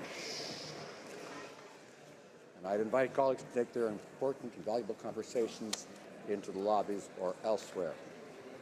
Pursuant to Section 79.22 of the Parliament of Canada Act, it is my duty to present to the House a report from the Parliamentary Budget Officer entitled Extended April 2018 Economic and Fiscal Outlook. Conformément à l'article 79. Pursuant to Section 79.22 of the Parliament of Canada Act, it is my duty to present to the House a report from the Parliamentary Budget Officer entitled PBO's Approach to Measuring Potential GDP. Section 79.22 of the Parliament of Canada Act, it is my duty to present to the House a report from the Parliamentary Budget Officer entitled Status Report on Phase 1 of the Investing in Canada Plan. The Honourable Parliamentary Secretary to the Government House Leader. Yes, thank you, Mr. Speaker. Pursuant to Standing Order 36, Bracket 8, I have the honour to table in both official languages the government's response to 48 petitions. Dépôt du projet de loi émanant du gouvernement. Introduction of government bills. Statements by ministers. Reports from interparliamentary delegations. Committees. The Honourable Member for Don Valley West. Yes. Thank you, Mr. Speaker. Monsieur le Président, j'ai l'honneur de présenter. Mr. Speaker, I have the honour to present in both official languages the 20th report of the Committee on Citizenship and Immigration. A review of the appointment, training, and complaint processes of the Immigration and Refugee Board. Pursuant to Standing Order 109, the committee requested the government table a comprehensive response to this report. Thank you very much. Introduction of private members' bills. First reading of Senate public bills. Motions. Presenting petitions, the Honourable Member for Scarborough Centre. Mr. Speaker, I rise today to present petitions signed by my constituents to recognize the contributions that Filipino Canadians have made to Canadian society, the richness of the Filipino language and culture, and the importance of reflecting upon Filipino heritage for future generations by declaring June every year Filipino Heritage Month by supporting Motion 155. Thank you. The Honourable Member for Bruce Grey Owen Sound. Thank you, Mr. Speaker, and welcome back after a good summer. I rise in the House today to present e-petition 1560, which is in response to the Prime Minister's disastrous trip to India in February and calls on the government to conduct an open investigation on the PMO's failures related to national security and international relations of Canada abroad. And the close to 3,000 signatures, Mr. Speaker, they express their concerns regarding the lack of security protocols to prevent the invitation of convicted terrorists to state dinners in other countries. The petition has signatories from all throughout Canada expressing their concerns toward the PMO's failures related to national security. Honourable Member for Courtenay Alberni. Speaker, it's an honour to table a petition on behalf of constituents of Tofino, Ucluelet, and Nahauset. They're calling on the government to work with the provinces, municipalities, and Indigenous communities to develop a national strategy to combat plastic pollution in and around aquatic environments, including regulations aimed at reducing plastic debris discharge from stormwater outfalls, industrial use of microplastics, consumer and industrial use of single-use plastics, and permanent, dedicated and annual funding for the cleanup of derelict fishing gear, community-led projects to clean up plastics and debris on our shores, and education and outreach campaigns on the root causes and the negative environmental effects of plastic pollution in and around all bodies of water. They're furthermore calling on the government to adopt my motion, M151, and establish a national strategy to combat plastic pollution. Honourable Member for Nanaimo Ladysmith. Mr. Speaker, because tens of thousands of British Columbia jobs depend on an oil-free coast, because the ecology and clean environment are at the foundation of our region, coastal British Columbia, I bring today petitioners from Nanaimo Ladysmith who urge the government, rather than having spent $4.5 billion to buy a leaky old pipeline, that instead it cancel the Trans Mountain Pipeline expansion on the basis of there not being sufficient bitumen oil spill response, insufficient consultation with affected communities, and not enough assent from Indigenous leadership, as has recently been affirmed by the courts. And so we particularly commend this advice from Nanaimo Ladysmith residents to the government. Honourable Member for Charles Wood, St. James, Assiniboia, Headingley. Thank you, Mr. Speaker. It is an honour to rise and present e-petition 1596 in the House of Commons. This petition was developed by Josh Goldstein, an advocate for those with diabetes and a champion for changes that will benefit thousands of people who face economic hardships as a result of their necessary medications and medical devices. Mr. Speaker, over 2,200 petitioners call upon the Minister of Health to work with her provincial and territorial colleagues to eliminate the age restriction on insurance for insulin pumps and introduce a national pharmacare program that would include insulin and other essential medicines for diabetics in its formulary. Honourable Member for Langley Aldergrove. Thank you, Mr. Speaker. The first petition is from Families for Justice. It's a group of Canadians who have had a loved one killed by a drunk driver. They believe that Canada's impaired driving laws are much too lenient. They want the crime to be called what it is, vehicular homicide. It's the #1 cause of criminal death in Canada. Over 1,200 Canadians are killed every year by a drunk driver. Canadians are calling for mandatory sentencing for vehicular homicide, which would require mandatory imprisonment. Mr. Speaker, the second petition is in regard to our Constitutional Charter of Rights and Freedoms. It says that Section 2 of the Charter of Rights and Freedoms guarantees the freedom of conscience, freedom of thought, and freedom of belief. They are saying that they believe that the current Liberal government's attestation requiring Canada's Summer Jobs Program applicants to sign a value test contravenes their charter rights, and they're asking the Prime Minister to make sure that this does not happen again. Thank you. Honourable Member for Saanich Gulf Islands. Thank you, Mr. Speaker. It's my honour to rise for the first time in the petition rubric as we resume after summer to present a petition. It's really urgent and important. It's from Victoria Advocates for Refugees. This petition comes to us as an e-petition, Mr. Speaker. The petitioners make note of the fact that Canadians responded with great generosity and enthusiasm to the government's efforts to bring in Syrian refugees, and some of those private sponsorships remain unfulfilled. What the petitioners requested this House is to eliminate the backlog of private sponsorships by the end of this year, to commit to at least 20,000 UN Convention refugees in each of the next 5 years, and to move towards greater flexibility for additionality for private sponsorship, so that if refugees are deemed acceptable, they are able to get the resources more expeditiously to settle those refugees within Canada. Thank you, Mr. Speaker. Presentation de pétitions, presenting petitions, questions on the order paper. I understand the Honourable Parliamentary Secretary of the Government Housekeeper may have one or two to respond to. Yes, thank you, Mr. Speaker. The following questions will be answered today. Questions 1768, 1777, 1779, 1784, 1785, 1789, questions 1793 to questions 1796, 1798, 1800, 1801, 1803, 1808, 1809, 1817, 1820, 1830, 1838, 1849 1851, 1857, 1861, 1866, 1868, 1871, 1872, 1874, 1876, and 1878. Furthermore, Mr. Speaker, if I may, I would like to revise responses to questions numbers 1078, 1392, 1408, 1420, 1424, 1472, 1619, 1643, 1665, 1697, 1713, and 1718.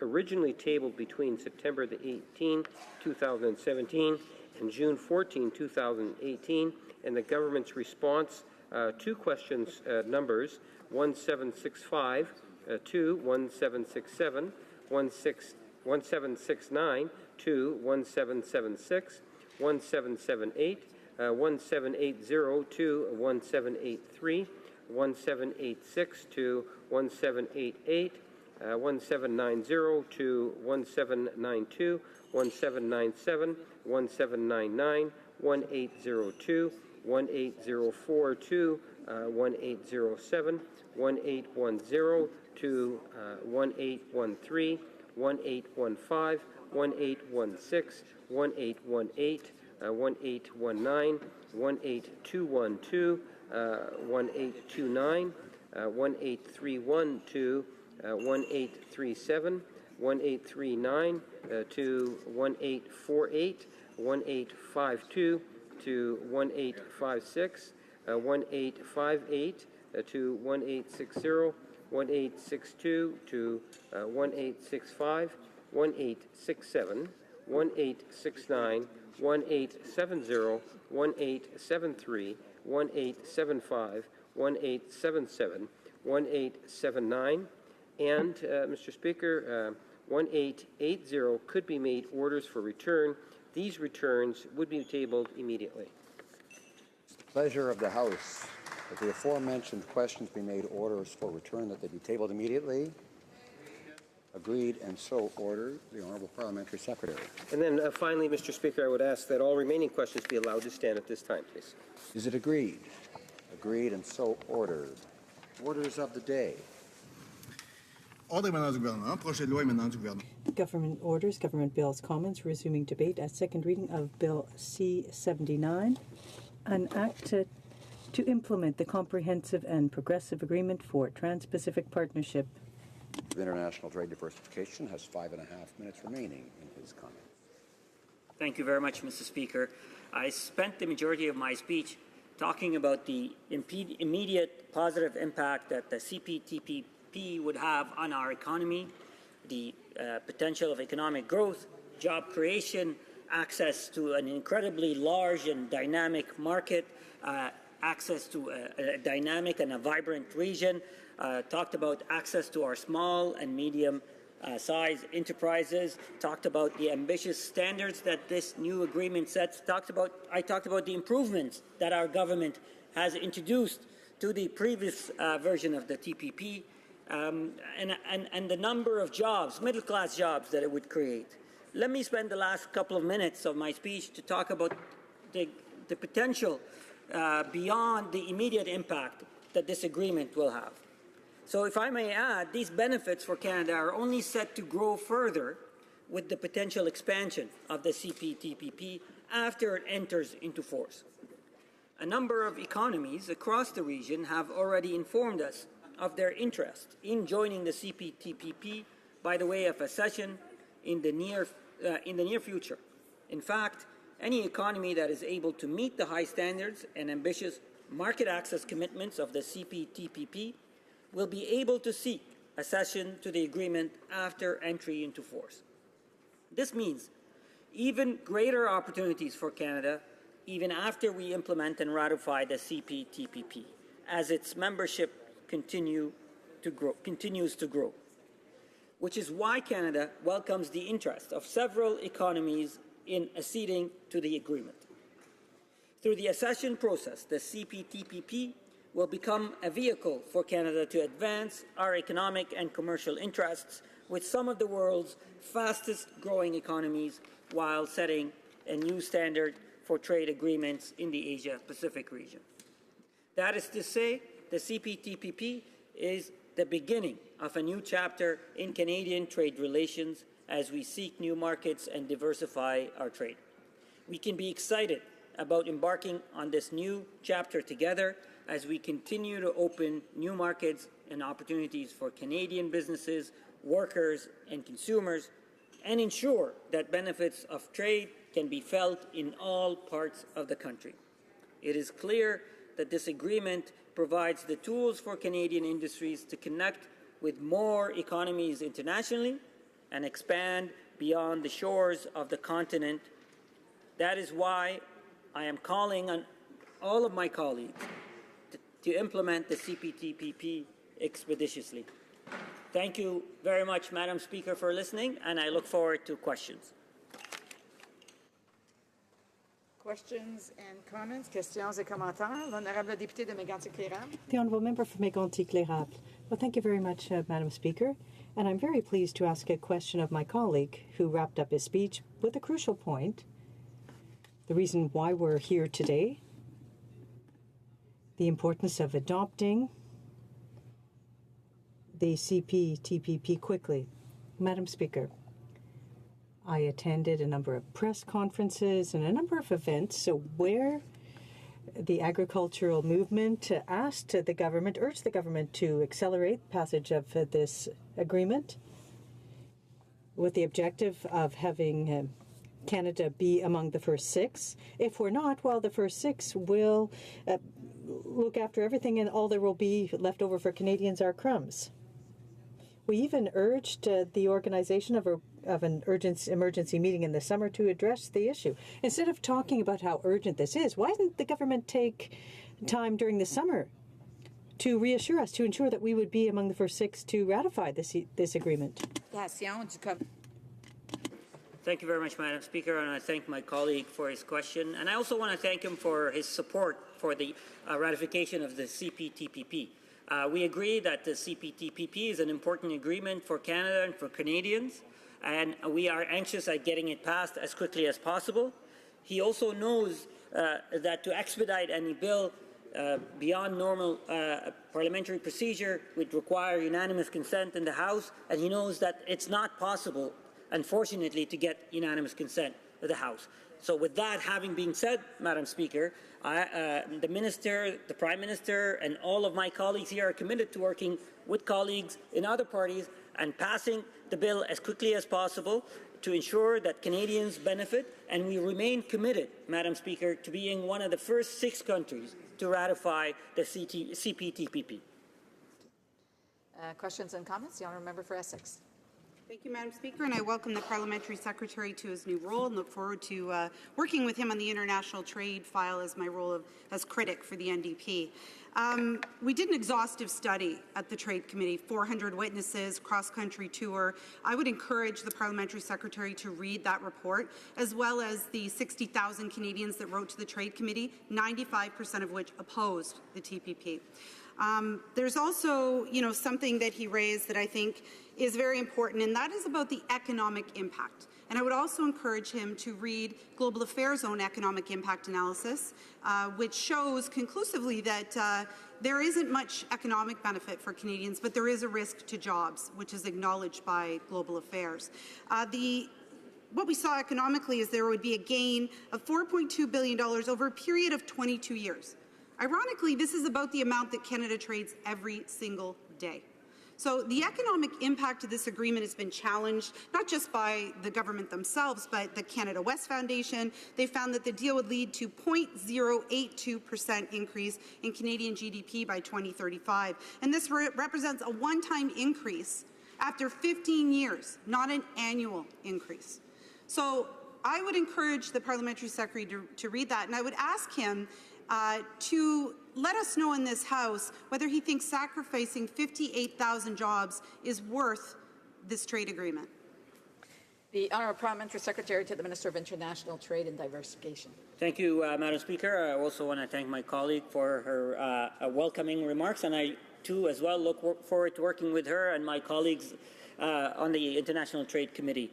I also want to acknowledge she referred to the exhaustive consultation that our government embarked on the previous version of the TPP, and our government listened to all of those stakeholders who came forward and offered their input.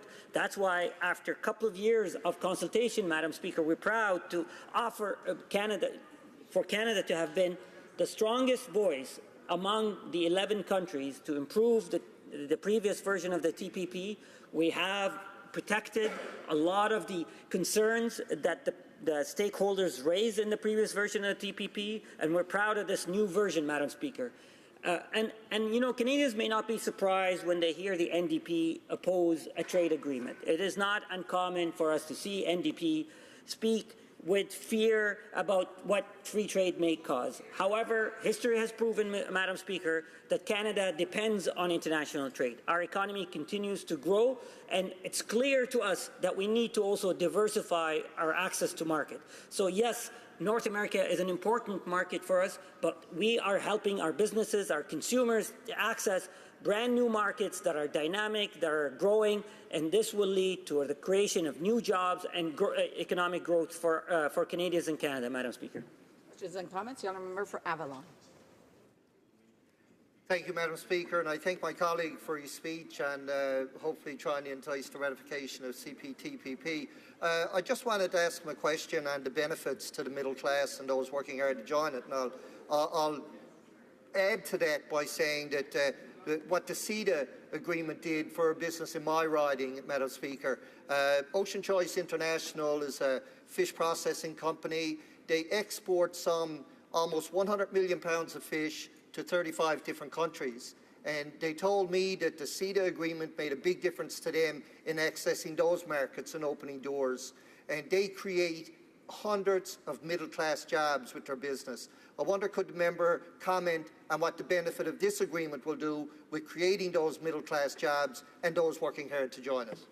The Honourable Parliamentary Secretary.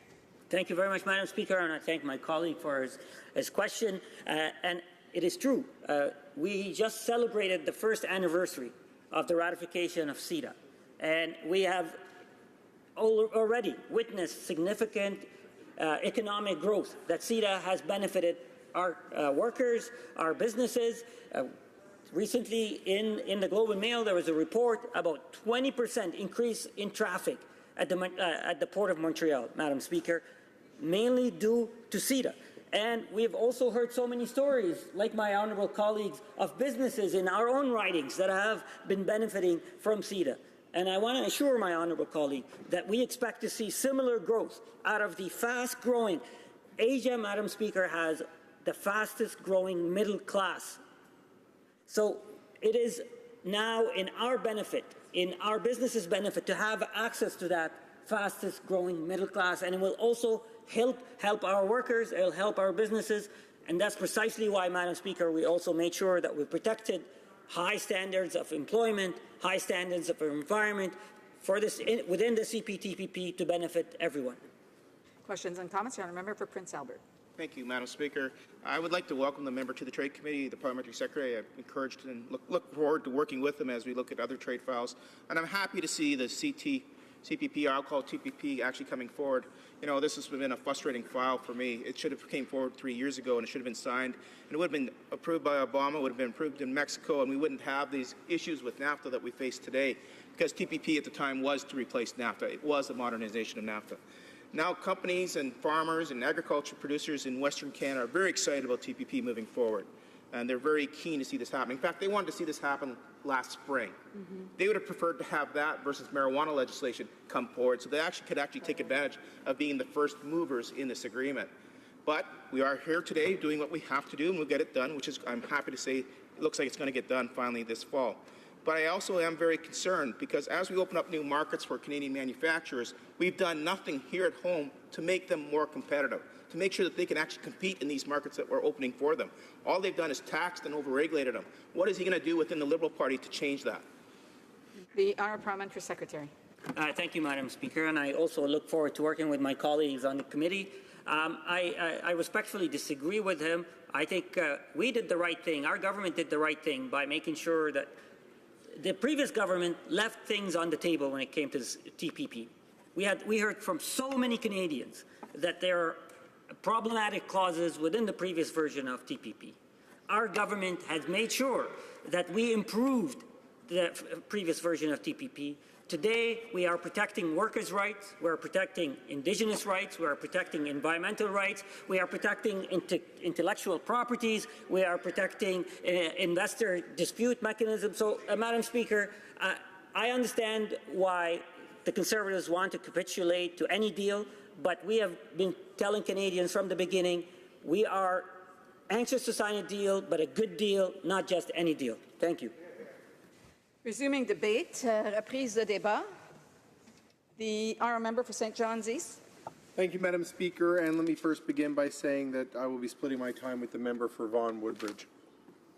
I am pleased to have the opportunity today to speak in favor of Bill C-79, an act to implement the Comprehensive and Progressive Agreement for Trans-Pacific Partnership between Canada and Australia, Brunei, Chile, Japan, Malaysia, Mexico, New Zealand, Peru, Singapore, and Vietnam. The CPTPP, as this historic trade agreement is now known, will benefit Canadians from coast to coast to coast and across all sectors of our economy. Through the CPTPP, our government is demonstrating our commitment to growing our economy and strengthening the middle class by expanding and diversifying Canada's trade and investment relations. Canada is a nation built on trade, and as a medium-sized economy, trade is fundamental to our continued prosperity and economic growth. While Asia has more than doubled in importance as a destination for Canadian goods and services since the turn of the century, Canada has lost market share to our competitors that have pursued closer integration with the region's fastest-growing economies. The CPTPP will help remedy this. It will be the cornerstone agreement for Canada to diversify our trade and investment towards Asia and enhance our export presence in the region. The 11 CPTPP members represent a total of 495 million consumers and 13.5% of global GDP. Canada's exports to our CPTPP partners totaled nearly $27 billion in 2017. The CPTPP will provide Canadians with the tremendous opportunities to continue to expand their business in Asia. Trade has long been a powerful engine that drives Canadian economy. Canadian jobs and prosperity depend heavily on our connectivity with other countries around the world. In fact, 1 in 5 jobs in Canada is related to exports, while Canadian exports amount to nearly 1/3 of Canada's GDP. Opening borders to trade and investment and diversifying our trade partners has the potential to boost Canada's wealth and make us less vulnerable to changing conditions in any one market. Canadian small and medium-sized enterprises in particular are looking for our government to open up new markets for potential exports, and the CPTPP will help us deliver on this task. Implementing and ratifying this trade agreement will strengthen our economic ties with the 10 other CPTPP members, which includes 7 new free trade agreement partners: Australia, Brunei, Japan, Malaysia, New Zealand, Singapore, and Vietnam.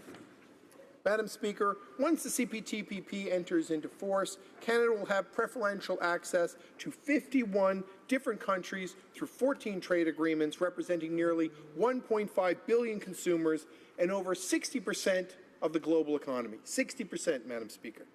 The CPTPP is projected to boost Canada's GDP by $4.2 billion over the long term, and that growth will be driven by increased exports of goods and services and increases in investment.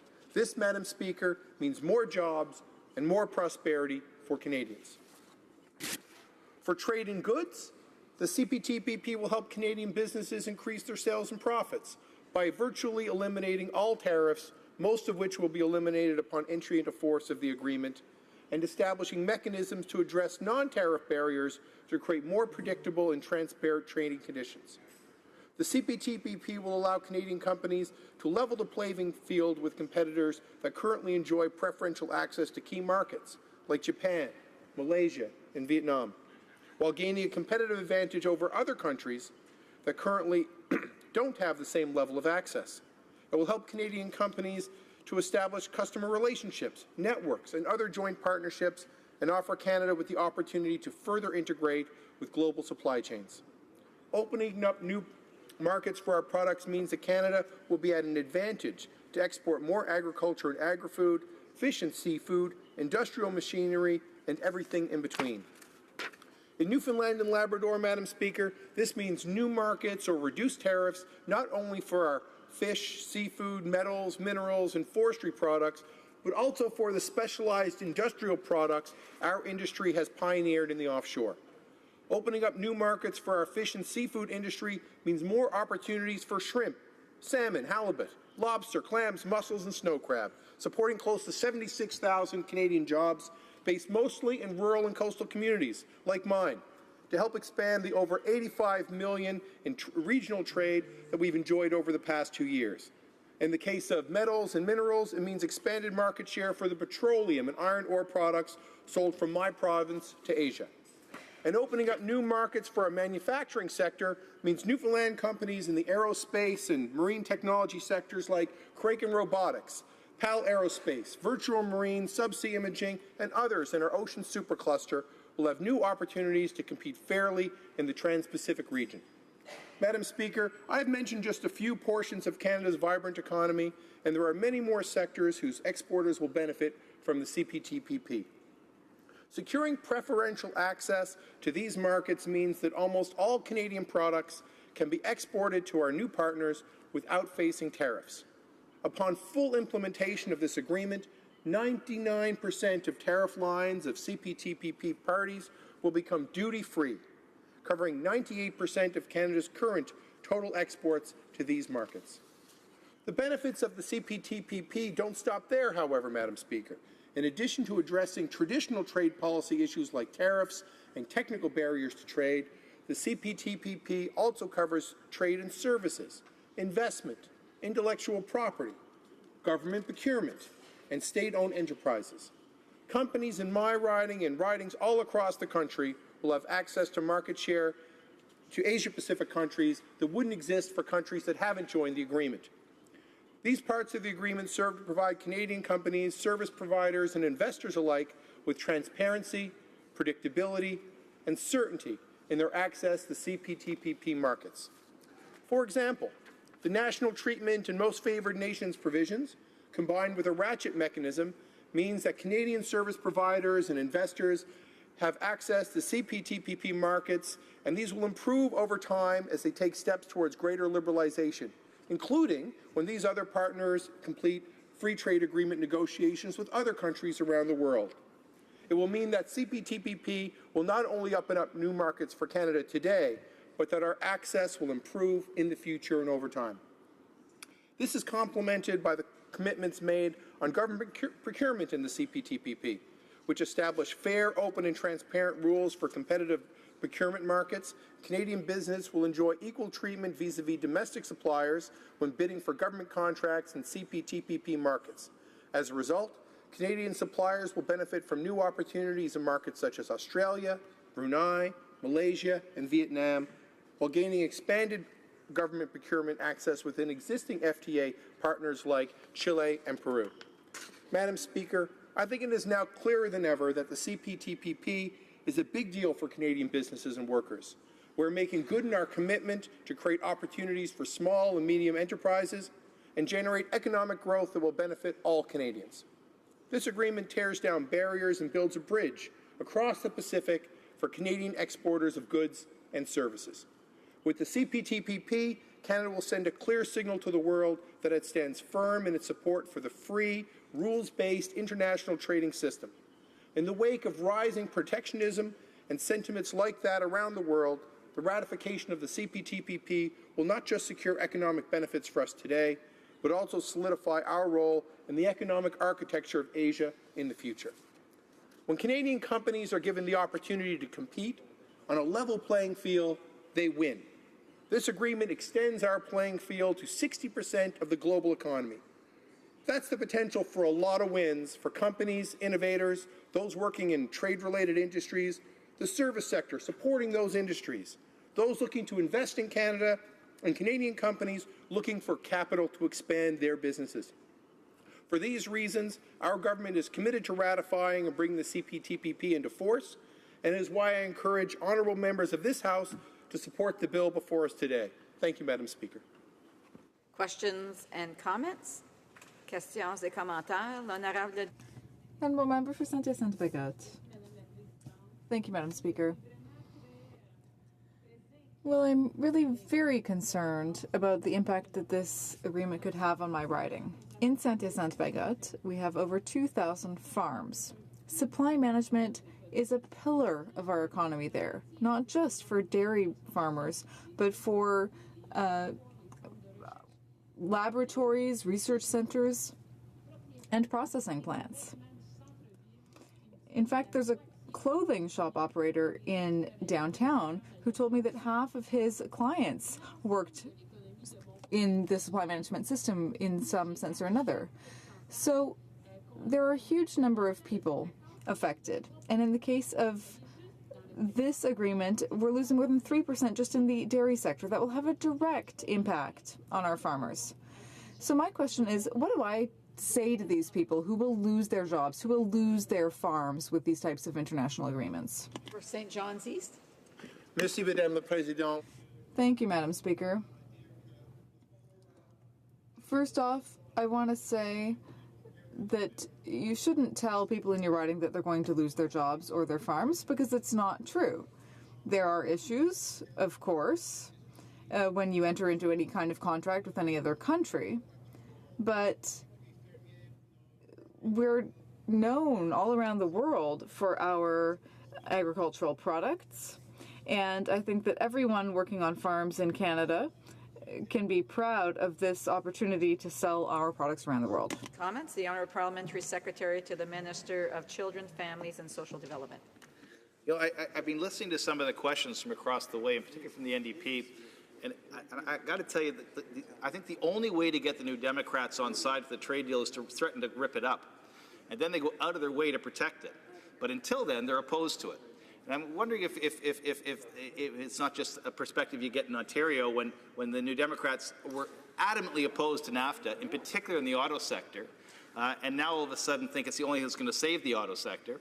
If there's a similar response from the part of country you're from, are you hearing that CETA and the trade deals with Asia are a threat to a way of life, but now need to be protected in order to protect that way of life? I won't let the member know what I'm hearing, but I would ask the member to address the questions to the Speaker and not to the individual member. The Honourable Member for St. John's East. Thank you, Madam Speaker. I'd like to thank the honourable member for his question. Certainly in the province of Newfoundland and Labrador, most companies, as my honourable colleague from Avalon has just previously indicated, enjoy the fact of improved access to Europe and to the United States for our fisheries products, for our petrochemical products, for our mining resources. And it's important to note that these industries support good-paying, unionized middle-class jobs. And the families of the workers and the support services and the additional enterprise that's undertaken in each of these communities where workers in the fisheries sector or the mining sector or the oil and gas sector work. It's a pillar of our economy now, that people would have access to international markets. So it's just not right to engage in the same type of fear-mongering that the New Democrats are engaging in now, as she'd mentioned with respect to farms. People on farms should be excited about an opportunity to sell our farming goods and our agricultural products internationally, because Canada has the highest standards in the world for our products. We have a great brand, and it's a great opportunity for Canada to leverage its value, just as Canadian fishers are learning now. Brand Canada means a premium for their products overseas, and we'll find that the same is true for our farming products. Thank you. We have time for a short question. The Honourable Member for Hochelaga. Thank you, Madam Speaker. The government's said that they think it's important to have chapters about gender equality and Indigenous peoples in the NAFTA agreement. But in this agreement, the TPP, there's no mention of that. So why is it important for NAFTA negotiations but not for the TPP? John's East. I've also heard the commentary earlier from the Parliamentary Secretary, Madam Speaker, and I do thank my colleague for the question, but that there are protections in place, either in the agreement itself or in the side letters which each of the individual states, which protect Indigenous rights, which protect women's rights in the labor force, and it's a progressive deal. That's why the name of the deal was changed from the Trans-Pacific Partnership to the Comprehensive and Progressive Trans-Pacific Partnership, to acknowledge that these changes were made in the negotiating table, and I believe that she should be happy and not fearful of the outcome. Thank you. Resuming debate, reprise de débat, the honourable member for Vaughan Woodbridge. Thank you, Madame la Présidente, and merci beaucoup to my honourable colleague from St. John's East for his intervention. It's with great pleasure that I rise today to talk about trade and Bill C-79, which will bring in ratification of the CPTPP. Je suis très fier d'être ici aujourd'hui. Very proud to be here today. And I'm very proud to talk about this subject, Bill C-79. Trade, and I like to talk about it as real progress for middle-class Canadians. It's a theme that our government has mentioned many times, and CPTPP, much like CETA, is real progress for middle-class Canadians. I think about my riding of Vaughan Woodbridge and the folks back there. I think about the Canadian Pacific Intermodal Facility, which is the busiest intermodal facility in all of Canada, and all the jobs connected to that facility. All the jobs that are connected from out west, bringing all the products to Vaughan, Ontario, and to my riding of Vaughan Woodbridge. I think about CN's McMillan Yard, which is located in the city of Vaughan, the largest such facility that CN Rail has in Canada. I think about the FedEx Distribution Center located in my riding, the UPS Distribution Center located in the city of Vaughan. I think about the Costco facility located in my riding. And I think about all those middle-class Canadians that go to work every day and are dependent on what are called trade-dependent jobs. And it's important, Madam Speaker, that we think about that. We contextualize, what does CPTPP mean? CPTPP mean? It means jobs for middle-class Canadians. I myself grew up before moving to Ontario in a place called Prince Rupert, British Columbia.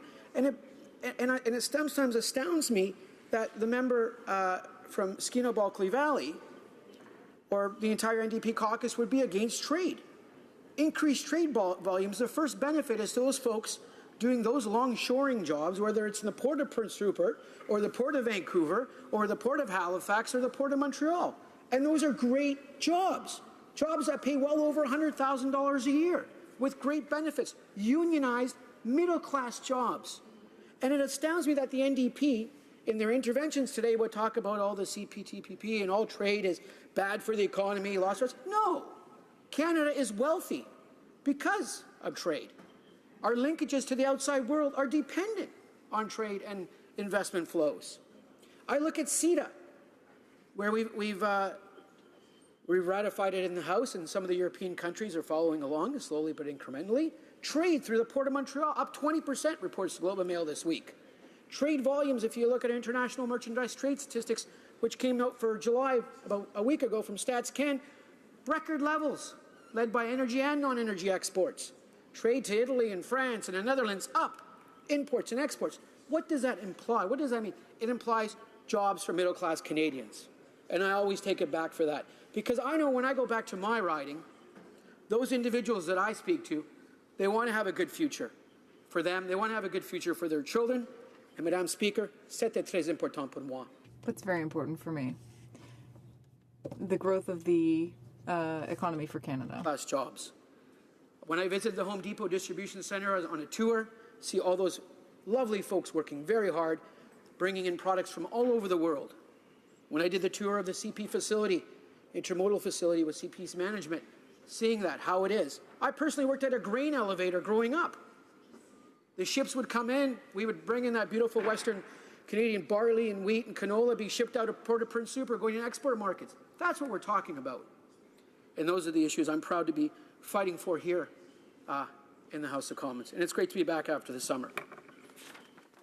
Madam Speaker, the first question I ask myself, much like CETA is a progressive trade deal, is how does CPTPP align with Canada's progressive trade agenda?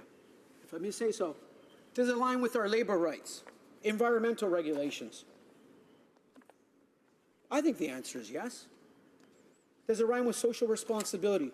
I think the answer is yes. Does it grow our $2 trillion economy that many Canadians contribute to every day in, day out?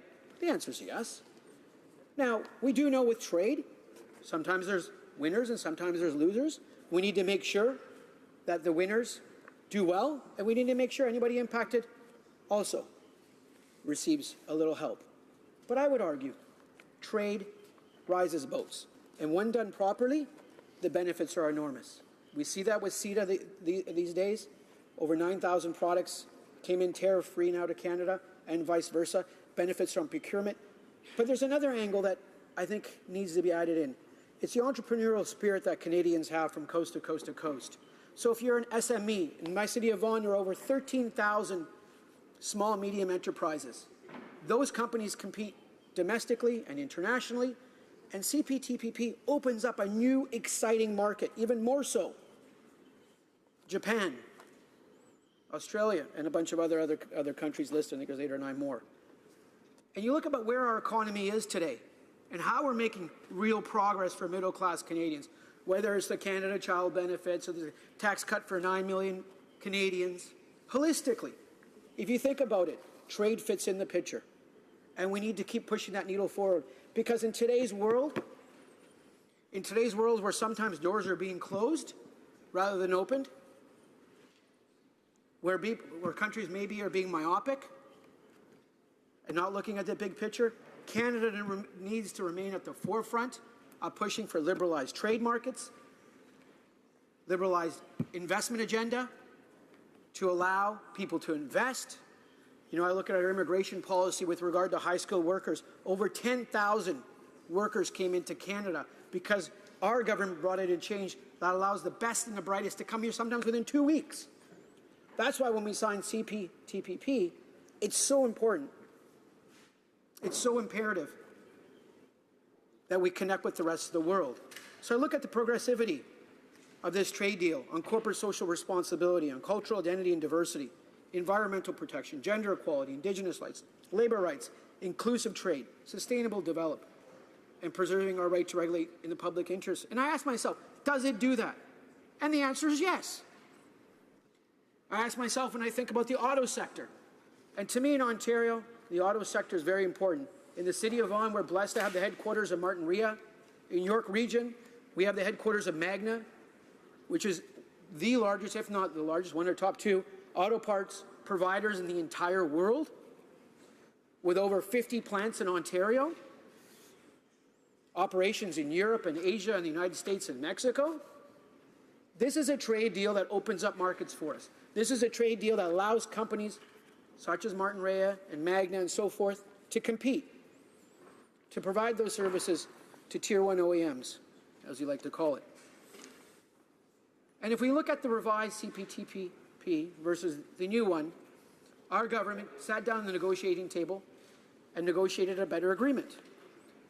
If I may just read this quick comment. To provide market access for Canadian auto exports to Japan, Canada reached an agreement on auto standards with Japan that brings into effect important commitments on automotive standards and regulations that Japan made to the United States and Canada, the original TPP, but which Canada lost when the United States withdrew from the TPP. Canada also secured a most favored nation clause on auto standards and a side agreement with Japan to capture further liberalization that Japan would make in this area. The CPTPP would ensure that the treatment of Canadian autos are not disadvantaged compared to autos of other countries.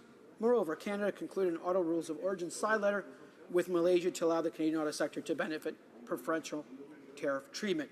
Our negotiators, who are the best in the world, negotiated a better agreement that, I hate to tell the opposition, was better than the one they negotiated. And it's the truth. Now, I always say, like, real progress from Canada's middle class, but let's remove the word middle class. How about just real progress for Canada's farmers or Canada's fishermen? We've seen on the East Coast lobster exports to Europe explode. Recently on a family vacation to Boston, I had a conversation with someone who would love, their fisher folks would love to have access to Europe like our Canadian fisher folks do, excuse me. I grew up in Prince Rupert, British Columbia, and there's canneries and so forth, and I clean fish to pay for our university. And we have increased access for those fisher folks and those loggers and those farmers, those Western Canadian farmers, those either grain or beef or whichever meat you want to define. And we need to support them, and that's what CPTPP does. And they want us there, and they want this agreement signed. So I look forward, Madame Speaker, merci beaucoup, to swift, vite, rapidement ratification of this agreement. C'est bon pour notre économie. It's good for our economy, for the middle class. It's good for economic growth. And for me, it's good for the future of my children. Thank you, Madame Speaker, for the time. Questions and comments? Questions et commentaires. L'honorable député de Mégantic-Clérable. The Honourable Member for Mégantic-Clérable. Thank you, Madam Speaker. I'd like to thank my colleague for his speech. He talked about the importance of this for his children. And we want everyone in all our regions to prosper and to develop their potential. But obviously, there are if there are great deficits, this won't really help the future or the children. So they're talking about how important it is to sign the CPTPP as fast as possible. But why did the government not support the initiative, our leader, when he offered the government to act starting in July to bring the House back so that we could adopt the CPTPP as quickly as possible? But often, you have to put your money where your mouth is. But they simply dismissed that particular proposal. Can my colleague explain this Liberal decision? The Honourable Member for Vaughan Woodbridge. Thank you very much. I have noticed. You need 6 countries to have 6 signatories, and then comes into force 60 days. So I think even at the time in July, there weren't 6 signatories yet. That could be corrected, but having looked at it this morning, I believe that's what I remembered. You would have that. I would say that if you look at our progress on the trade file, with regards to CETA, with regards to the negotiation in Latin America and Central America with those countries, we are making progress on several fronts to increase trade volumes here in Canada and create those good classe moyenne emploi. Middle-class jobs. Comments? The Honourable Member for Cowichan, Malahat, Langford. Thank you, Madam Speaker, and thank you to my Liberal friend for his speech. He did go over in his speech the fact that there are certain sectors in Canada's agricultural areas that are going to benefit, but supply management sectors are going to be hurting. And as much as the Liberals like to stand in this House time and time again, I have quotes here from the Dairy Farmers Canada, the Chicken Farmers Canada, and the Egg Farmers Canada, who are all unanimously against this deal. So I'd like my friend and colleague to explain to this House the discrepancy between what the Liberals say and how their actions match up, especially in light of the fact that the most important stakeholders in supply management are united against this government's plans under the CPTPP. The Honourable Member for Vaughan Woodbridge. Thank you to my honourable colleague for his question. And what I would say is this, on the CPTPP, and if we look at the overall benefits to the Canadian economy, they're quite significant and quite material. And we as a country must always be pushing forward in our trade agenda. We must be opening new markets for stakeholders from coast to coast to coast. And, you can look at a trade deal and have 5 folks screaming, great, great, great, and some other folks maybe not. What's important is that we consult with all stakeholders, that we sit down with all stakeholders, and that we ensure that the benefits are known to all stakeholders and all Canadians. That we understand a trade agenda, NAFTA, CETA, CPTPP, is important to continue to grow our economy. Thank you, Madam President. Questions and comments? The Honourable Member for Northumberland, Peterborough South. Madam Speaker, and I thank my colleague for a very impassioned and articulate speech. A couple of things. My riding of Northumberland, Peterborough South, we have an amazing company called Team Eagle.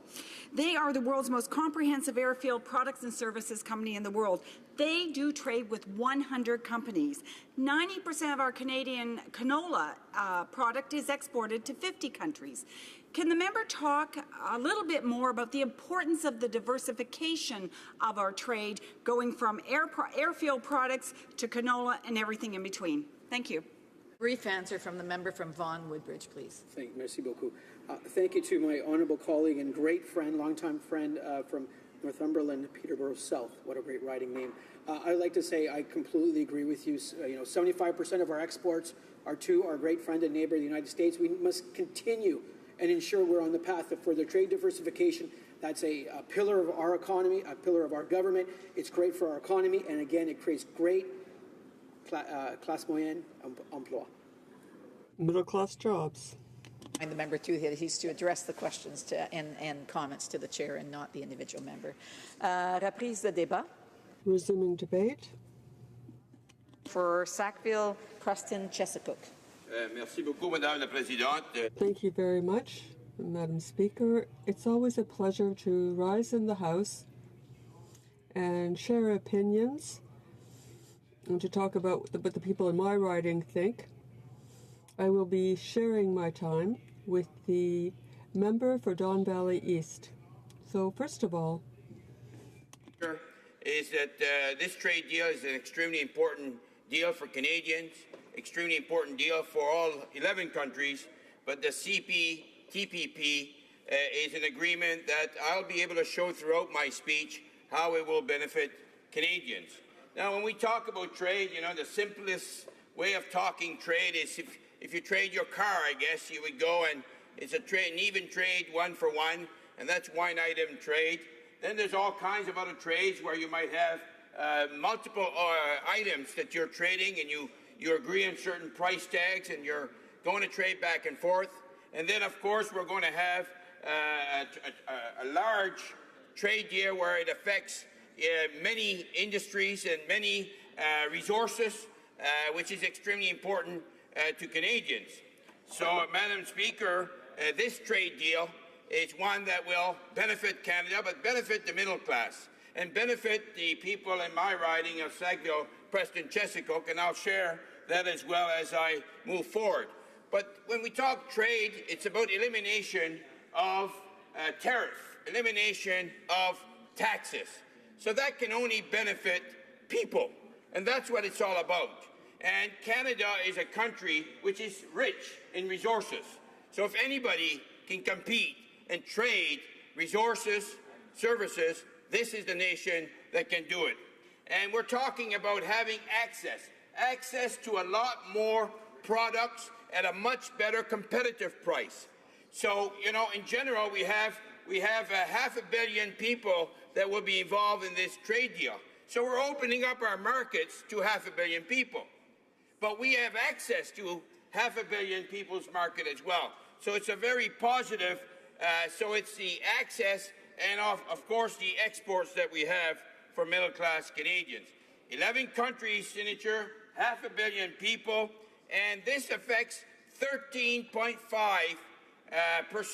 of the GDP for the Canada and the 10 countries signing to this. This is quite impressive, which is almost 15% of the GDP worldwide, which is extremely impressive. And Canada, if we take some samples here, in 2016 we had, between us and the 10 countries, we had about $100 billion in trade. And what does this mean? By adding this agreement now, CPTPP, we are now not only going to increase that in many, many sectors and prosperity, but for Canada next year, it means already $4.2 billion in GDP. Think about that, Madam Speaker. $4.2 billion, an enormous amount of monies to be had. Now, Madam Speaker, we're going to talk about many, many sectors. We have this financial sector. We have, of course, the fish and seafood sector, agriculture, agri-food, and metal, minerals, etc. And as I said earlier, if any country can compete, it's Canada, because we're very rich in natural resources. But let's talk, because, of course, I'm from Atlantic Canada. We need to talk about Atlantic Canadians, and I want to talk about the fish and seafood industry in Atlantic Canada. So 100%, Madam Speaker, 100% of the tariff will be removed. Now think about that. All the taxes and all the trading that's going to take place between Canada and the 10 other countries, 500 million people, I should say, the tariffs will be removed. So frozen crab, snow crab, in Japan, the tariffs will be removed 4%, will be eliminated. In the lobster industry, and of course in my riding of Sackville, Preston, Chesapeake, and Eastern Passage, we have a great company that's growing, Capital Seafoods, and this will benefit them as well.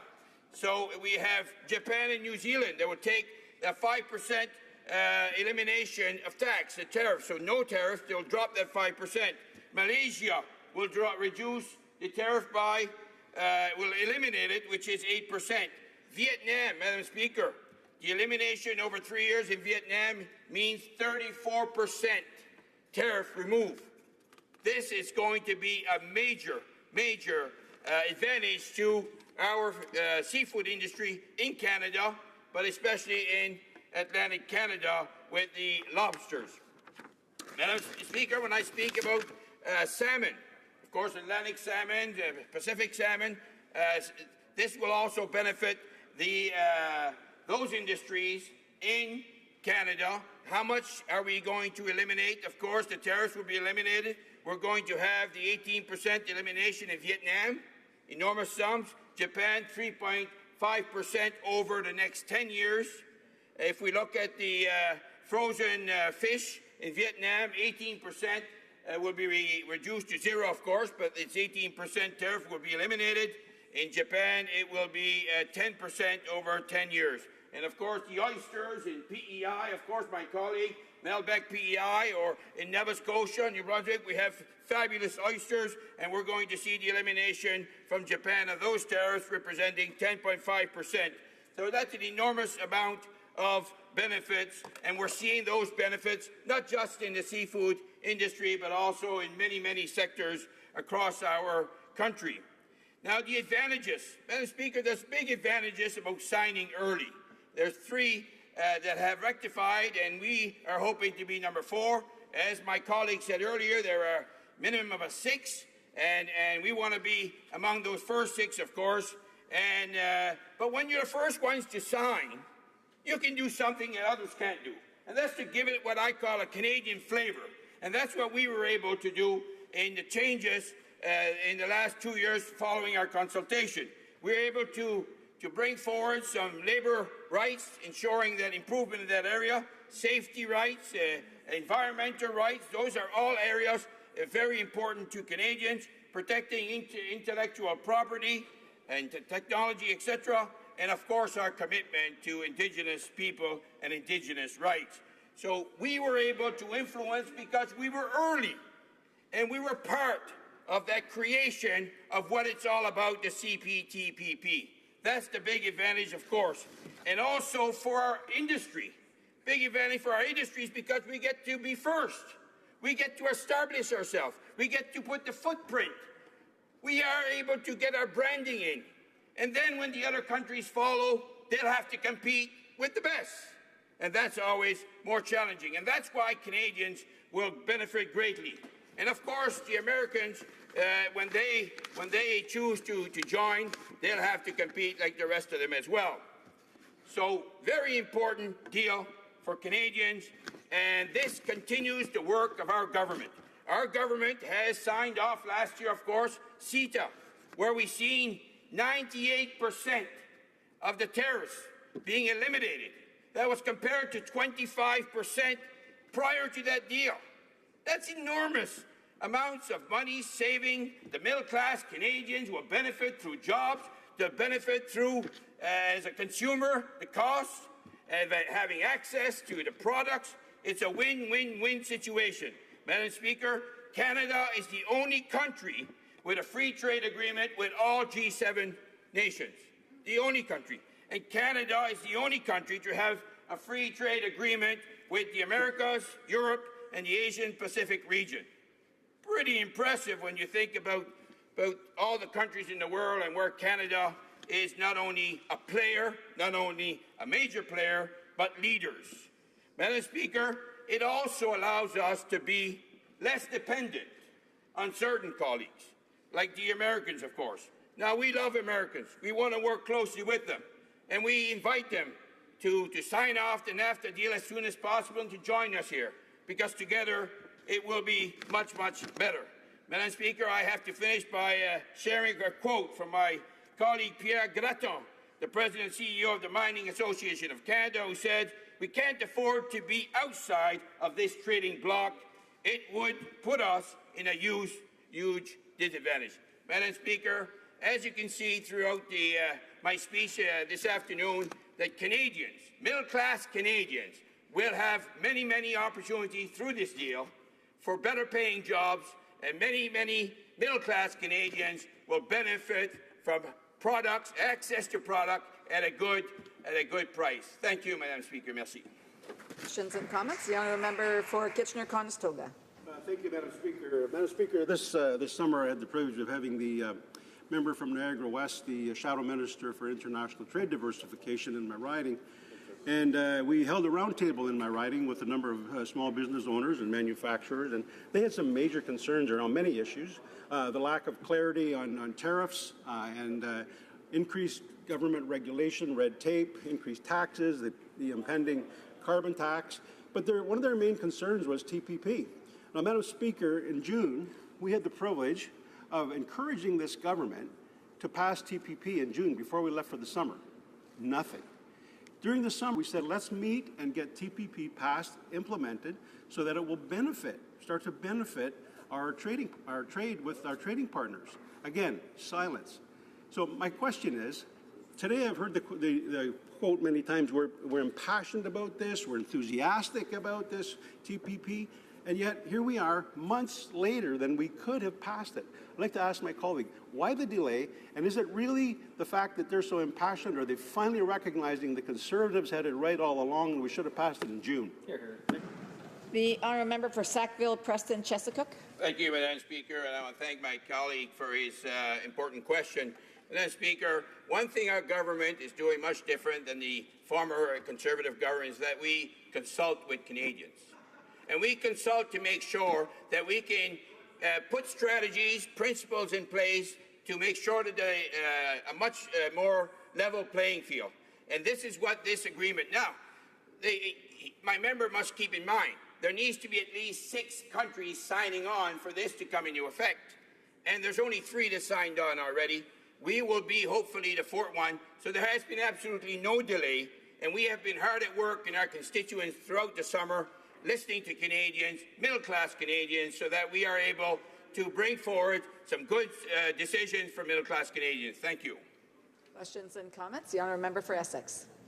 Well, Madam Speaker, I'm not even sure where to begin to bust apart the myths and the misinformation that we just heard coming from the other side, but I'll attempt it.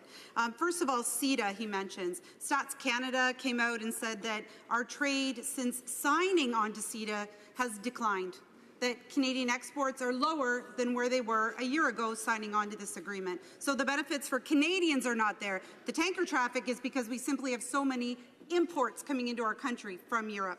Second of all, labour. So I want to let the member know that in the original TPP, the U.S. negotiated some advances in terms of labour. There was a 12-page labour reform plan to allow Vietnamese workers to have free and independent collective bargaining. Canada couldn't even secure this same commitment and let it go. Secondly, in terms of labour, under President Obama, there were labour consistency plans that were struck with Malaysia and Brunei in an effort for both countries that they would live up to fundamental labour standards.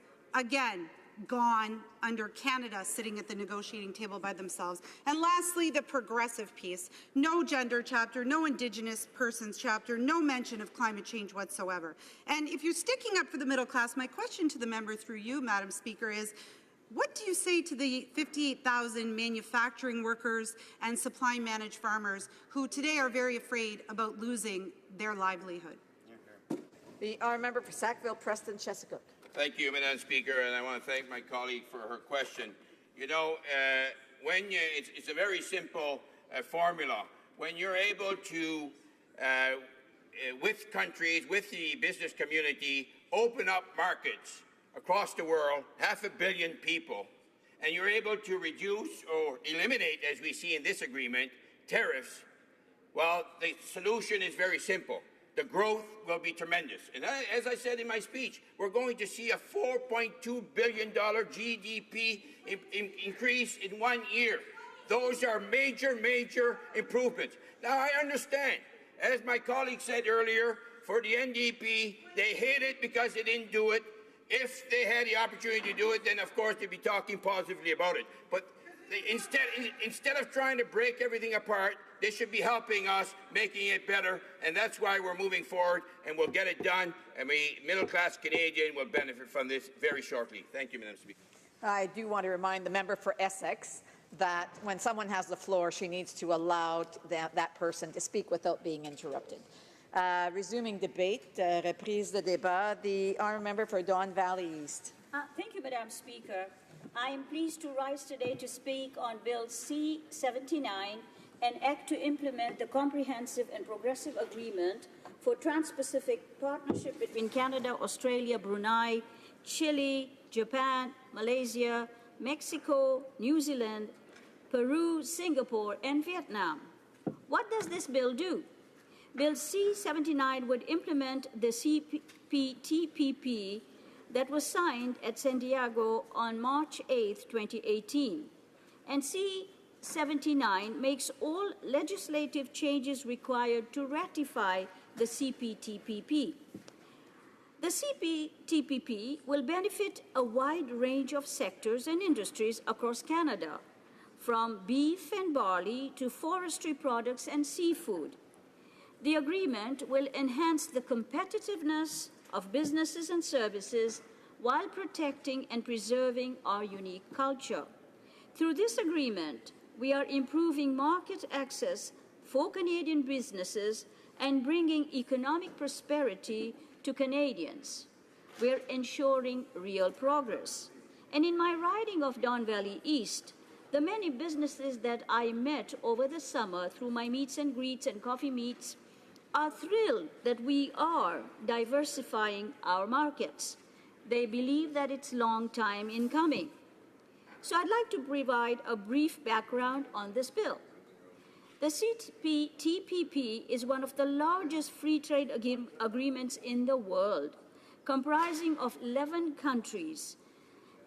The CPTPP was concluded on January 23rd and signed on March 8th.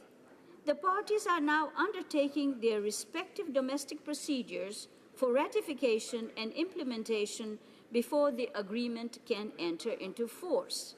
And the CPTPP represents a trading bloc of 495 million people and a combined GDP of $13.5 trillion, or 13.5% of the global GDP. In light of all these positive benefits that will accrue to Canada, our government is committed to the swift ratification and implementation of the Comprehensive and Progressive Agreement for Trans-Pacific Partnership. Why? Because this trade agreement will open up markets of an additional 500 million consumers, approximately 15 times the population of Canada. And this is positive because it also represents a combined GDP of $13.5 trillion, or 13.5% of the global GDP. What does this mean for businesses? In my riding, business people are keen to see the progress and how it will benefit them and the people that they employ. So to them and to all business interested in this agreement will provide a preferential market access for Canadian exporters to key markets in the Asia-Pacific region. It'll provide additional market access that Canada has with the existing FTA partners, Chile, Mexico, Peru. It'll add valuable new market access opportunities in Australia, Brunei, Japan, Malaysia, New Zealand, Singapore, and Vietnam. It will level the playing field for Canadian businesses competing in markets where other countries already have FTAs, and in some cases will create a first-mover advantage over other foreign competitors, especially in the Japanese market. Through the CPTPP, our government is signaling that it is working hard to diversify trade so that the middle class can compete and win on the world stage. Here are some of the examples which the CPTPP will benefit. In the agriculture sector, when CPTPP enters into force, more than 3/4 of the agriculture and agri-food products will benefit from immediate duty-free treatment, with tariffs on many other products to be phased out gradually. This will create new markets for Canadian pork, beef, pulses, fruit and vegetables, malt, grains, cereals, animal feed, maple syrup, wines and spirits, and processed goods. This is a win-win, and in my riding, the businesses are very, very keen on it. In the fish and seafood area, CPTPP will eliminate 100% of tariffs on Canadian fish and seafood products. The vast majority of tariffs will be eliminated immediately, while a small number will be phased out over periods of up to 15 years. Tariff elimination will make Canadian exports of a wide range of products such as salmon, snow crab, herring, roe, lobster, shrimp, sea urchins, and oysters more competitive. This is real progress for our fishing industry. In the area of industrial goods, under the CPTPP, 100% of tariffs on industrial goods and consumer products will be eliminated. The majority of Canadian industrial goods exported to CPTPP countries will be duty-free immediately upon entry into force of the agreement, with most remaining tariffs on industrial goods to be eliminated within 10 years. Another win for all Canadians. In the forestry and value-added wood products area, CPTPP will eliminate tariffs on all Canadian exports of forestry and value-added wood products. Many tariffs will be eliminated immediately upon entry into force of this agreement, while others will be phased out over periods of up to 15 years. Majority of the businesses in my riding are either in the service industry, in the investment, or government procurement. So in the service industry, the CPTPP will provide Canadian service suppliers with more secure access through greater transparency and predictability in the dynamic CPTPP region. This is important because governance issues and transparency issues are one of the reasons, as I've been traveling across the Commonwealth countries, for example, these are the issues that prevent our investors from going in there. And so this area will be very, very critical for businesses to look at before they go into different countries.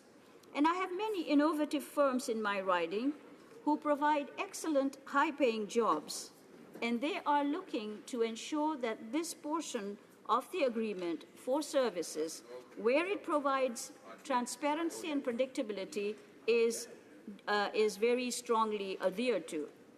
In the investment area, Canadian investors in the CPTPP will benefit from a comprehensive set of investment protection provisions, including against expropriation and denial of justice, backed by a robust mechanism for the resolution of investment disputes.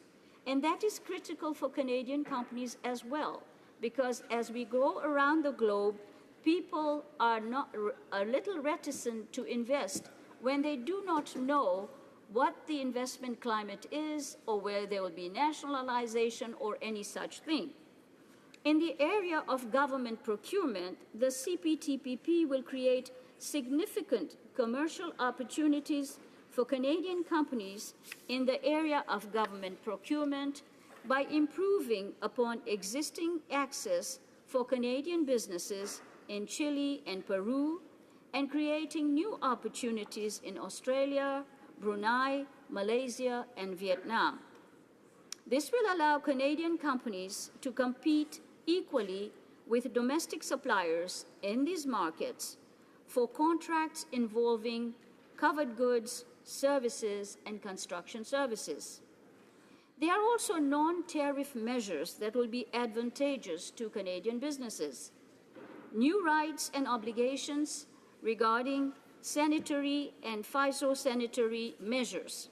And this is what we faced when we went into the agriculture and agro-food industries in India. And for the SMEs who are job creators in Canada, the CPTPP is good news. The CPTPP will make it easier for Canadians SMEs to explore and navigate the markets. Madam Speaker, there are so many reasons for this House to support the passing of this bill, and you are standing up, so I'll sit down. Thank you, Madam Speaker.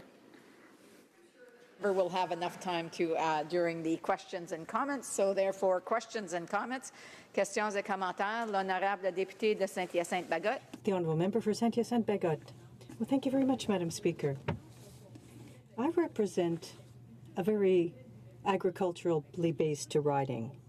And of course, I'm aware that there are some sectors that would be better off than others under an agreement. But what I'm hearing in my riding, Madam Speaker, is that producers in sectors that might benefit from the agreement are prepared to benefit at the expense of others, at the expense of sectors like milk and eggs. So my question for my colleague, Madam Speaker, is this. When we sign an international trade agreement like this one, should we not look at food security and question that? Will this agreement jeopardize certain sectors in such a way that we will depend on other countries for basic products or commodities? I think that food security should be at the heart of this reflection, and I haven't heard that being the case. Thank you, Madam Speaker. Ali East. Merci pour votre question. I thank the honourable member for her question. I think it is important to understand that we cannot do hypothetical analysis. We have to do a very thorough reading. And we have key stakeholders that need to be consulted as well. So this is not fait accompli. This is an agreement that needs due diligence being done on it through our various committees. And I would suggest that that be done, because we cannot sit back and say we will not trade with anybody, we will not sign agreements. That's not our way. The globe is shrinking, and we need to be part of it. Questions and comments. Questions et commentaires. L'honorable député de Mégantic-Clérable. The honourable member for Mégantic-Clérable. Well, thank you very much, Madam Speaker, and I'd like to thank my colleague for her speech. I wish her a good fall session. We're all back, as she knows, and this is a very important issue for all parliamentarians. So I'd like to know why, over the summer, well, and in fact, the official opposition offered the government an opportunity to move more quickly on the CPTPP. Why do we need to go quickly? Because we need to be among the first 6 to ratify it, so that we can fully benefit from the markets that will be open. Because 60 days following the signing or the ratification by the first 6 countries, it will come into force. And so if we're not there, then there are agreements that our beef, grain, and other producers will want to have access to the market, but they will be in second place. And when that happens, well, you simply have to make do with the leftovers. So I'd like to ask the honourable member opposite why the Liberal government, that talks about the urgency of adopting and ratifying the CPTPP, refused to do so in the past session, which ended in June, refused to reconvene the House for a special session in the summer so that we can be among the first 6. It's a simple question. I'd like to hear her answer. Valley East. Thank you, Madam Speaker, and I thank the honourable colleague for his question. I would like to reflect on the marathon sessions that we've had. And this was where we had put in a lot of government agenda. In the government agenda, when the opposition does marathon sessions for no rhyme or reason and halts the government's agenda, and then they come back and say, well, let's do it in June. It's a little too rich for my liking. In fact, we wanted time to consult. We are not ramming anything through. We are asking for consultation. We have got a whole list of stakeholders that would be interested in being consulted on this agreement. So thank you, Madam Speaker. Question, the honourable member for Saanich Gulf Islands. Speaker, and member for Don Valley East, the course of the Trans-Pacific Partnership Agreement is one that I think we should bear in mind, that Canada was late to the negotiations. We, under the previous administration of Stephen Harper, under the previous government in the U.S., we ran to catch up. We got less than the best deals on offer in the TPP, and then the U.S. pulled out. So we're really talking about new agreements with 9 additional economies for much less benefit that was originally advertised. Will the honourable member for Don Valley East explain why we would want to allow companies from Australia, New Zealand, Japan and Malaysia to bring suits against Canada if we pass laws they don't like? A very brief answer from the member from Don Valley East. Quick answer, because if I look at the bill itself, it says the agreement provides the protection under various sections, and that the Act remains in conformity with Canada's obligation, but also nothing can happen without the consent of the Attorney General of Canada. À l'ordre, conformément. Order. Pursuant to Standing Order 38, it's my duty to inform the House that the questions to be raised tonight at the time of adjournment are as follows. Member for Courtenay-Albany, the Environment, the Honourable Member for Calgary-Nose Hill, Immigration, Refugees and Citizenship, et l'Honourable député. The Honourable Member for Beauport, Côte de Beaupré, Île d'Orléans, Charlevoix, Justice. Resuming debate, reprise de débat. The Honourable Member for Cowichan, Malahat, Langford. Thank you, Madam Speaker, and really a great pleasure to rise in the chamber today after a lovely summer being back with the good people of Cowichan, Malahat, Langford, all the way out on the west coast and beautiful Vancouver Island. A fantastic summer spent in all of my various communities and really getting some great feedback on what they would like to see as their priorities. And you know, it's interesting that we're bringing up today the first government's item for its agenda is the debate on Bill C-79, the act which is going to implement the CPTPP, which stands for the Comprehensive and Progressive Agreement for the Trans-Pacific Partnership. And, you know, I think right off the bat, Madam Speaker, I really want to acknowledge the incredible work that's been done by my colleague for Essex, who stands as our international trade critic and is one of the vice chairs on the Standing Committee on International Trade. You know, she and I are both from the class of 2015, and for her to take such a complex and difficult file and to deliver on it with such amazing grace and knowledge, she really has served our caucus and indeed so many Canadians so very well on this file. So I really want to acknowledge the work that she's doing.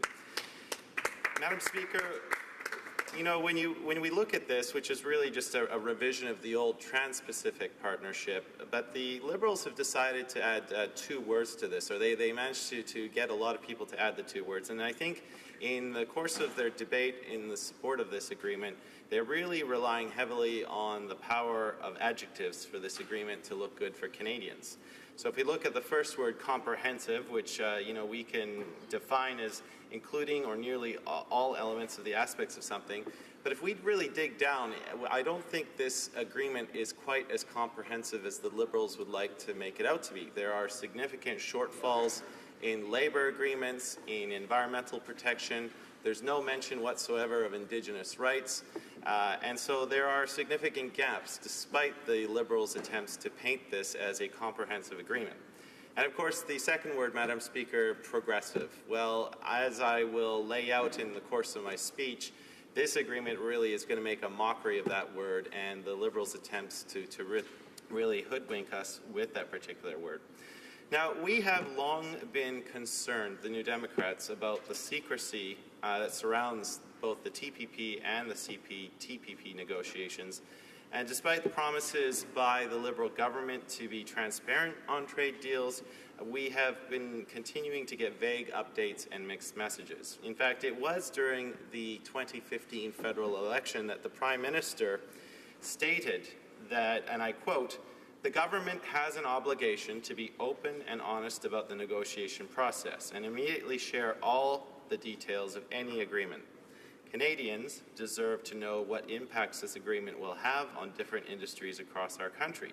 The federal government must keep its word and defend Canadian interests during the TPP's ratification process, which includes defending supply management, our auto sector, and Canadian manufacturers across the country," end quote.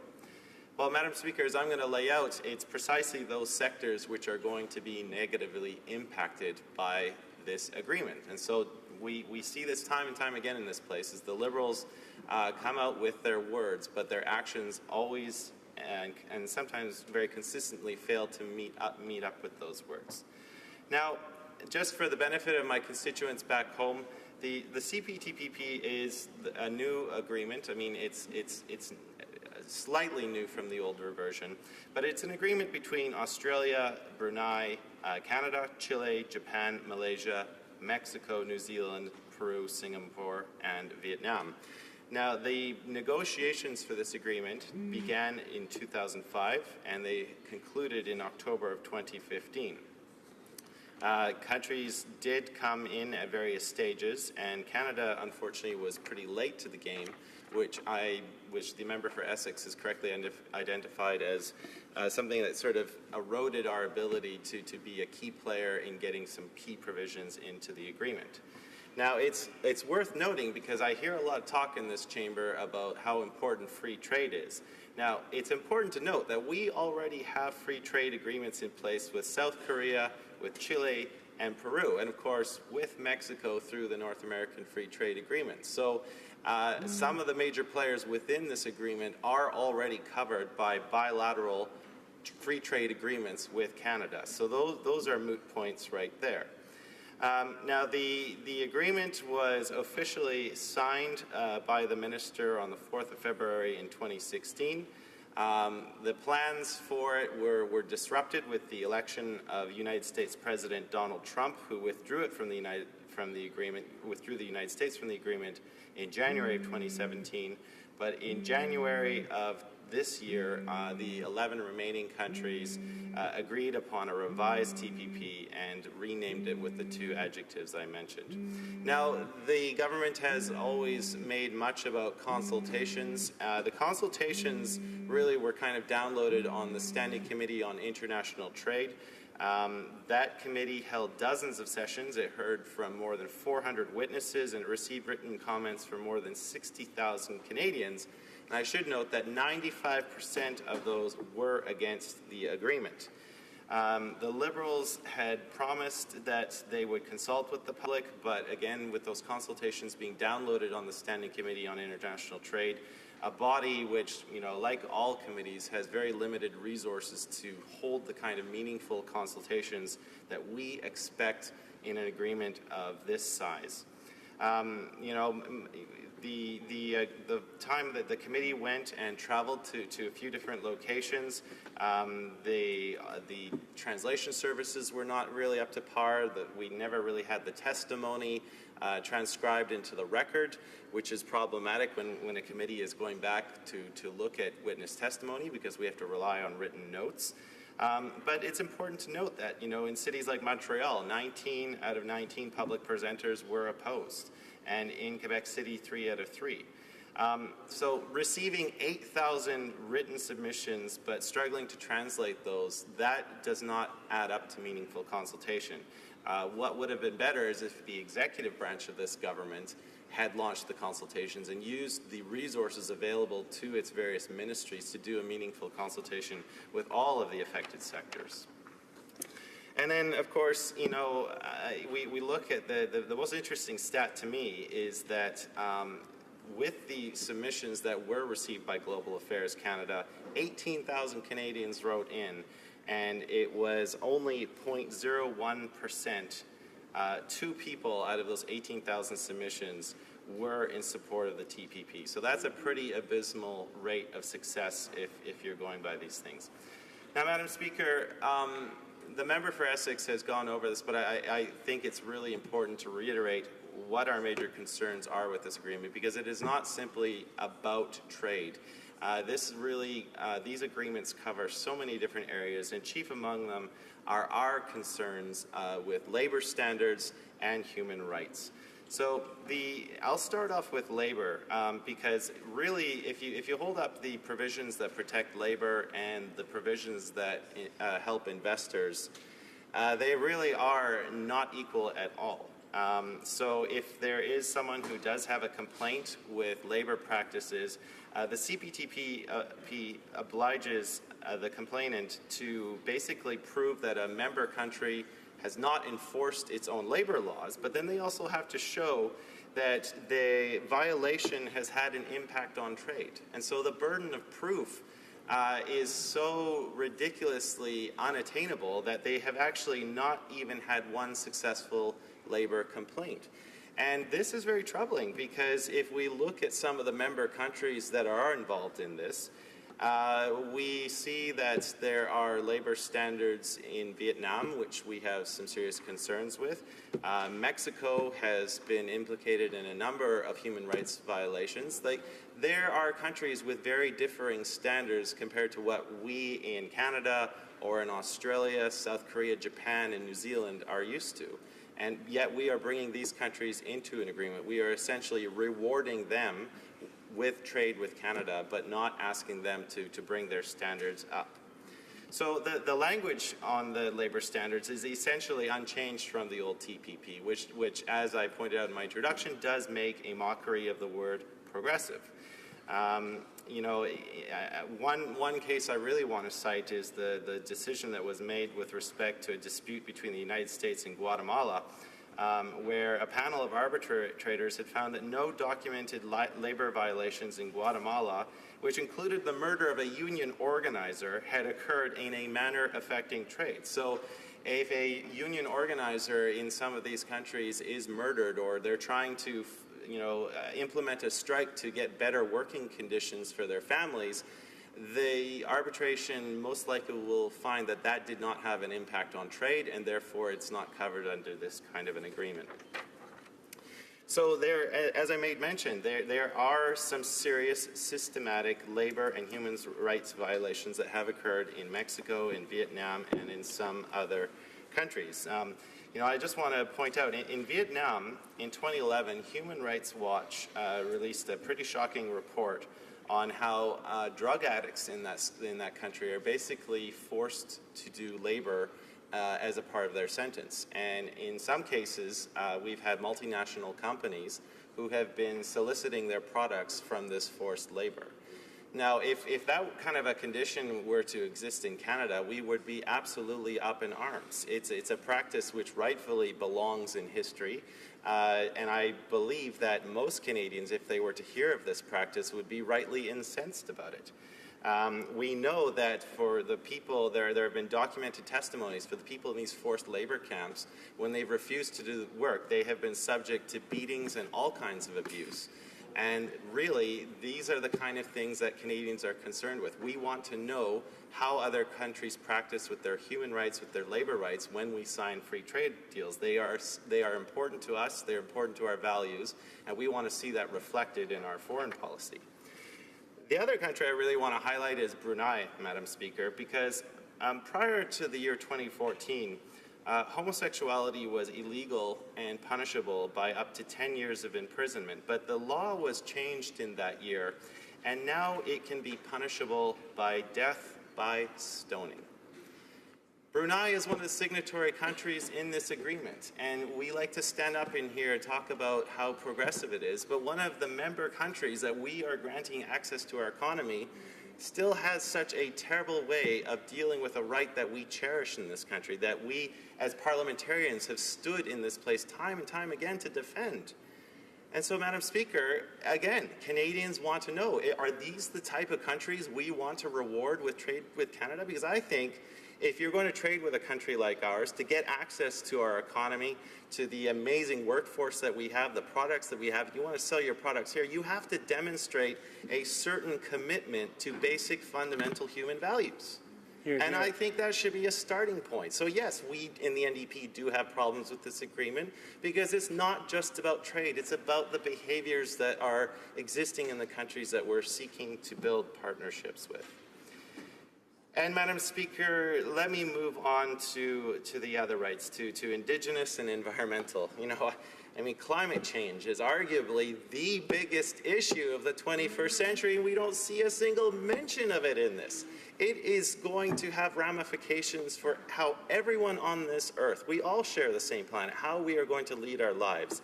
And the way we meet this challenge is going to chart the course of the 21st century.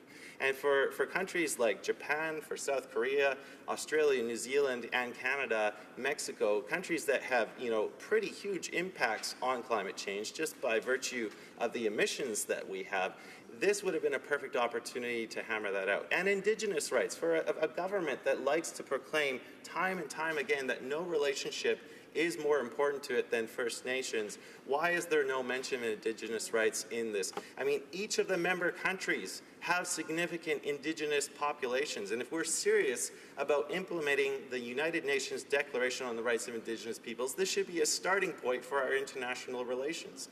This is something we should be promoting, something we should take seriously. Because I can tell you, Madam Speaker, First Nations, Métis, and Inuit across this country are watching this government. And yes, the words are welcome, the commitments are welcome, but they have to be followed up with meaningful action. And we are seeing time and time again that they are failing. Let's look no further than when we were here in the spring. It was fantastic to see the Liberal government join with us in the NDP to ensure the passage of Bill C-262. But when it came to the moment when the rubber meets the road and we were, through the member for Edmonton Strathcona, trying to insert language in Bill C-69 that would live up to the aspirations of that bill, the Liberals rejected every single one of those amendments. Shame. So again, words are fine, commitments are fine, but at some point, Canadians are going to ask, where are the actions that have met up with your commitments? Now, the Liberals will say a lot about the side letters, or like the side letters cover some of these things, but as the member for Essex rightly pointed out, these side letters are not enforceable unless they are specifically referenced in the text. And furthermore, if the content of the side letters were so important and so meaningful, why did we not make the effort to get them included in the main agreement? Now, Madam Speaker, in the time remaining to me, I also want to talk about the investor-state dispute settlement process because, this is one of the most egregious things that has remained in this agreement and something that we have major problems with. Many of the reasons that we have, so corporate, giving rights to corporations to basically come after rightfully and democratically elected local governments, provincial governments, even the federal government, it's basically an instrument to rein in democracy. We believe that, our ability to make laws in relation to public health, to how we want to protect our local environment, those should not be superseded or challenged by international corporate interests, full stop. And I think most Canadians would agree with that statement. It is basically a big tool. It is a tool for big businesses to make governments pay when they regulate. You look at all the federal statutes that exist on the books, and you look at all of the areas where the minister is given powers to regulate. And when those regulations are changed from time to time, and they are put in the Canada Gazette for consultation periods, I would like to know what's going on behind those closed-door meetings between industry stakeholders, international industry stakeholders, and ministers. Are there threats being made that if you go ahead with a certain regulation, we are going to sue you? Well, I think there is a lot of evidence to that fact. Because we know that with the investor-state dispute mechanisms, we have seen claims against states explode. In the mid-1990s, there were a few dozen. Nowadays, we're up to almost 600 known cases, and so it's one of those graphs which is going to continue going up. And the more and more we put this kind of an agreement into our trade agreements, the more multinational companies are going to use it, and they are going to be challenging the democratic and sovereign rights of local governments to make laws for their citizens. And I'll sort of end talking about agriculture and specifically supply management. I do want to acknowledge that the Grain Growers of Canada, the Canadian Cattlemen's Association, the Canola Council of Canada, they are going to benefit through this agreement, and I'm very happy that they are going to. I mean, if we survey the votes in this place, we know that the Liberals and the Conservatives are going to pass this agreement. But the problem I have is the repeated occurrence of Liberal ministers standing in this place to talk about defending supply management, when I have in my hands right here quotes from the dairy farmers of Canada, the chicken farmers of Canada, the egg farmers of Canada, all unanimously condemning this government for the concessions it's giving up in supply managed sectors. People in these sectors, these are good-paying family farms, which are often the cornerstone of small communities like mine in Cowichan, Malahat, Langford. The supply managed system has enabled them to weather the shocks of international pricing or domestic pricing. And one of the key components of that system is our import controls. And when we start carving away these little niches, especially when Canadians have expressed a desire to have local dairy products, to have local eggs, local chicken, well, we are undermining the basic unit of what goes on in many parts of rural Canada.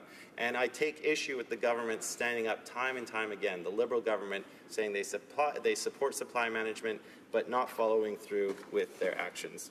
So, Madam Speaker, while 20 minutes goes by really quickly, I'll just say in conclusion that, Canadians expect better when their governments are signing these kind of trade deals. They expect that our values are going to inform how the government negotiates these, and that when the government actually talks about labor standards, human rights standards, environmental standards, Indigenous rights, that they're actually going to follow through, that they have some kind of an enforcement mechanism. Those are all very sadly lacking in this agreement. It makes a mockery of the word progressive, and that's why I will stand united with my caucus, the NDP, to voice our concerns and vote against this agreement. Hear, hear. Questions and comments? The Honourable Parliamentary Secretary to the Government House Leader. Yes, Madam Speaker, even before the legislation was talked about, even before the information was known in terms of the details of this agreement, we all knew that the NDP were going to be voting against it. They have traditionally and continue today to not recognize the value of trade agreements and the benefits for all Canadians, in particular our middle class, and recognizing just how it is an economy can grow through getting good, sound trade agreements. That's what this legislation is all about. When we look at the NDP actual position of opposing it, my question to the member across the way is, can he indicate to Canadians that even before, or would he indicate to Canadians, even before this legislation was actually tabled and before the agreement was actually agreed upon, that the NDP were in fact against this particular proposal or having a trade agreement? And is that not the reality? And just to reflect and maybe share with people what trade agreements in the last 60 agreements has the NDP actually supported? Can they say that they supported more than 3 agreements? The Honourable Member for Cowichan, Malahat, Langford. Thank you, Madam Speaker, and I appreciate the question from my colleague across the way. He was talking about the creation of middle-class jobs and the lifestyle. Well, let me correct him on that. The middle class wasn't created. It was fought for every step of the way by the hardworking men and women in the labor movement. It was the labor movement that fought hard for minimum wage, for workplace standards, for the 8-hour workday, for the weekend, for parental leave. It was the labor movement that has been at the forefront of some of the greatest progressive social change in this country. They had to fight every step of the way for those standards. And what we see in this agreement is the labor movement coming out and saying there's a big problem. He talks about the creation of jobs. Yes, I agree. Some sectors are going to benefit. But in the industrial heartland of Ontario, especially in the auto sector, arguably some of the most powerful middle-class jobs that exist in this country, they are going to face some serious downfalls. Now, in terms of what kinds of trade agreements the NDP is prepared to support, I thought I was pretty clear over the course of my 20-minute speech what we would like to see in trade deals. Just because the Conservatives and the Liberals have failed to include those provisions doesn't make us wrong. We're just trying to apply a standard that certain members of Canadian society expect out of their government, and I'm proud to stand up in this place and argue for those every single time. Questions and comments? Questions et commentaires. The Honourable Member for Essex. Thank you, Madam Speaker, and I'd like to thank my wonderful colleague, the MP for Cowichan, Malahat, Langford, for his wonderful speech here today on the NDP's position around the Trans-Pacific Partnership, now the CPTPP. And I know that his portfolio is agriculture. He does a wonderful job as our agriculture critic, and certainly supply management is something that has been bantered about this House over, since I've been elected in 2015, but over many, many years. And it's ironic that when we're at the cusp of something potentially better in NAFTA, that the Liberals are bringing this trade agreement forward that is clearly showing we're willing to throw open the doors on supply management. And I just want to give you a piece of a quote, because this comes in a pre-election release from the Liberal Party of Canada. The Prime Minister, who was then the candidate for Papineau, he stated that the government has an obligation to be open and honest about the negotiating process and immediately share all the details of any agreement.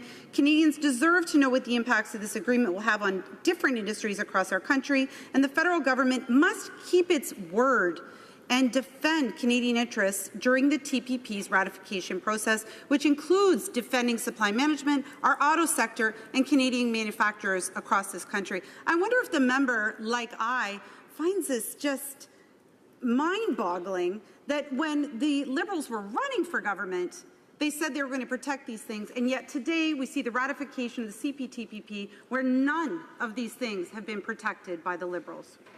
The honourable member for Cowichan-Malahat-Langford. Well, as my colleague knows, we in the NDP have a favorite saying about the Liberals in that they love to campaign from the left and then govern from the right, and this happens time and time again. She is so right to point out the concessions that have been made by this Liberal government on our supply managed sectors in absolute contradiction to what they've been stating in this House. And, you look at the losses. The dairy farmers of Canada are looking at losses of $160 million per year. That's $160 million that goes to the small family farms, which are, like I said in my speech, are the cornerstone of many rural agricultural communities across this great country. And, I'll just read out a quick quote, Madam Speaker, by Pierre Lampron, the current president of the Dairy Farmers of Canada. He said, I quote, "On the one hand, the Canadian government has repeatedly stated that it wants a vibrant, strong and growing dairy sector that creates and fosters investments. On the other hand, it continues to carve out pieces of our domestic dairy market, first through CETA and now through the CPTPP. The government must understand that in continuing to make these concessions, they are putting the Canadian dairy sector in jeopardy." And I could say similar quotes with the chicken farmers of Canada and also the egg farmers of Canada, Madam Speaker. Thank you. Questions and comments? Questions et commentaires. The honourable member for Red Deer Mountain View. Well, thank you very much, Madam Speaker, and I always enjoy listening to my NDP colleagues' speeches, and it's well thought out. Some of the questions that I have, of course, when you look at the way in which the Liberals seem to mismanage anything that they touch, we think back to the concerns that had taken place when this Prime Minister had an opportunity to speak in Vietnam and to be engaged, and that creates so much confusion. It's not just confusion for the negotiators, but it's confusion for each of the commodity groups and the concerns, because they really have no idea where anything is ever going to end up. And of course, we see, and the concerns that we have right now is it seems to be a political play that they're looking at on the North American free trade discussions, and that really is affecting the producers that we have. And I know that where I come from, the grain industry is really interested in moving this forward so that they can get to become part of that. But I wonder if the member could speak to some of the confusion that has been left out there for everyone because of the Liberals' approach to trade. Here, here. The honourable member for Cowichan-Malahat-Langford. Thank you, Madam Speaker, and I will return the compliment. I enjoy sitting with my colleague on the Standing Committee on Agriculture. I think that's one of the committees where we take a good measured approach to agricultural policy. And I want to say off the bat, for the grain growers of Canada and other agricultural groups, I am very sympathetic. I know they are pushing for this deal, and believe me, if I could carve off that one section and support it, I would. My opposition comes to this from just the whole comprehensive act itself, and he's very right on the confusion, because one of the things I said in the opening segments of my speech was the secrecy where the negotiations had been played out with this, and the Liberals continued that. It's in direct contrast with what's been going on with the North American Free Trade Agreement. So we have had labor groups, environmental groups, and even Canadian businesses themselves kind of left in the dark as to which direction this Liberal government is going. So yes, I am sympathetic to that claim. I think it's bang on, and it's something that we can rightfully criticize with this government's approach to trade. time for a brief question. Questions et commentaires. The honourable questions and comments to the government House Leader. Madam Speaker, just to pick up, because there is a lot of positive news that's happening because of trade in the agricultural sector, and I'm going to cite the pork industry, which employs thousands of Manitobans. And if you take a look at an excellent example in Nipo High Life, where they export like 95%, employ hundreds of Manitobans. And if it were not for trade, that company would not exist. That's a lot of good-paying jobs, contributes to the health and well-being of a community. Would the member across the way not agree, Madam Speaker, that Canada is a trading nation? And in order to be able to secure those markets into the future, having well-reasoned trade agreements between different nations is, in fact, healthy for Canada. And that is something in which this Prime Minister and this government is doing. Thank you, Mr. A brief answer from the member for Cowichan-Malahat-Langford, please. Madam Speaker, if only they were well reasoned. And you know, I just want to take this opportunity to identify that Canada's hog producers are going through a very rough patch right now. In Alberta, they have seen prices drop precipitously over the last few weeks. They are innocent bystanders of the trade war going on between the United States and China, and I certainly hope that this government is there to support them, because for any business to suffer price drops of that magnitude is absolute calamity, and I want to assure that this government is there to support our hog producers. Thank you. Resuming debate, reprise de débat. Resuming debate, the honourable member for Brossard, Saint-Lambert. Our government believes that the CPTPP, the Comprehensive Trans-Pacific Partnership, will enhance commercial trade and growing markets, whether it will be in Asia-Pacific, and will improve Canadians' prosperity. This agreement will guarantee that trade benefits will be created and widely shared, especially with SMEs, which will be able to benefit from the many opportunities that this agreement will provide. Experts are vital for the health and prosperity of Canadian businesses, and SMEs in Canada play a key role in the growth of trade and Canada's economy. The SMEs are really the backbone of Canada's economy, and, Madam Speaker, they represent over 89% of all businesses in this country, 90% of private sector jobs, 10.7 million workers, and they generate close to 40% of Canada's GDP. However, only 11% of Canada SMEs can benefit from foreign markets, and our government is determined to contribute to helping them access more.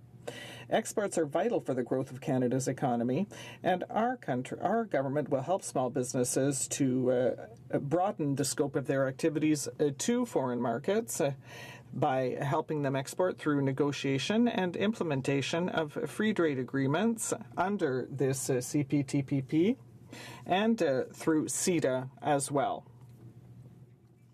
The CPTPP will allow Canadian small businesses to take advantage of the dynamic Asia-Pacific market thanks to agreements that seek to simplify the export process and increase the participation of SMEs in the global supply chain. This agreement will strengthen our economic ties with a number of our current free trade partners such as Chile, Mexico, and Peru, while providing preferential access to Japan, Malaysia, Vietnam, and 4 other countries. Furthermore, the CPTPP will eliminate tariff duties and will improve the access of Canadian companies to these markets. Once it is implemented, 86% of the tariff duties will be instantly eliminated, and this will apply to Canadian exports to the countries under this agreement. And that is an average of $28.3 billion per year between 2018 and on. Once implemented, the signatory countries will eliminate 89% of their customs duties, and this will apply to exports to the signatory countries. And this is an average of $32 billion per year between 2015 and 2017. This enhanced access will make our SMEs more competitive and will put them in a good position to succeed. Furthermore, this will offer Canadian SMEs an opportunity to diversify their exports at a time when it is very important. This agreement will allow enhanced access to financial markets and a number of provisions with regard to the protection of investments based on a solid dispute settlement mechanism. These provisions will benefit the SMEs because non-tariff barriers have disproportionate consequences on SMEs. Furthermore, the CPTPP will herald a landmark in Canada. It contains a chapter that specifically guarantees that SMEs will be able to benefit from the opportunities created by this agreement. This chapter underscores the importance of SMEs, which are the backbone of our economies and which are a driving force in our economy. These provisions will also guarantee that our business people in SMEs will have access to training adapted to their needs, and this will allow their businesses to more easily explore foreign markets and to more easily be able to prepare for better results. Through collaborative mechanisms, the signatories of the CTPP will be able to exchange best practices on how to better support their companies and to cooperate through seminars, workshops, and other collaborative activities to strengthen their capacities and help their businesses seize the opportunities provided by this agreement. Madam Speaker, the CTPP will enhance the opportunities provided by Canadian sectors, and over the months to come, we will address small businesses across the country to ensure that they have the knowledge and tools that they need to be able to benefit from this historic accord. At the same time, we will work to help Canadian SMEs to grow, to expand their activities, increase their productivity, to be innovative, and to turn towards exports so that they can prosper and create good jobs for the middle class. Madam Speaker, Asia is important for Canada and for our small and medium-sized businesses. The contribution of this region to the global economy continues to rise, and the significance of Asia as a destination for Canadian exports has more than doubled. The CPTPP is the cornerstone of the pledge that the government made with regard to diversifying trade opportunities and will allow Canadian SMEs to trade and to make investments in this dynamic region that is growing very quickly. Since Asia is integrated and adaptable, the advantages of this agreement go well beyond access to those markets. This agreement will offer Canadian businesses of all sizes to be able to be part of the global supply chains, and this will help them access markets. Ambitious agreements, such as the CPTPP, will reinforce the global system that is based on rules, and this will foster global supply chains and ensure a level playing field that maximizes trading opportunities for all. Madam Speaker, by reaching out to our partners from Asia, we have kept our promise to create more opportunities for economic growth that will benefit Canada's middle class. This agreement will create opportunities that will allow business people and small and medium-sized businesses in our country to step up their activities and to prosper, in addition to creating good jobs for the middle class. We are here to help Canadians, to help them move forward, and to have a better success abroad while creating a favorable situation for sustainable long-term growth for all. Thank you, Madam Speaker. Questions et commentaires? Questions and comments. Mégantic Lérable. Merci beaucoup, Madame la Présidente. Je salue le discours de ma collègue sur l'importance pour les PME d'avoir accès à des marchés. Le comté de Mégantic-Lérable est composé de plusieurs PME. On était autrefois une région particulièrement à tête de mines minières où on exportait partout, mais juste un produit. Donc, c'était effectivement très limité. Maintenant, on est devenu beaucoup de PME. Et il y a une chose qui m'étonne, puis j'ai posé la question à plusieurs reprises aujourd'hui, c'est que pour profiter pleinement de cet accès à ce nouveau marché-là, les PME, les grandes entreprises canadiennes doivent profiter du momentum, c'est-à-dire qu'on doit être parmi les 6 premiers pays à signer, à ratifier le PTP-GP pour être en mesure d'en profiter pleinement, pour pas que les autres passent la grappe. If we want to be able to go... I'm very sorry. I thought someone wanted someone else, but someone has said that there is some kind of problem with the interpreting services. So is everything back on? Can people hear the interpreting? So perhaps I'm going to let you begin the question again.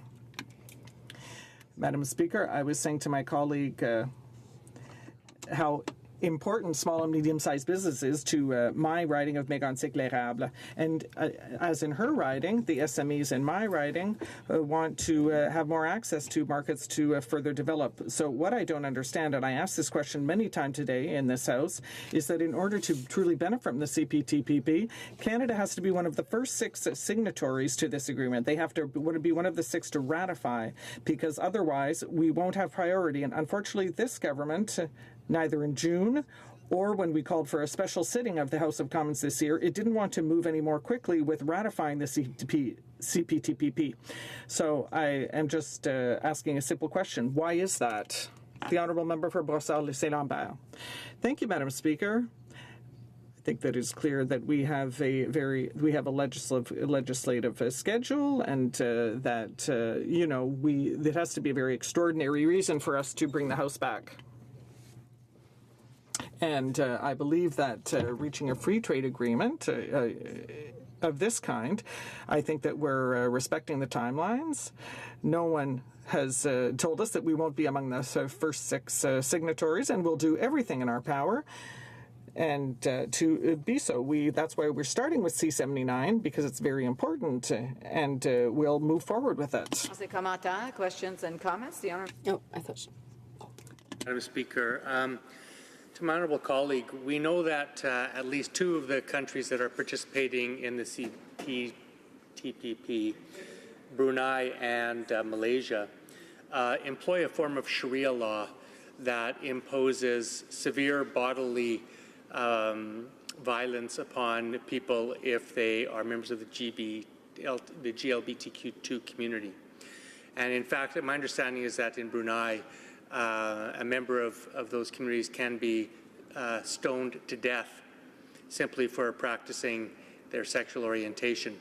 Now, given that this Prime Minister has said that feminism and human rights are to be a cornerstone of his approach to foreign policy and trade, I'm interested in my honourable colleague's opinion on whether she thinks that the Government of Canada should be rewarding countries with preferential economic benefits if they have policies and laws in place that result in stoning members of the gay community to death for simply being who they are.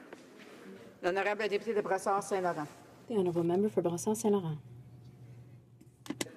Trade alone would counter or resolve issues of human rights, and the LGBTQ community is definitely one that is extremely vulnerable in the countries that you mentioned, and Canada will always defend their rights, perhaps by providing them with economic outlays would be one form of helping.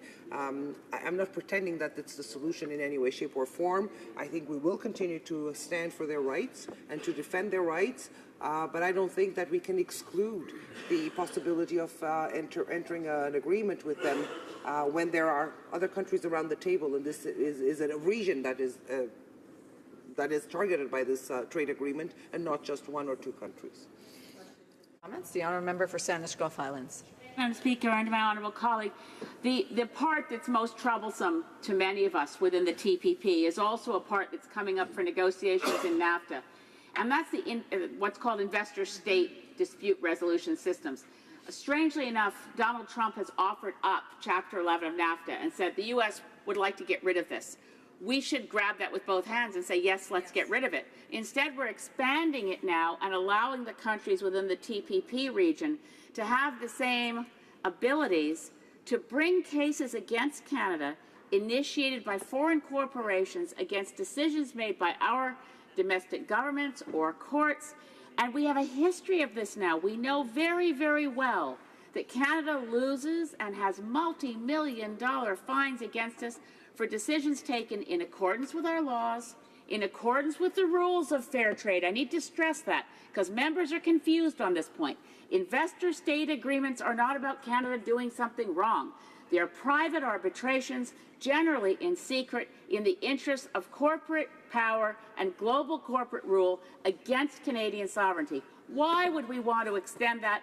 Why do we want to protect it in NAFTA? Why should we extend it in the TPP? L'honorable député de Brassard-Saint-Laurent. No problem. Madam Chair, I'm totally unprepared to answer that question because I really have very little knowledge on that particular subject, and I would be lying if I would give you an answer that I don't have. So my apologies. I just want to remind the members just to address the questions to the chair and not our comments to the chair and not to the individual members. Questions and comments, questions et commentaires. The honour for Essex. Thank you, Madam Speaker. And I really want to go back to the issue of supply management because I feel that in trade agreements, this has become kind of the favored way for Canada to make concessions on the table. And the people that are hurting for that are our farmers. And we hear clearly from farmers from coast to coast to coast that they do not want to give up their family farms. They do not want to give up the supply management that's worked so well for our system, that's kept our milk prices competitive, that's kept our food local, that's kept hormones out of our milk, that has responsible animal treatment on our farms. Family farms in my riding are like 100 years old or more, Madam Speaker. And I don't really understand how the Liberals can say on one hand they're going to protect something that then they continue to give up. In CETA, they gave up on supply management. In CPTPP, they're doing the same. And at the same time, they're prepared, or something is happening. There's a lot of speculation as to what's happening in the NAFTA negotiations. So I wonder if the member can provide us with some insight as to what she thinks about the Liberal government saying on one hand they'll protect it, but then it's death by 1,000 cuts to these farmers who are the backbone of our communities in rural Canada. L'honorable député de Brassard-Saint-Lambert. Madame la Présidente, je suis... Madam Speaker, as you know, I'm a member for Quebec, where the matter of supply management is extremely important. Not only important, but it is a value. It's a way that we look at agricultural production. It's clear among the government's position that we truly believe in supply management. We are very much attached to the system. Unfortunately, there is an issue that comes up every single time, which is the way that we judge that Canada is overprotecting farmers. I don't believe that, but we've heard that argument many times, that this system represents a subsidy to agricultural producers for dairy, for eggs, or for poultry. It works very well for Canada. There's some who have wanted to adopt this system for themselves in other countries. I am very favorable to maintaining supply management. Will there be further negotiations? Well, with any negotiation, there's a certain amount of necessity to concede on certain points, but the government will always support farmers. Resuming debate. Reprise de débat. L'honorable député de Saint-Hyacinthe. The honourable member for Saint-Hyacinthe-Bagot. Thank you, Madam Speaker. I'm going to share my time with the member for Drummond. Madam Speaker, I rise in the House today to repeat to farmers that we will always stand with them and that we will continue to fight for them. For years, Conservative and Liberal governments have conceded significant sectors of the Canadian dairy market to international partners, namely the agreement with Europe, the Trans-Pacific Partnership, diet-filtered milk, and I could go on. These concessions are always made on the backs of producers. Dairy producers in Quebec, the UPA in Montérégie have trusted this government, which keeps telling them that everything is going to be fine. Even the Prime Minister himself said in Saguenay that he would concede nothing in terms of supply management, but what we're hearing today is very different. It's not simply an industry that is threatened today. Supply management is a pillar of our rural way of life, of saving our farms, of maintaining local and regional economies. Supply management is not simply a means to protect our farmers. It's also an issue of concern to every one of us, you, me, every Canadian consumer. I've said all summer that in Canada we can't open our fridges and not find supply managed products. Supply management guarantees the quality of our products. It ensures that products that we consume have been tested and that they meet strict standards in order to offer our fellow citizens the best products. The proof is that 75% of consumers support supply management. Will the government turn its back to 3/4 of its own population? Today, I speak to you on behalf of the citizens of Saint-Hyacinthe-Bagotte, farmers that I met all summer long and who shared their concerns with me. This summer, I held a press conference during the Agriculture Expo at Saint-Hyacinthe with my colleague for Berthier-Masquinongé in order to repeat that we continue to support agricultural producers. They keep wondering if, once again, they're the ones who are going to pay for what the government wants to do. Dozens and dozens of producers had called upon us and thanked us for our tireless work. On behalf of my constituents, but also on behalf of the 13,000 supply-managed farms throughout the country, I repeat the NDP's request that no concession be made on the backs of producers, not one. For them, and for like thousands of farmers in the agricultural sector, the impact would be immediate if supply management were to collapse. Does this government realize that if supply management collapses, this would lead to the closure of thousands of farms in Quebec and Canada, and to the loss of thousands of direct and indirect jobs in the processing and farming sectors? The government must not give in to pressure from the Americans, because our farmers cannot further concede anything more without risking their farm, their projects, or their families. I'm looking for a government that is able to demonstrate real leadership. In my riding of Upton, Martin Joubert and his spouse, Émilie Courchaine, on their farm, told me just how supply management is essential to the survival of their farm. If supply management were to collapse, they would lose the farm. Producers like Martin are worried, and they have good reason to be. Everything rests on supply management because it is a system that works. The Prime Minister himself said in 2017 to farmers that he would concede nothing in matters of supply management. It is time to walk the talk.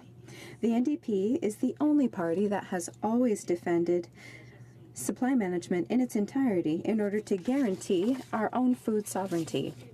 People like Martin and his family are the ones that I defend every single day in Ottawa, here in this House, knowing just how supply management is important to them. And I know I must continue this work. People like Martin Joubert and his family, well, he's part of 7,000 other farmers throughout the country. In Quebec, nearly 4,000 farms need the government to demonstrate leadership. They need the Prime Minister to respect the commitments he made towards them. This government must concede nothing. As you know, dairy farmers and poultry farmers are essential to our economy, and maintaining supply management is essential for those types of activity. Not only does our local production and our capacity to feed our own public rely on this system, but thousands of jobs and family businesses throughout Quebec and Canada could disappear if it is not maintained.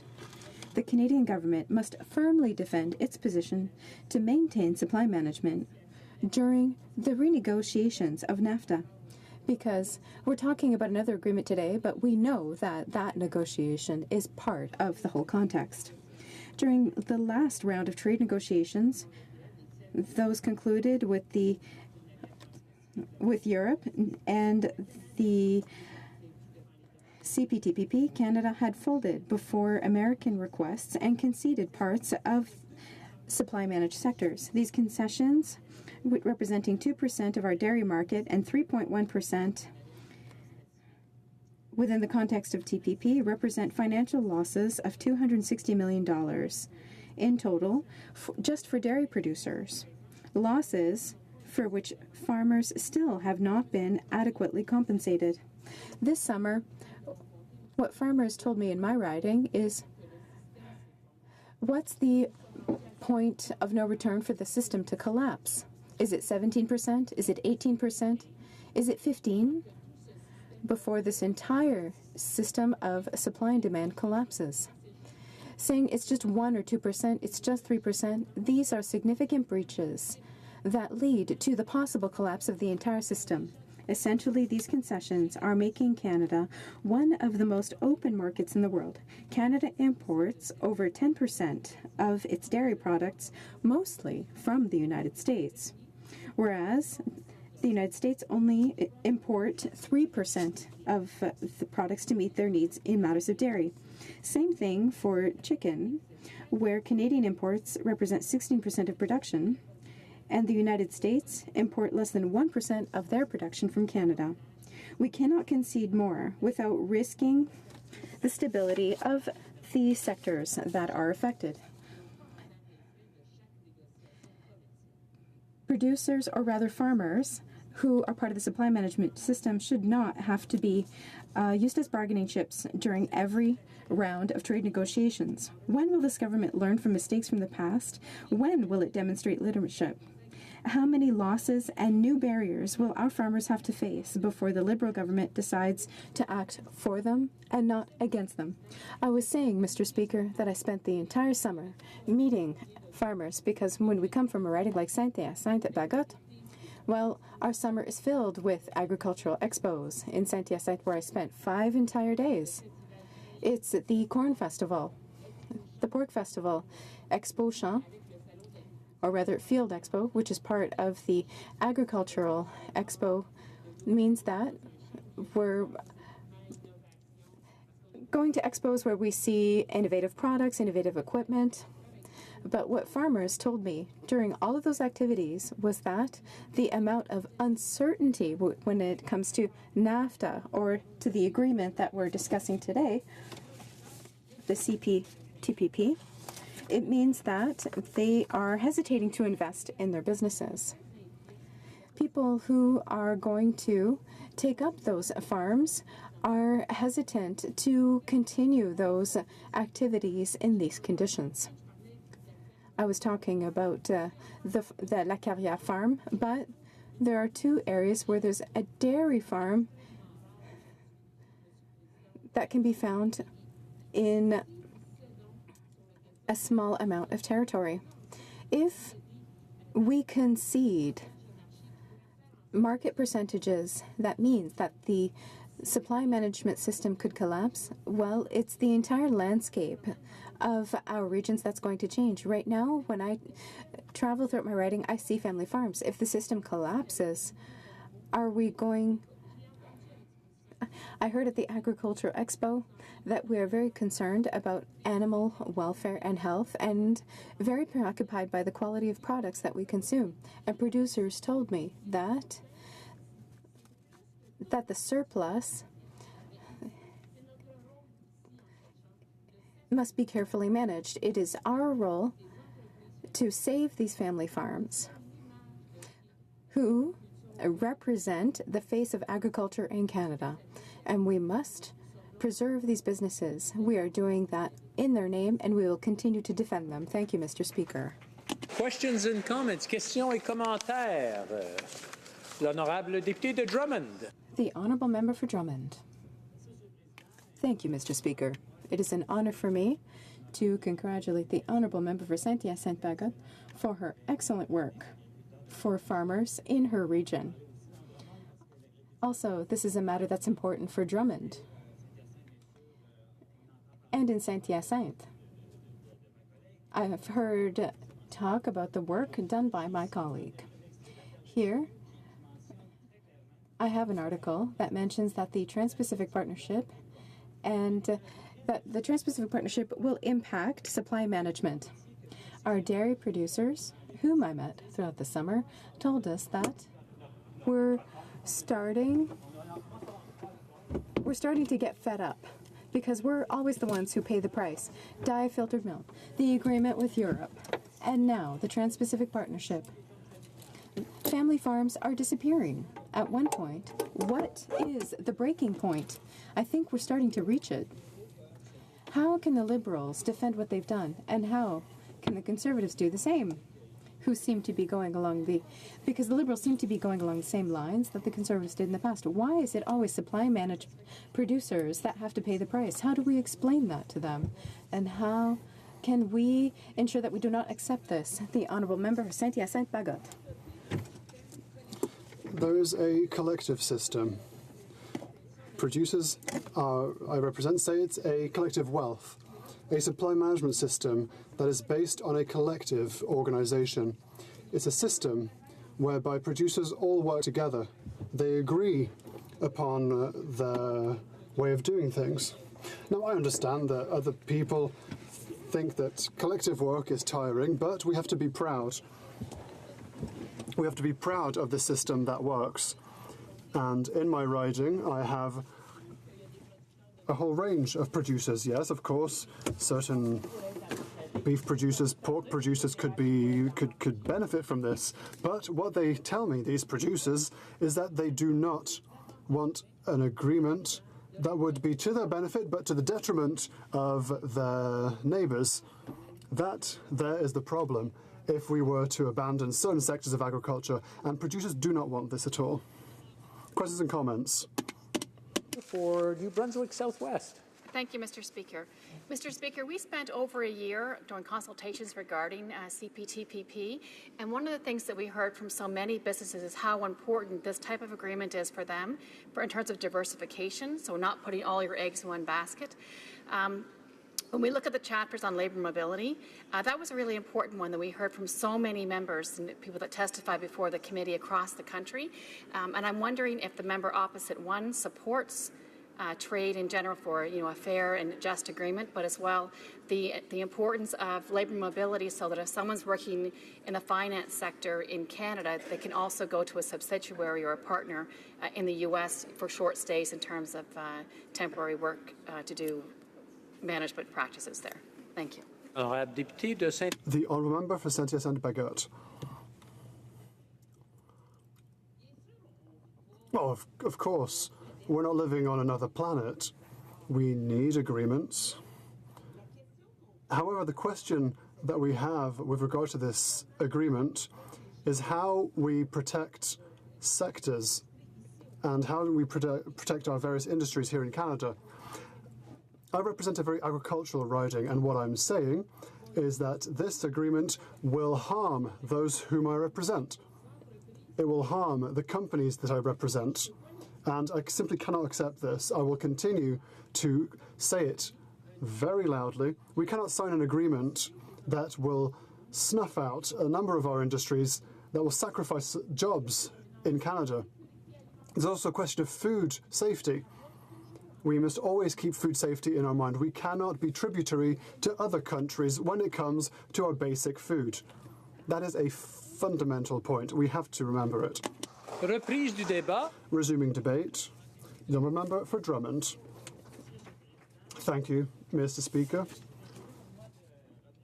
I'm pleased to be back here in Ottawa, in the House of Commons, after a very busy summer in Drummond. I was very pleased to meet my constituents. I was defending various case files. I went round the various municipalities that I represent. I went to festivals, I went to barbecues, I went to parties, etc. And now, what's on the menu on our first day back? The TPP 2.0 from the Liberals. Now, the truth of the matter is that this is not an improved version of TPP, far from it. I would say that this is a version where the federal government said, well, we want to diversify, and so we're going to sign pretty much everything people give us, which is what's going on at the moment, and I will explain why in my presentation. During the summer, I met a number of people. I went to a number of farms, small farms, for example, Mr. Speaker, people who represent small farms in Saint-Majoric, for example, and in a number of different places. Now, what I've noted is that there is an ever-increasing desire amongst Canadians to know exactly what is in their food, what they're eating. And of course, I'm very disappointed that the Liberal government is refusing to have mandatory GMO labelling. People want to know what's in their plate. They want to know also who the producers are. And unfortunately, for the past 10, 15 odd years, there has been a reduction in the number of family farms. There has been a reduction in what I would call human-sized farms. I met Roger Lafont in Saint-Germain, where he has a farm. I also met Alain Bransard, who is the vice president of the Centre of Quebec Dairy Producers Association. And I also went to the Batty farm, who is turning towards organic milk. They are dairy producers turning towards a more organic side of agriculture. What they're saying is that dairy production and other supply management structures have suffered. They have been suffering for the past number of years, and we have to give a number of examples, Mr. Speaker. For example, the free trade agreement with Europe. Now, this CETA concedes 2% of dairy products that will come into Canada, which hurts the Canadian dairy industry. You might remember, Mr. Speaker, the government said, well, we will have a compensatory program. So let's talk about this compensation program. The UPA came to see me, and they said that it's a rubbish program. It simply does not work. On the 4th of February 2018, they said that this compensation program is to be criticized, and I would like to quote what they said. This is an insufficient fund. The implemented program created by Ottawa, by the Liberal government, should compensate dairy producers, or should have compensated the dairy producers in Canada. A number of producers in Canada and Quebec have doubts on the methodology used by the Liberal government. And now the TPP will cover even more land and more of our industry in Canada. So farmers and producers came to see us, and they said, we asked for this compensation, and unfortunately we were refused compensation because we arrived too late. The time frame was far too short. Hardly a few hours after the program opened, there was no space left. There was no compensation left available. For example, a dairy producer, Yves Van Dental, who said we prepared our case file. I prepared it myself, but some went to consultants to prepare their files. They spent money only for the government to say no to them. Mr. Speaker, this is not a compensation program that the Liberals have created. It's an investment program, which on paper isn't bad, but it doesn't compensate all dairy producers. Dairy producers in Drummond continue to suffer. They continue to suffer from this increase because of the trade agreement with Europe, for example. And on top of that, there was a diafiltered milk crisis, Mr. Speaker. How many times did we stand up in the House since the beginning of 2015-2016 to say that we have to find a solution to the diafiltered milk crisis? It's urgent. It's not impossible to rectify, but the government has simply sat on its hands to do absolutely nothing. Dairy producers and processors have had to find a solution themselves because the government was simply doing absolutely nothing. Mr. Speaker, these producers have a lot to say to the Liberal government. And now the Liberal government is saying, well, we're going to increase your problems by another 3%. Yet the government says that it defends the supply management. Well, we're lucky that they're defending supply management, because what would happen if they didn't? Because here they're opening breaches here, left, right, and centre. Dairy producers in my riding and the riding of Saint-Hyacinthe-Baguette and throughout Canada are far from satisfied by the work undertaken by this government. But that's not it. That's not everything. It's even worse, Mr. Speaker. And so, of course, we're not against trade, contrary to what the Liberals might claim. We are against trade agreements that are not beneficial to Canadians and not advantageous to farmers and producers. We want trade agreements that will fight against inequality and that will defend against climate change. And in this agreement, there is another important factor, Mr. Speaker, protecting the environment and fighting against climate change. But it's completely absent from the CPTPP. This is greatly concerning to us. I would like to mention something, Mr. Speaker. I was honoured enough to have Miss Catherine Rossignol, who came to see me in Drummond, and Yolande Casgrain-Rossignol produced La Terre Veut du Coeur. Perhaps you've heard of this film. It's a film that was produced about a month ago and that was released since. And the producer, Ms. Rossignol, made a film that talks about the environment. It talks about places throughout the world, magnificent landscapes, magnificent environments where there is a great level of biodiversity, but it also highlights certain areas that, unfortunately, that are at risk if we do not act immediately. And so, there was a screening of her film. We screened it. About 100 people went to see it. I would like to tell the people of Drummond that on the 23rd of September, next Sunday, we have added a date at 2 p.m. at the Drummondville Cégep. You will have the opportunity to sign up to go watch the film. Hurry, however. What we'd like to mention is that the producer mentioned that she was happy to see the enthusiasm that her film has created in Drummond. It's clear to see that people want to save the planet because we have a beautiful planet and because it is our only planet. The message that is explained through this film represents very well why this agreement should not be adopted, Mr. Speaker. Why? Because it does not do the work necessary to fight against climate change. It does not protect the environment and biodiversity sufficiently.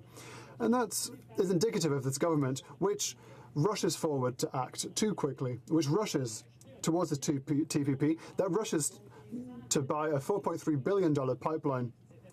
Thousands of people from Drummond said that they were angry about this. They do not want to buy a pipeline. They do not.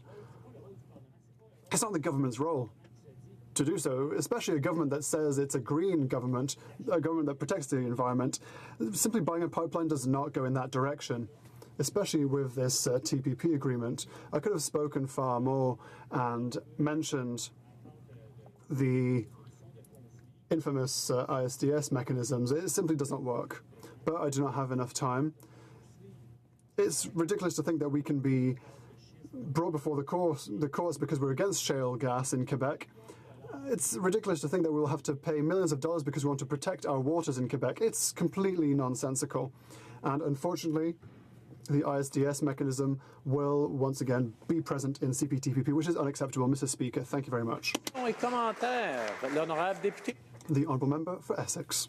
Thank you, Mr. Speaker. And I want to thank my colleague, the MP for Drummond, for his wonderful speech and really, discussing and bringing family farms into the House of Commons, I think is very important because it seems as though, the Liberals are kind of at this crisis about supply management. They're saying one thing, but they're doing another. And that is becoming quickly exposed by Canadians and certainly by the families in my riding. I can tell you I had a meeting late on Friday evening with our dairy farmers, Bernard Nelson, Mark Stannard, Vicki Morrison, our Essex County Federation of Agriculture President Lyle Hall was present. And there's deep disappointment in what this Liberal government is doing. The fact that under the original TPP, there was this opening of supply management, but there was some money attached, at least under the previous Conservatives, that's evaporated under the Liberals. And to be honest, we find ourselves in this situation because of the U.S. When the U.S. was in the TPP, they are the ones who wanted access to our dairy market. That's where this came from. And when Canadians went back to the table in the CPTPP, the Liberals were not able to get rid of this provision in the CPTPP.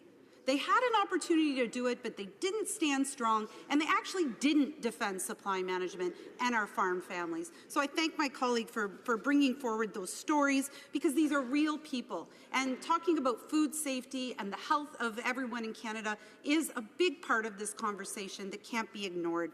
So I would like to ask my colleague if he agrees with the dairy farmers in my riding, and if he's heard from the farmers in Drummond, that this opening of our market is just the beginning of death by 1,000 cuts to our farm families in Canada.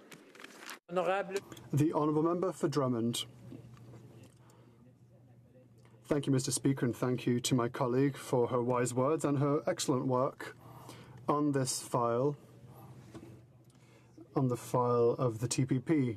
This is a far from progressive agreement. I don't know why they called it progressive. It's just, I think, to make it shinier than it is. The Liberal government likes talking about images. It's not just by calling it progressive that an agreement becomes progressive. And this agreement is not progressive, especially when it comes to defending supply management. What we want is a full protection of supply management. We have a breach with Europe, we have a breach with NAFTA, a breach with TPP. We cannot simply just open the breaches ever more with each agreement. Even more than this, there's the ISDS mechanism that I have not had the time to talk about. It's very important. This settlement dispute system had to be renegotiated. Its current iteration simply does not work. We abdicate our sovereignty as a state. We're abdicating our capacity to protect our environment.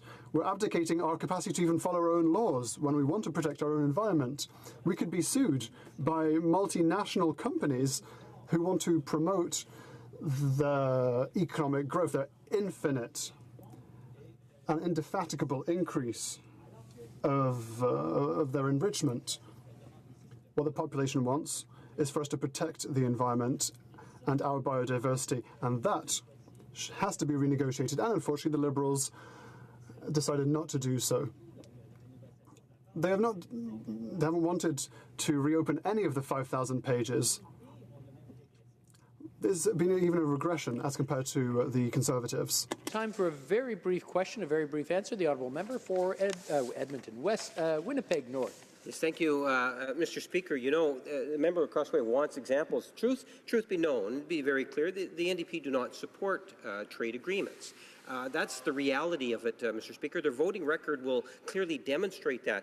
The question that I have to the member is to recognize the importance of Canada being a trading nation. For example, I made reference to High Life employs hundreds of Manitobans. 95% of their product that they produce is for exports. Today, just last weekend, the Prime Minister was in Winnipeg North at Canada Goose, where there are 700 new jobs that are coming. These products, Canada Goose, or jackets, it's exports, Mr. Speaker. Would the member not at least acknowledge that exportation is something that's critically important to the creation of future jobs? And on the side, of course, having these trade agreements is one of the ways in which we can secure these markets into the future. The Honourable Member for Drummond, 30 seconds or less, if you may. A very short answer, Mr. Speaker. Very quickly. I mentioned that, yes, we agree with trade agreements, but not just any old trade agreement. That's what we've been saying from the very beginning. Under President Obama, the states also created a standardization plan with Brunei, with Malaysia, and their workforce to make sure that they respect labor standards, which is very simple, which is elementary. The freedom of association would be protected, and collective bargaining would also be protective. But under the Liberals, all of this has simply disappeared. We agree with agreements, but we need agreements that respect labour laws. That's the minimum. Respecting the environment, labour laws, and supply management. Thank you, Mr. Speaker. Reprise du débat. Resuming debate. Member for Elmwood Transcona. Thank you very much, Mr. Speaker. And before I begin, I want to let you know I'll be splitting my time with the member for New Westminster Burnaby, and I'm looking forward to hearing what he has to say once I conclude my remarks. I'm rising today to state my opposition to the Trans-Pacific Partnership. We could call it the CPTPP or whatever kind of window dressing Liberals want to add to pretend that it's not just the deal that was negotiated in secret by Conservatives, ultimately to be signed by them with no real meaningful changes. But I'm not going to do that because I have more respect for the intelligence of Canadians than apparently some others in the House, Mr. Speaker. So I'm going to call it the TPP. I just wanted to say at the outset that's something I'm doing on purpose, not by accident. And the reason why I oppose this deal, as I have opposed, and the NDP has opposed many trade deals in the past, is because it's a deal for the few and not the many. And that's the problem, Mr. Speaker. So there's a concept of trade in the Liberal Party and in the Conservative Party that's really just about corporations being able to use resources across countries to amass their own wealth, but that doesn't actually allow that wealth to be shared by workers in the countries that are a party to this agreement. And that's just as true for Canada as it is for many other countries. And that's why in the era of corporate globalization, under which these kinds of trade deals, not because all trade deals have to be this way, but because Liberal and Conservative governments in Canada have chosen to make them this way, that period of corporate globalization happens to coincide with, and if you look at the numbers, Mr. Speaker, what you'll see is that over that 25 or 30-year period, a growing and growing proportion of the wealth produced in those years, and we have seen GDP growth, and we have seen wealth increase. The problem is that that's not finding its way into the pockets of the workers that are producing that wealth. A larger and larger percentage of that wealth being generated is going into fewer and fewer hands, and we see a number of different, that's not the NDP making that claim.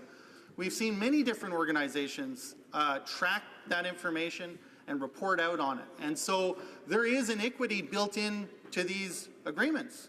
That's what we've been trying to highlight in today's debate, is the various mechanisms when you get into the content of the agreement and try and trace those mechanisms and what they actually mean for a Canadian worker in Canada, not just in terms of what the exports of the company they work for are going to be, but the wages that they're going to be paid once they're in unfair competition with workers in other countries that don't have the same standards under agreements that don't require some kind of meaningful reciprocity when it comes to labor standards. And likewise for the environment, Mr. Speaker. What happens to the environment in Canada if we're forced into competition with jurisdictions that don't have the same regulations, or what happens to the Canadian worker when the job leaves Canada because we've now given equal access to our markets to products made in countries that don't observe the same standards. So that's why I'm quite proud to stand in this place and say that I oppose this deal and the many deals like it. I look forward to the day, Mr. Speaker, when we have a trade deal that actually puts the interests of the Canadian worker first. I look forward to supporting that deal. But I don't think we're going to see it negotiated by the Liberals or Conservatives, at least not these iterations. The Liberals had opportunities to fix what was wrong with the TPP. They passed it up. And what we're hearing out of the NAFTA negotiation rounds is that they're getting ready to sell out Canadian workers in another international trade deal all over again, Mr. Speaker. So the track record over the last 25, 30 years just isn't there. And what they've done most recently doesn't show that they've learned any lessons from that past, Mr. Speaker. We talk about investor-state dispute settlement mechanisms, which is, a bit of a mouthful, but what does it mean for an ordinary Canadian? Well, what it means is that when you vote for a government that says we want to institute certain standards for the public good, whether it's an environmental standard or a labor standard, and not a Canadian company, because Canadian companies don't actually have the same rights under ISDS provisions as foreign companies, but a foreign company says that provision, maybe it's in the public interest, doesn't matter, it's going to cost me money. So I'm taking you to court, and I'm going to sue you, not just for my lost profits, although they get that too, but to also block the policy change. To add insult to injury, not only do we not get the policy that's in the public interest, but then we also have to pay the money for not getting the policy that's in the public interest. And Canada, on the world stage, is the biggest sucker for this kind of, for this kind of unfair treatment, let's say, Mr. Speaker. I'll reserve some of my more inflammatory characterizations of that for private conversation. But Canada, no doubt, has been the biggest sucker for this kind of treatment, Mr. Speaker. It's cost us more money than anybody else, and now we're lining up another 10 countries to be able to do that to us again, and it doesn't make sense. When we look at TPP and we ask ourselves questions about how it's going to benefit the Canadian worker, and we look at Chapter 12, Mr. Speaker, which is something that I've been up many times in the House and in committee talking about, there's nothing in there for the construction worker who's out of work right now. They talk about infrastructure investment and how they're going to put Canadians to work by investing in infrastructure on the one hand. With the other hand, they're off signing a deal that's going to make it far easier for international contractors to bring in temporary foreign workforces to perform that work when Canadians are out of work. There's no infrastructure to track those workers once they're in the country. There's no infrastructure to find out what they're being paid. There's no infrastructure to figure out whether or not their training is adequate or not or meets our safety standards. That's what's wrong with this agreement. So on the one hand, they're saying, well, we want to do this. We want to fix the temporary foreign worker program. We want to invest in infrastructure. It's all for Canadian workers. And on the other hand, they're off doing things that are actually going to make it easier for that work to get scooped by other workers, and it doesn't make sense. In terms of the right hand not knowing what the left hand is doing, we see it again on the cost of pharmaceutical drugs, because the TPP, for as much as some of the worst provisions have been suspended, we know that they could come back at any time, and they're sitting there on the books waiting to drive up the cost of Canadian drugs, even as the government says they want to bring about some kind of drug insurance plan. We're not exactly sure it's going to be the right kind, but they're talking about trying to lower drug costs for Canadians, and then off on the trade file, there they go on their merry way, making it easier for the international pharmaceutical companies that produce those drugs to raise the price. Once again, the right hand doesn't know what the left hand is doing. That's the charitable interpretation, Mr. Speaker. Or it's that the voice for the left hand is just kind of being cynically put out there for political reasons, and the real hand of this government is the right hand. And that's why international corporations get provisions in the main agreement. And Canadian workers, if they get anything, get things in side agreements that aren't binding and don't mean anything and can be overwritten very easily, Mr. Speaker.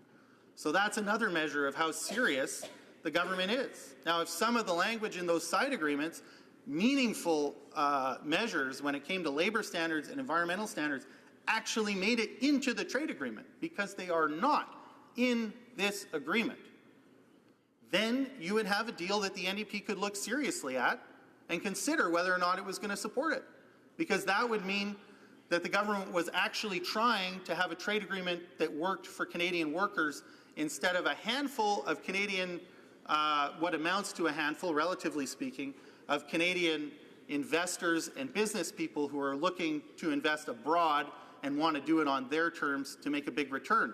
If they bring that money back to Canada and they don't send it off to Barbados or the Cayman Islands or wherever else they like to put their money, then that shows GDP is going up. And then the Liberals and Conservatives say, yay, we're increasing wealth. But if you follow the numbers, that wealth is not going to Canadian workers. That's why they're experiencing the highest levels of household debt that they have in generations. That's why they're finding it hard to find housing.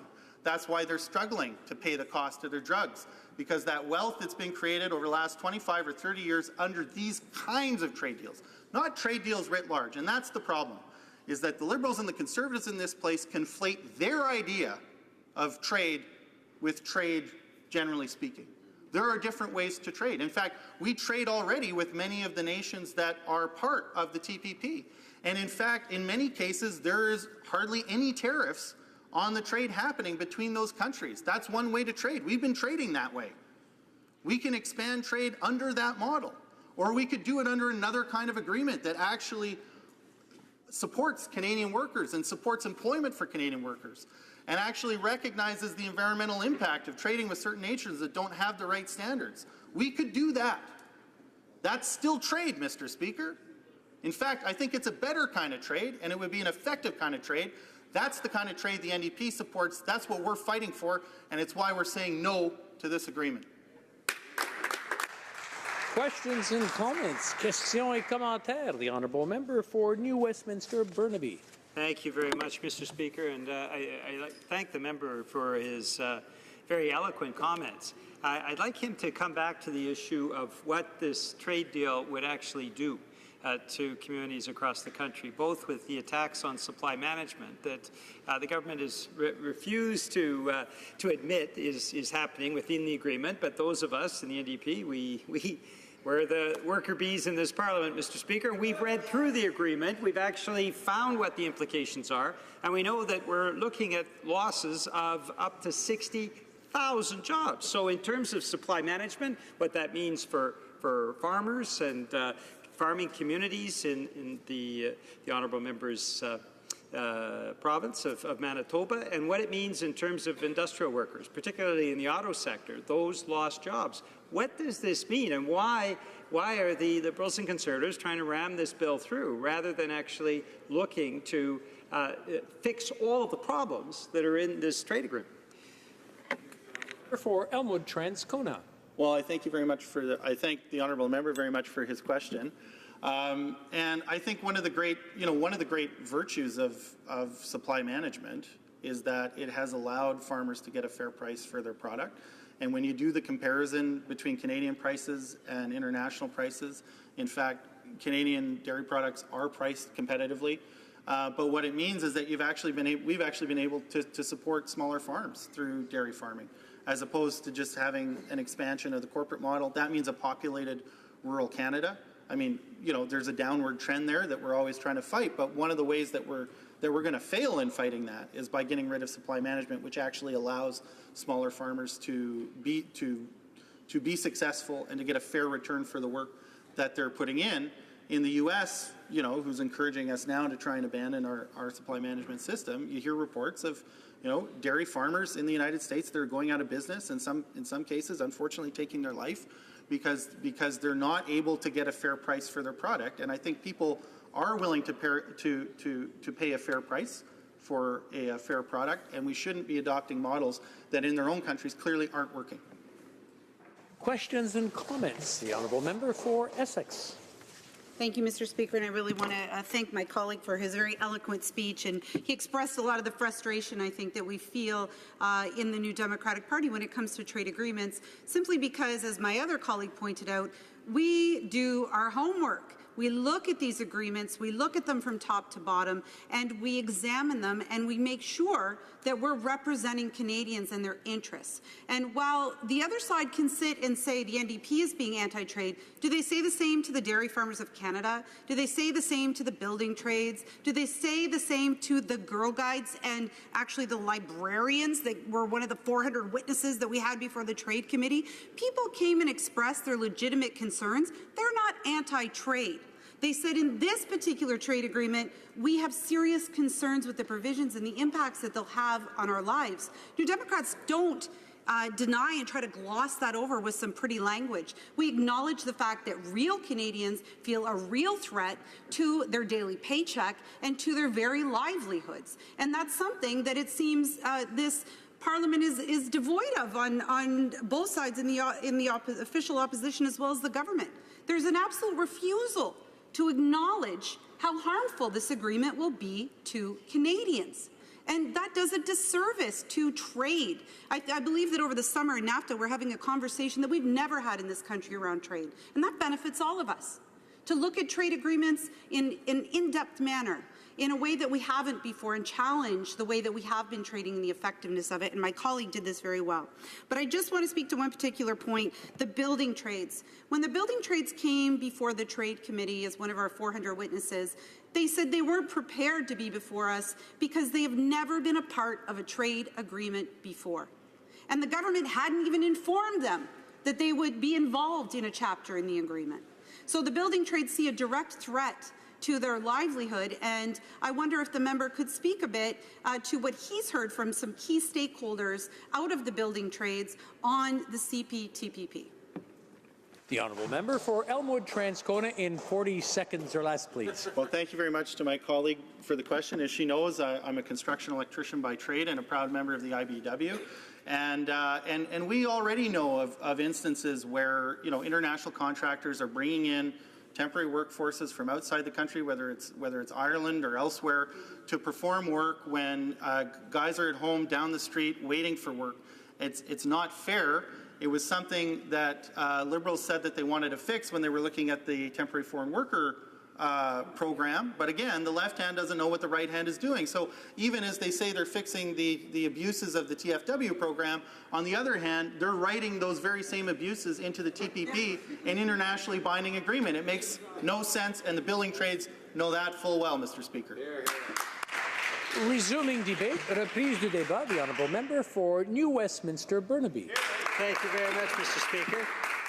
And I'm pleased to rise in this House to speak to this very important bill that we are opposing because of the profound negative impact that comes from the botched series of negotiations and a very ineffective way where how this government is implementing.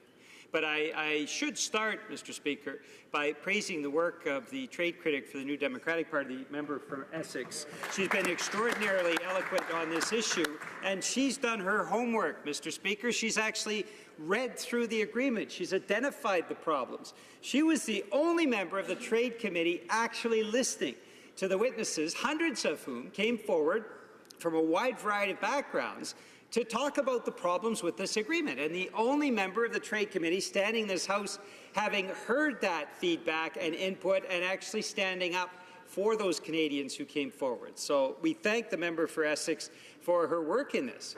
Now, Mr. Speaker, I'm in this House in part because of my interest in trade issues. I was interested in trade prior to becoming the CEO of a major social enterprise, WIDH, W-I-D-H-H. But that social enterprise actually was involved in exporting a wide variety of assistive devices for people who are deaf and deafened and hard of hearing. And Mr. Speaker, what we did was we opened up our website. We had a wide variety of products that are very unique. And what happened when we did that, Mr. Speaker, is we found Americans and even in Europe such interest that we were starting to receive orders. Now, Mr. Speaker, I went to the federal government at the time, this was before I was a member of Parliament, and asked for what kinds of assistance were actually provided for export support. And, Mr. Speaker, I was told not much. You can get a loan in the same way I guess you can get a loan to go to post-secondary institutions. You can get into debt. That's about the only way that the federal government will help with exports. And Mr. Speaker, that is the case today. Now we're talking 15 years later. We have one of the most deplorable records in terms of actually providing export promotion support of any major industrialized country.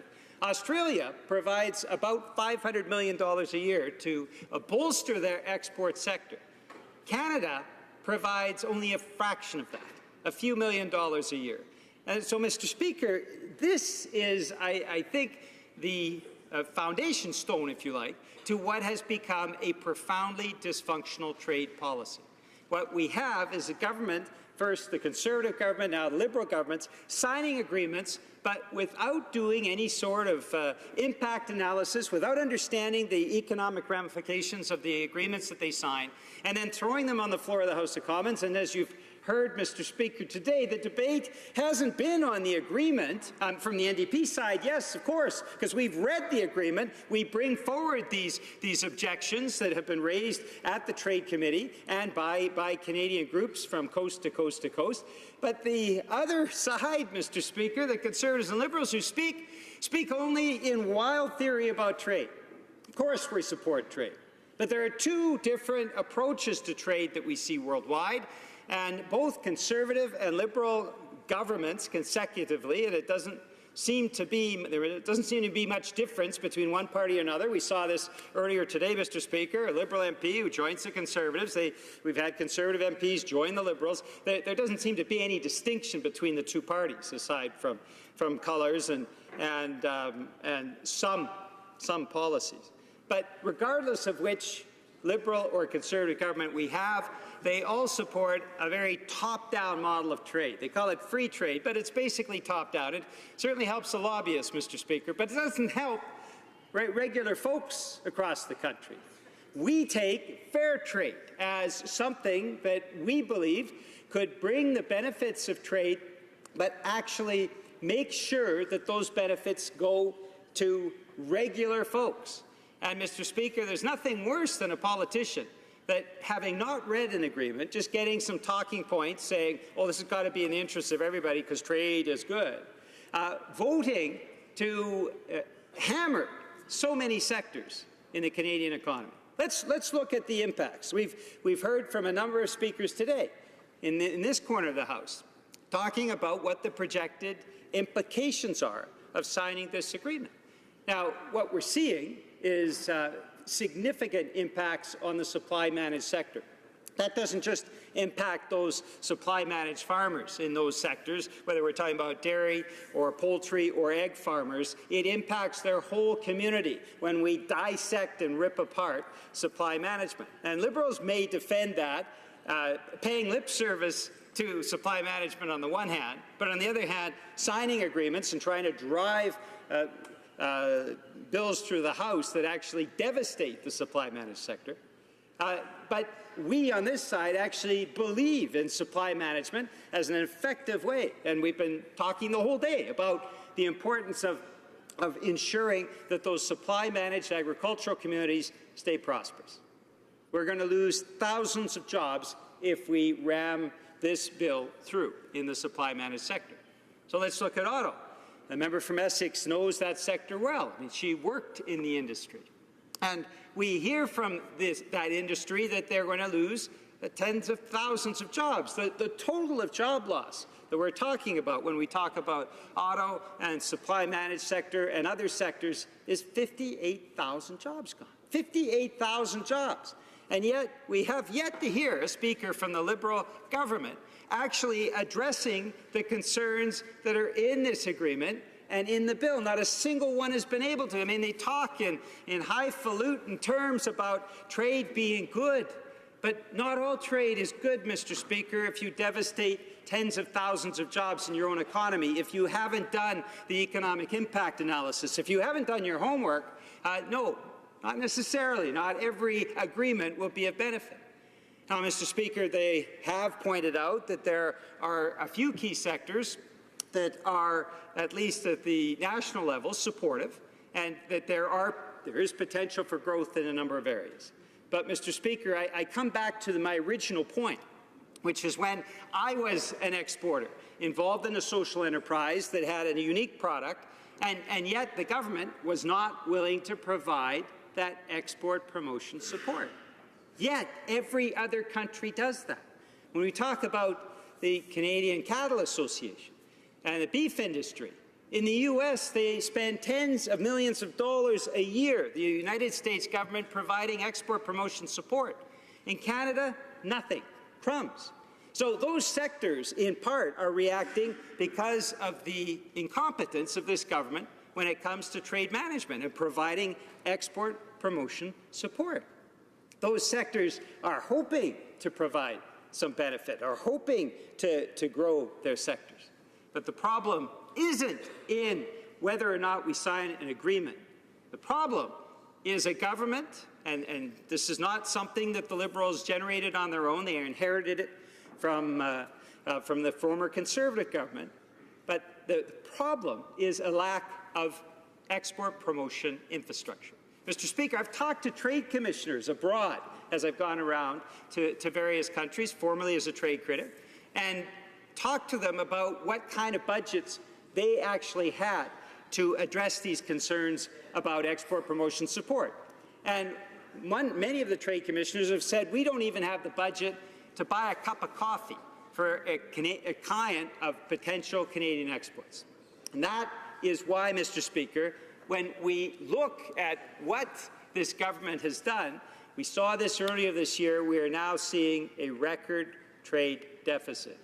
So the Conservatives signed a bunch of agreements. Now the Liberals are signing a bunch of agreements. They don't really look at them. They don't do any sort of economic analysis. They just throw them out on the floor of the House of Commons. They say trade is good, hallelujah, and then they leave. But the devastation that results, Mr. Speaker, we see. in our communities, because we're on the line with folks who are actually working for a living.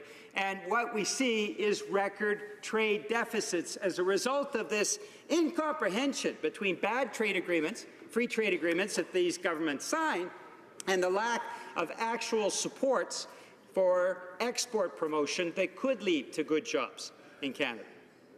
Mr. Speaker, we've heard today all of the problems that are in this agreement, all of the inability of this government to actually put in front of the House of Commons an agreement that will actually benefit all Canadians. We know for sure that we're going to lose tens of thousands of jobs. The government hopes that that may be compensated by some growth in some areas. But the reality is, in no way, shape, or form can any member stand in this House and say that they have concrete evidence that this is going to be a direct benefit. And when we look at all of the failings of this agreement, including investor state, that takes away the rights of regular Canadians to put in place public policy in their benefit, you can understand, Mr. Speaker, that I, for one, am standing in this House to say I'm going to vote against this bill and against this agreement. Thank you, Mr. Speaker. Questions and comments. Questions et commentaires. The honourable member for Winnipeg North. Yes, Mr. Speaker, I believe it was actually fairly well established, even before the NDP saw an agreement dealing with trade, Mr. Speaker, on this legislation. The NDP opposed it. They knew that they were going to oppose the legislation. They knew that they would oppose the agreement even before they saw that. And I believe that that has already been fairly well established. It goes right back to Thomas Mulcair, the former leader of the New Democratic Party. You know, the legislation comes forward, they see the agreement, then they look at ways in which they could attempt to justify their actual position of voting against it. But the reality is it doesn't matter. They vote against trade deals as a general rule.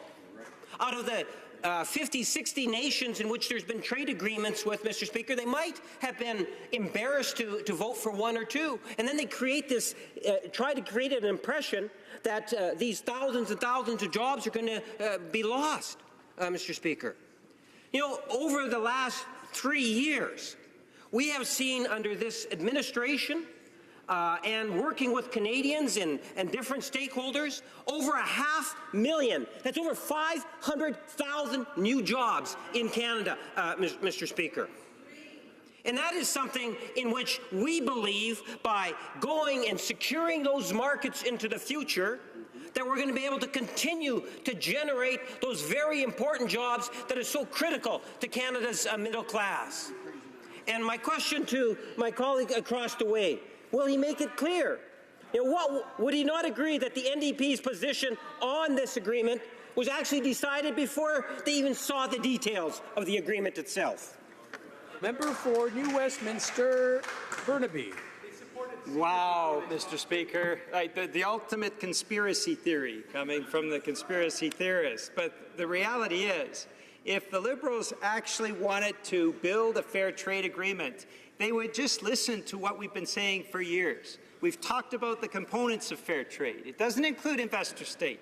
It doesn't include eliminating whole sectors that actually benefit the Canadian economy immensely, like supply management, like our auto sector that came through AutoPact, which was a major NDP initiative that we supported to push through AutoPact. And Mr. Speaker, those are the kinds of initiatives that we support. We support fair trade. We do not support the Harper Conservatives' attempt to gut a fair trade agenda, and we believed, like I think a lot of Canadians did, that the Liberals would put in place another agenda. But they haven't. They have the same agenda as the Harper Conservatives.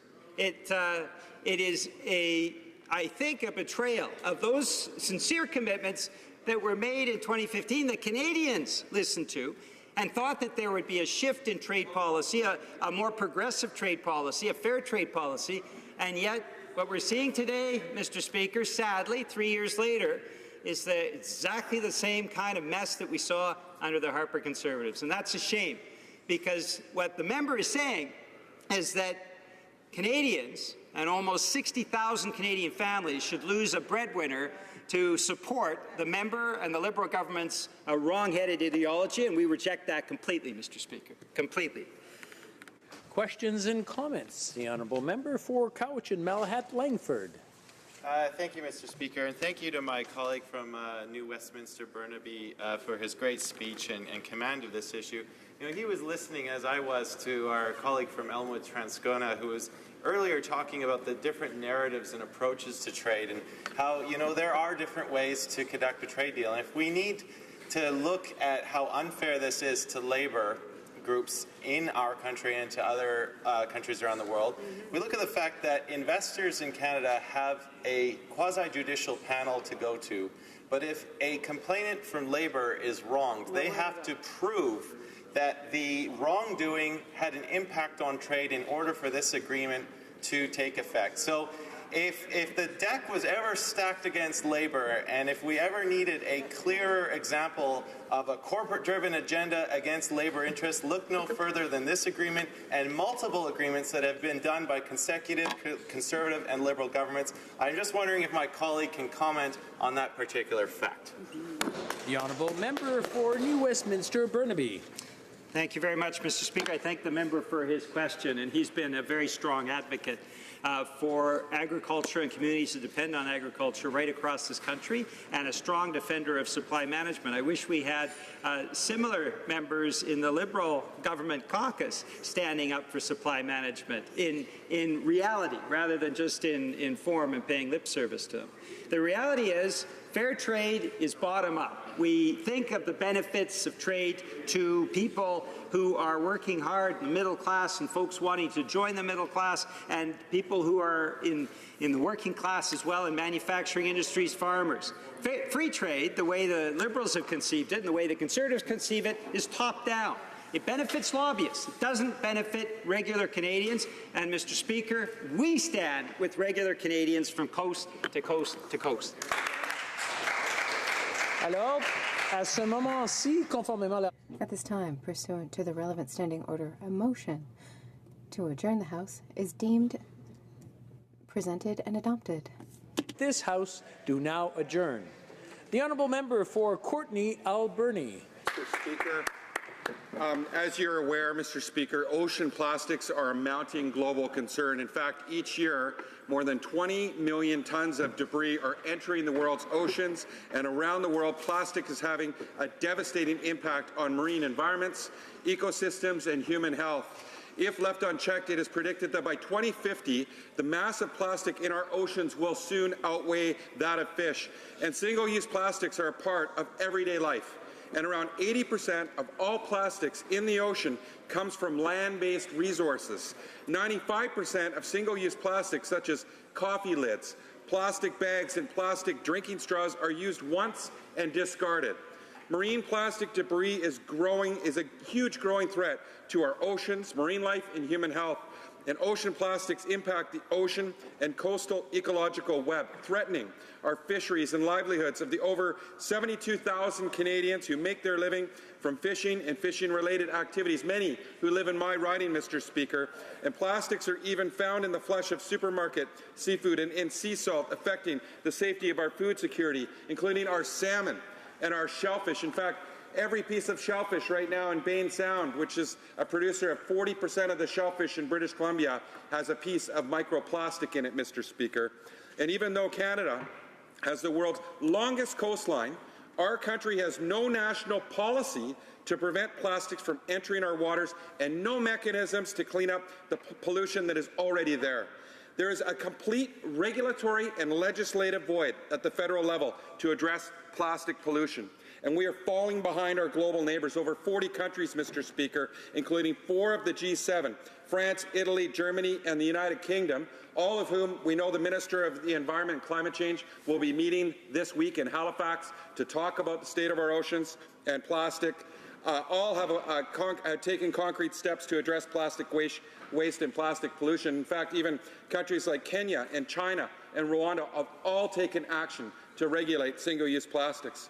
Cities like Seattle, Vancouver, San Francisco, that requires patrons and restaurants to use biodegradable plastic straws.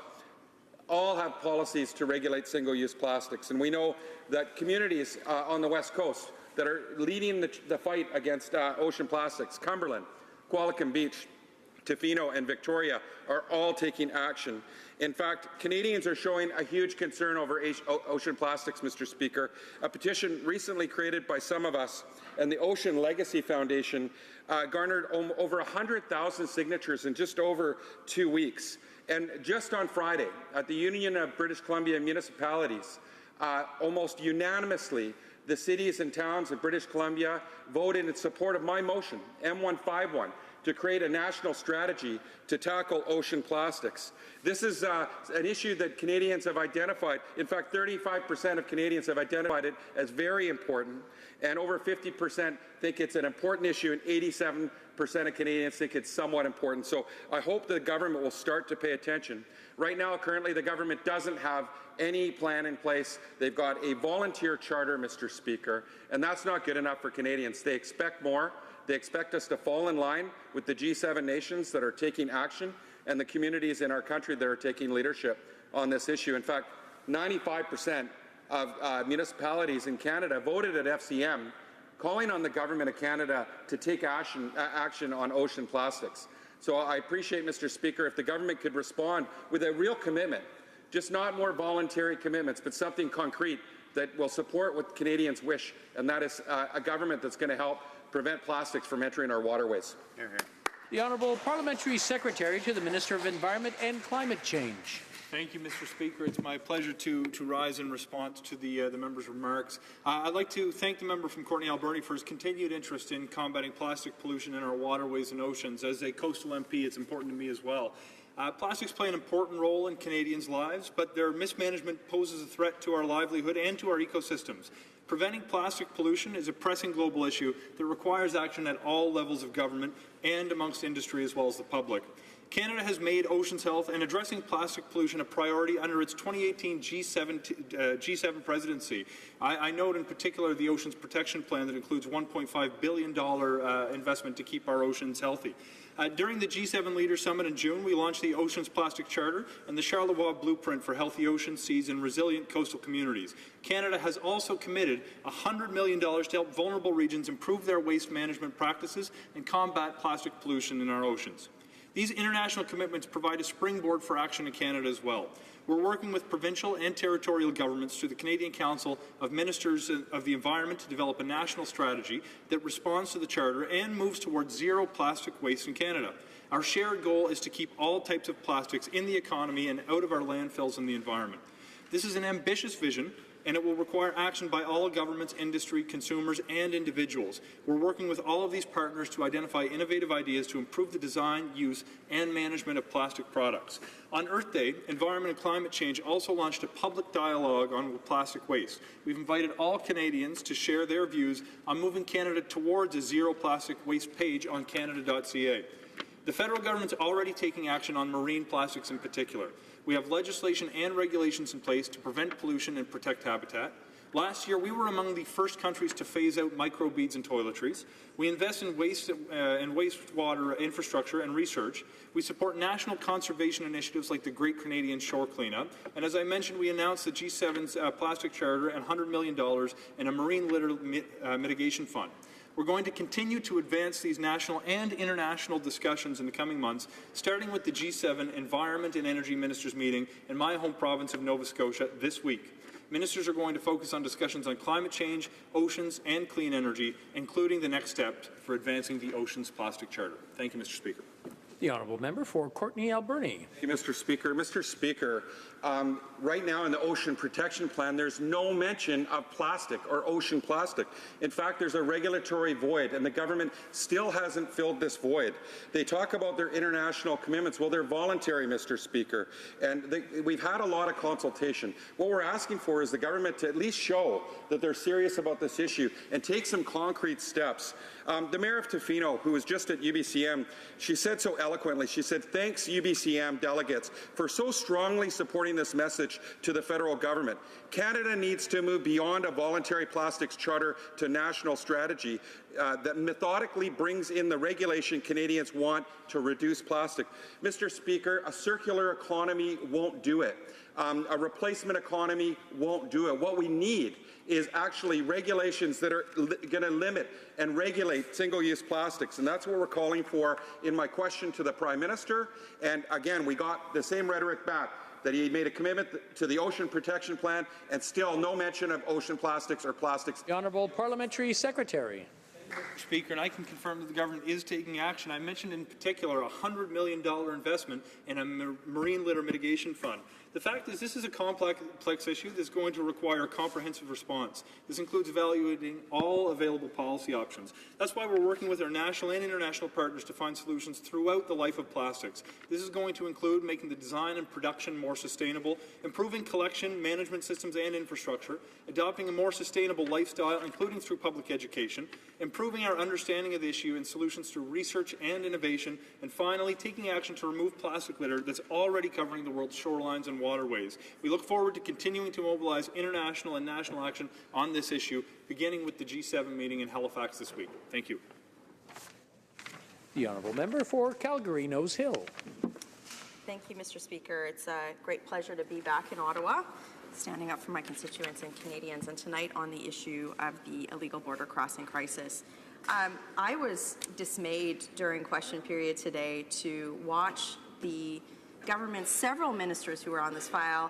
They haven't even refreshed their talking points over the summer, Mr. Speaker. And this isn't funny because year over year, the amount of people who continue to illegally enter the country from safe spaces like upstate New York and then abuse our asylum system by claiming asylum in Canada after already having reached that place of safety continues to increase, and that's unacceptable. Mr. Speaker, between January and August 2017, the number of people who entered Canada illegally through this method is 13,221. The same period this year, it's 14,125. Now, the talking points that the government use, and that whoever has to stand up tonight and answer this question will use, is that they've spent a certain amount of money. The government is, it's true, the government under the Prime Minister is spending hundreds of millions of dollars on things like putting these people up in hotels in the Greater Toronto area, in transporting them, in expediting their work permits, in social welfare programs. And Mr. Speaker, to me and most Canadians, this isn't fair, because when the Prime Minister stands up in Edmonton and tells veterans that they're asking for more than we can give, and then we're seeing people essentially abuse the asylum system, and the government's response is we're going to throw more money at it. Well, what's going to happen? Exactly what I just showed you. Those numbers increased. And to me and to most Canadians, that's offensive, because Canada's asylum system was never designed to expedite or entice people who are in the United States of America to enter Canada illegally and then abuse our asylum system. Now, I have stood in this place, I've stood in front of the press gallery, I have stood in the parliamentary committee over the last 2 years to be very clear about the stance of my party on this. The Conservative Party, when we form government in 2019, will close the loophole in the agreement that we have with the United States and ensure that this abuse of our system stops, as the Liberal government in 2002 did. And in fact, former Deputy Prime Minister John Manley alluded to the fact that when the Liberal government signed the Safe Third Country Agreement in 2002, it was designed to prevent asylum claim shopping.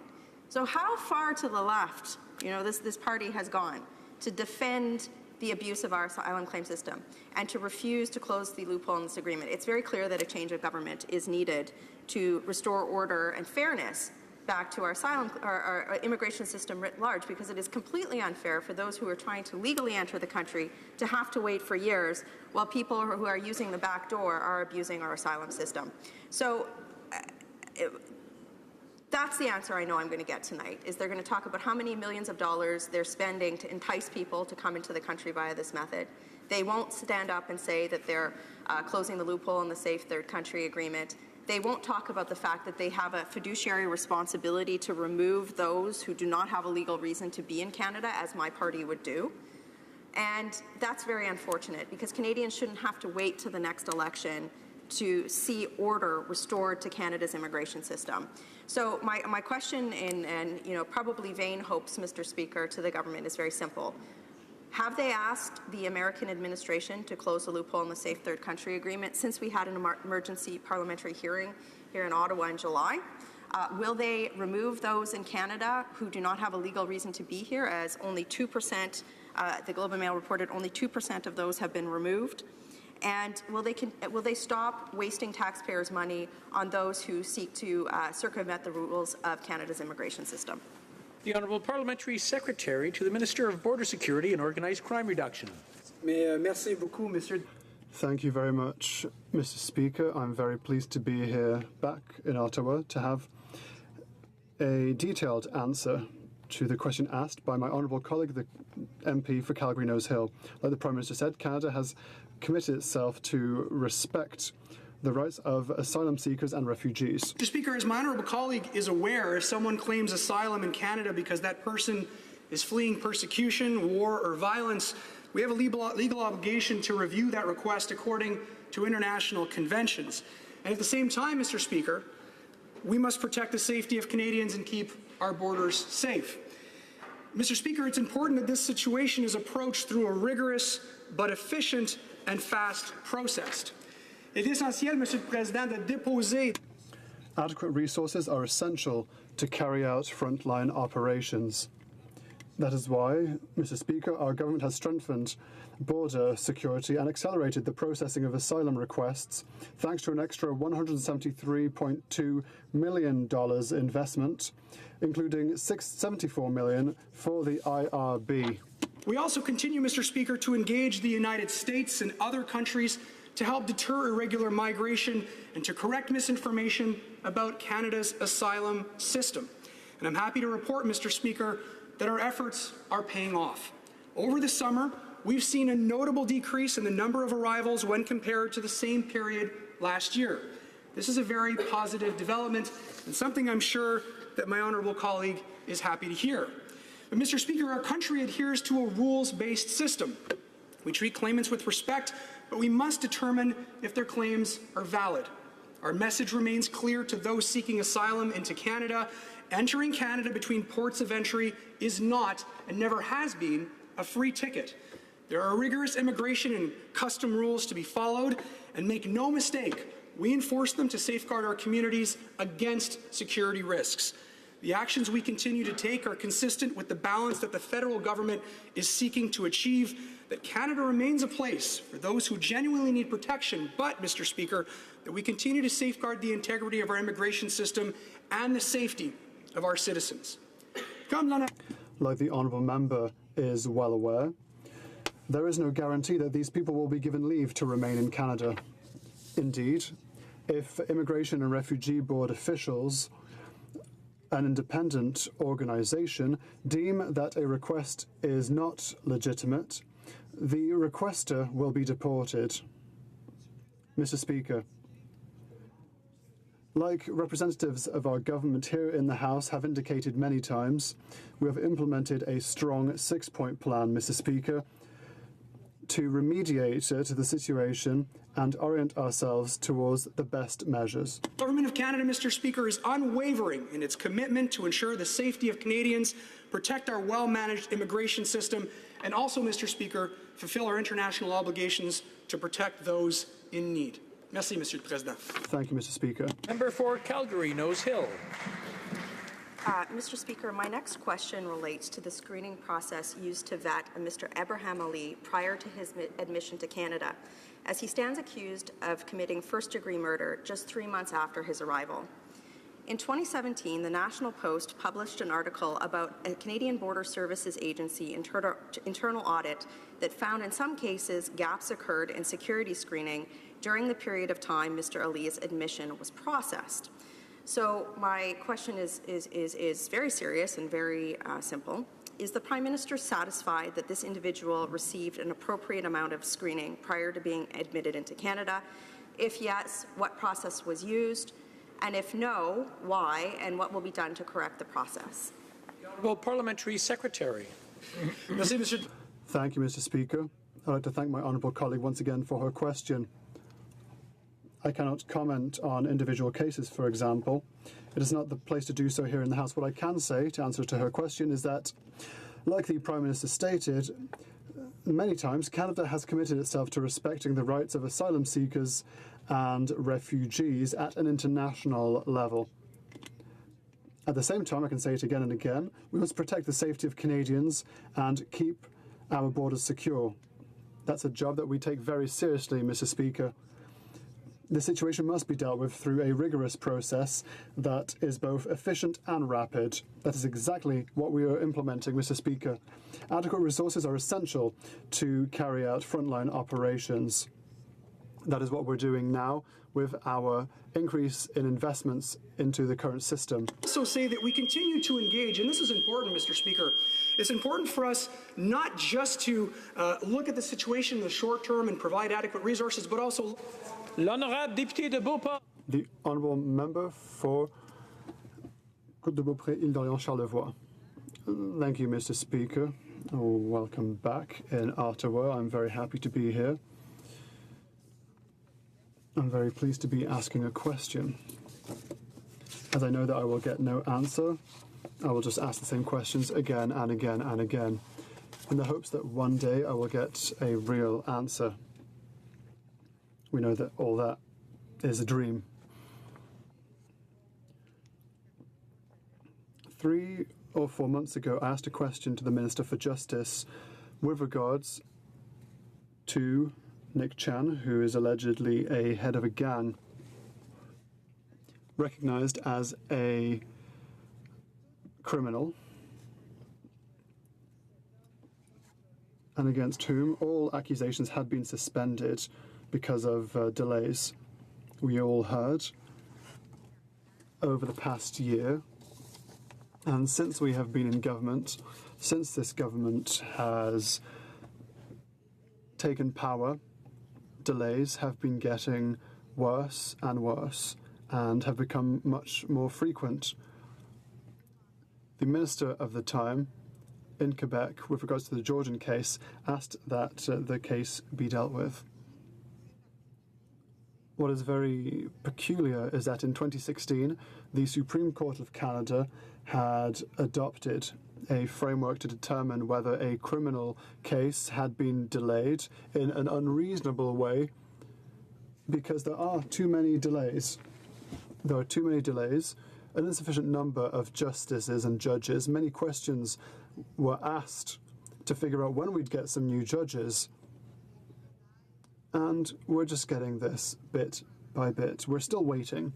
We're still waiting for this government to act